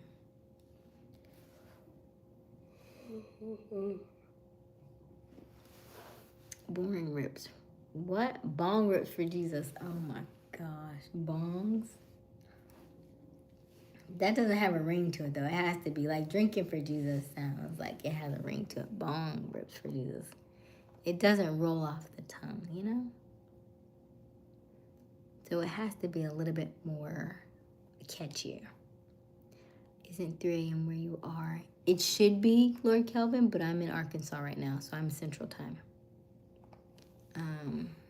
That's why I'm apologizing on Sunday after I go saw my women, because I'm supposed to turn myself in on Monday. So you should still get them a gift before you go in then. That way when you're in and you need money, they will give you money. Okay? This is how we think. This is premeditated now. Go ahead and make sure you give them something. That way, like when you call them, you said all my women. Did you say all my women? Wait a minute. That's why I'm apologizing after all my women. You just say all my women. So you that's why you don't want to give a gift because you have too many. Still give them all a gift because you playing with their heart. You playing with their heart, so give them all a gift. I don't know if you playing with some other stuff. Still give them a gift. And then when you turn yourself in and then you call them, they can give you money while you're in there. So you'll have that. You'll need money while you're in there anyway. You're right. But I can at least blend in. Go crazy this weekend, caveman. Had the Bible in at least. Wasn't no bongs in the Bible. I'm buying a cat this weekend. I have a cat. Young, I miss you since the last time you was in Milwaukee. You didn't see me since the last time. That was 11 years ago. I don't remember anybody in Milwaukee. I wish I could find I found my old phone, but I can't. I need to charge it. I need to see those pictures on there. Because all the pictures that I have in my other phone are from the last 2 weeks of the tour. So there's not really much in there. But they're on the other phone. But I was having so many issues when I was on tour with my old phone because I had the old y'all remember back in the day we used to push it up? Not the flip, the slider. I had the slider. Oh, those were the days. Let me see. I don't want the money. I got bread. You have bread, but if you turn yourself in, are you gonna have access to it though? I'm an open book. I'm playing with none of the hearts. Oh, okay. How many is it, caveman? Your open book. Gotta let the air out, caveman. I miss phones with keyboards. Yes. Memphis Super Bowl. Right. And that's why I say you don't have right. If he open book, he don't have to lie because women will still, you're honest with them, they'll still let you do the things that you want to do.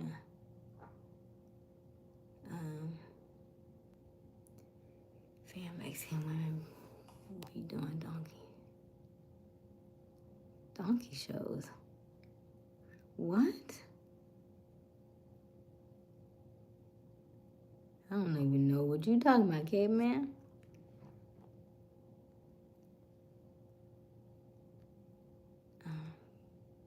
Just 9 in rotation. 9? 9, though. You say anything over 3 is un-American. How do you remember all of them? And are you like intimate with all of them? Because that would be a problem for a lot of them. I feel like that's a lot. I say dating, but he's right. Anything over 3 is un-American. Because I feel like at some point you gonna mess up somebody's name. Or are you just saying bae? You just saying bae and boo? So you gonna mess up nobody's name? Because I know you are.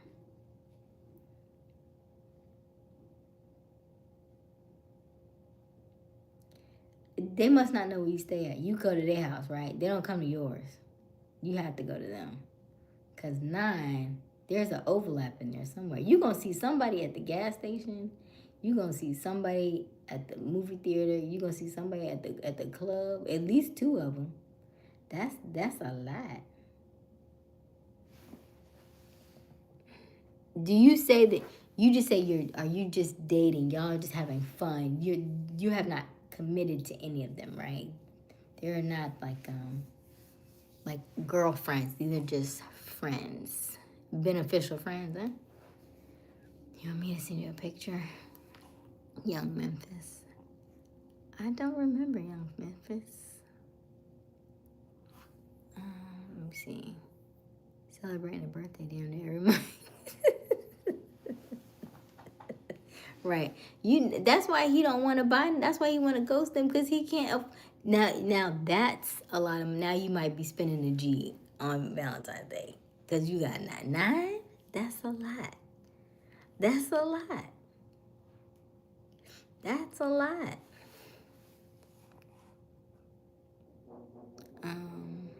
They all got the same name, right?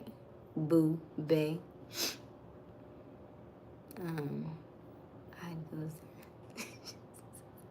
See, that's what I'm saying. Look, putting the gas on it. Y'all don't care about this lady. I have an amazing memory, and some of them friends. And yes, they all know where I live, and they know I got multiple lady friends. Lady friends and intercourse partners are not the same. Aysia, Memphis on your body. What were you into 11 years ago? Memphis on your body? What do you mean? I don't know what that means. Yes, I'm committed to them all. You're committed to them all. Are you poly? That's a lot, though. Good night, Mika. You want me to send you a picture?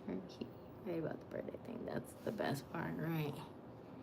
Right, because he got to be doing, that would be birthdays, Valentine's Days, Christmases. That's a lot. That's a lot. Good night, Mika. Dave Ramsey smashing 7 himself. Oh, gosh. That's what he said? How you know about Dave? I'm sleeping with all my friends. I don't have any male friends. Oh, my gosh. Are you strapping? Because if one gets it, then everybody got it. You messing up women's pH balances. I don't like that. Because our stuff, like even when women get pregnant, they will, if they're sick and they're having, if they have and they lose the baby, or if they're sick during any of the trimesters and stuff, we would think that was the women, but it's actually the man's sperm that fertilized that egg is why she's so sick, because it's his sperm. So you were knocking around, and then, that's a lot of different pH balances you got going over there. Everybody's not set up the same way. Everybody don't eat the same things. Everybody don't wish on the same things. Oh my gosh. Oh my gosh. Let's see. No, I'm not poly. I'm just regular black. And only kids get Christmas. How many kids do you have, K-Man? Dave can afford it. Yeah, Dave can afford it. Get the gifts. Kids get the gifts. You're onto something. Oh my gosh. I don't believe in rubbers. I'm extremely clean. You may think you're extremely clean, but in and out of that many vaginas is a lot. That's a lot. There's a lot that I'm not telling you. That's a lot. You say you don't believe in rubbers. Is this a joke?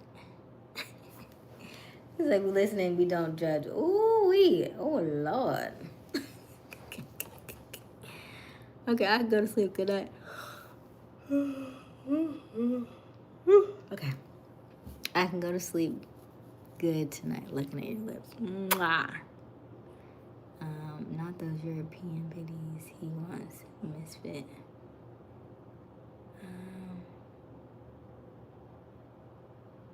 Huh? What you mean, Q?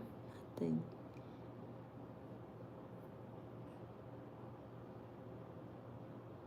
and I get tested a lot, to be honest. How often do you get tested? And how long have you been with these 9? You just waiting to fail the test. I don't have any kids, but out of 9 women, only 6 got kids, like 15 in total. You don't have any kids, so then are you fixed or you just blank? Because I feel like there has to be some something in there. Like if you're not rapping, interesting. Okay, to my haters. The hospital. Wait a minute. The hospital ain't gonna lie to me. Test results. 15 Robux cards be hitting on Christmas. He worried about it. Oh, gotcha. Getting tested won't prevent anything. Just telling you, congratulations. Won't you win that prize?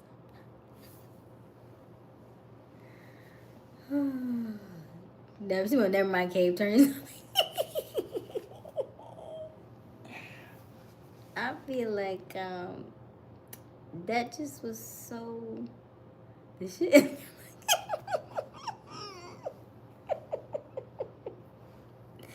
Nine is diabolical to me. That's we are in 2025, and if you add the numbers up, that means 9, and 9 is like the most powerful number. Like out of all the numbers in our, in all of our numerology. Ooh-wee.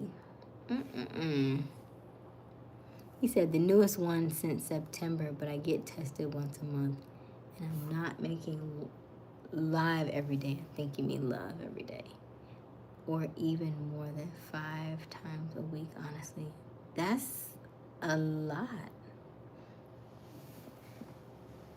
I'm not even more than 5 times a week. That's the whole week though, isn't it? It's like Monday, Tuesday, Wednesday, Thursday, Friday. I mean, I guess you could take the weekends off, but you still been busy. What is it that you do again? Is that your job? Oh, you want a baby? I could have gone and gave me Tonga. I ain't never scared like a bull crusher. What? I'm gonna catch something for sure. I got one by you. Okay, young Memphis. 5 times a week and 9 personalities. Right. I'm like, that's a lot. That's a lot. Dang, for real, 9? That makes perfect sense.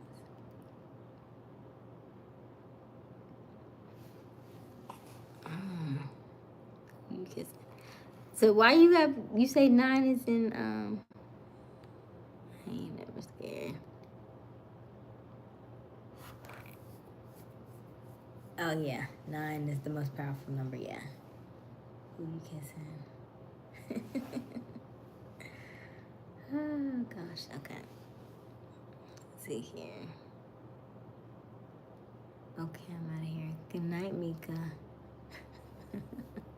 I thought you was already gone, Mika. Good night, Mika. Mika, you don't have nothing to say about this chat because this is crazy. You don't have nothing to say. Oh my God. 9? No. 9. Let me see. Q and the fam is like one lady for 3 days or something. Sometimes just one day. I ain't no sex addict. You're not a sex addict. I don't gotta make love all the time. I actually only do it if they need it. Aren't you so sweet? How'd you worrying about their feelings and how they... Aren't you just so sweet? You're gonna have one when you know who I am. Okay.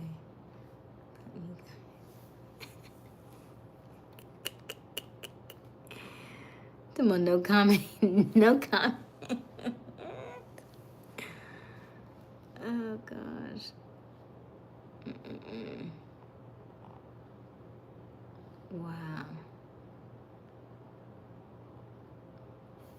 Yeah. That's crazy. Don't end live till I come back.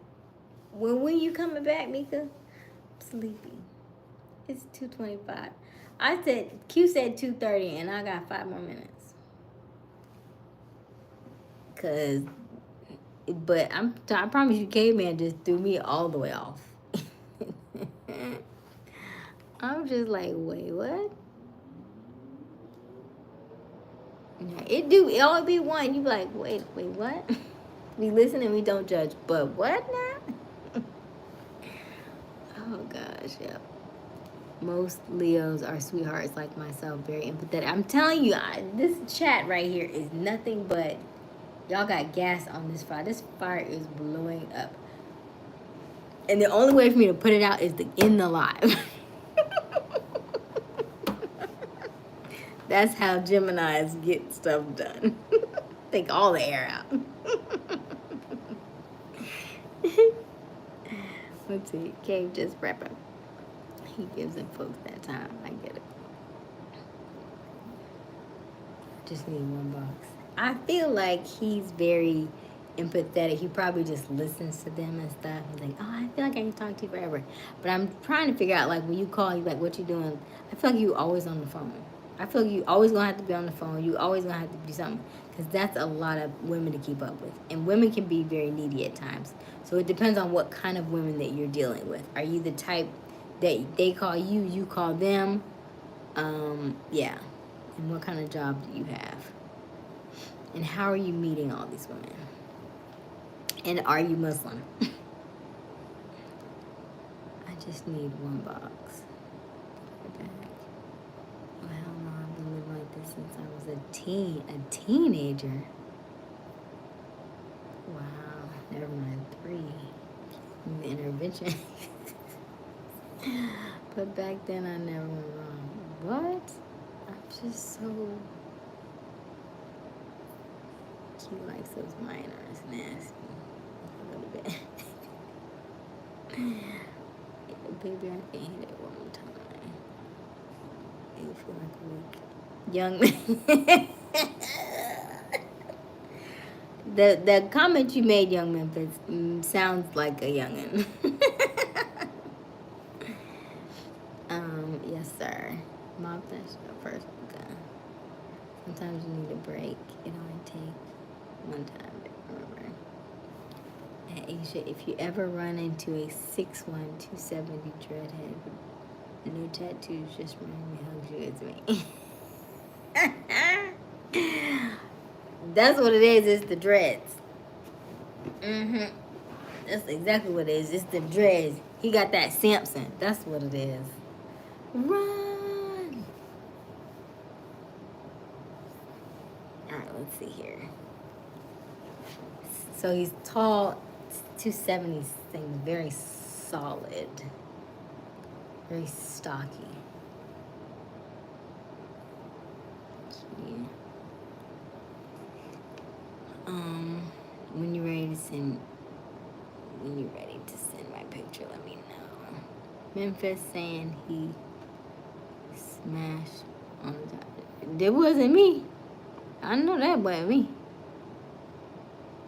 Who is... Memphis probably wasn't even born when I was on tour. I'm gonna leave it there. I'm a Christian, lightweight, wannabe Christian. What Bible you in? You in the Old Testament, huh?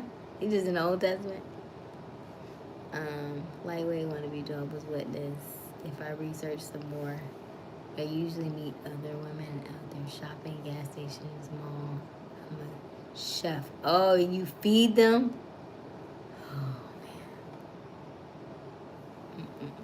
I'm going to say I have to put your face in it. What? That's probably, I know it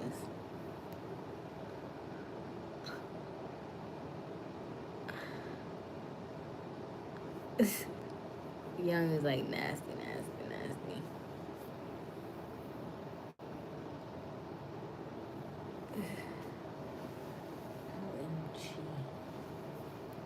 Yep, I love the Old Testament. I also don't believe anything Paul wrote in the New Testament. Nonetheless, I love Jesus. Libra. Gotcha. Oh, Young Memphis is a Libra. When what's your birthday, Young Memphis, and how old are you? Wait a minute, 1%. Y'all better hurry up because I'm gonna let it die.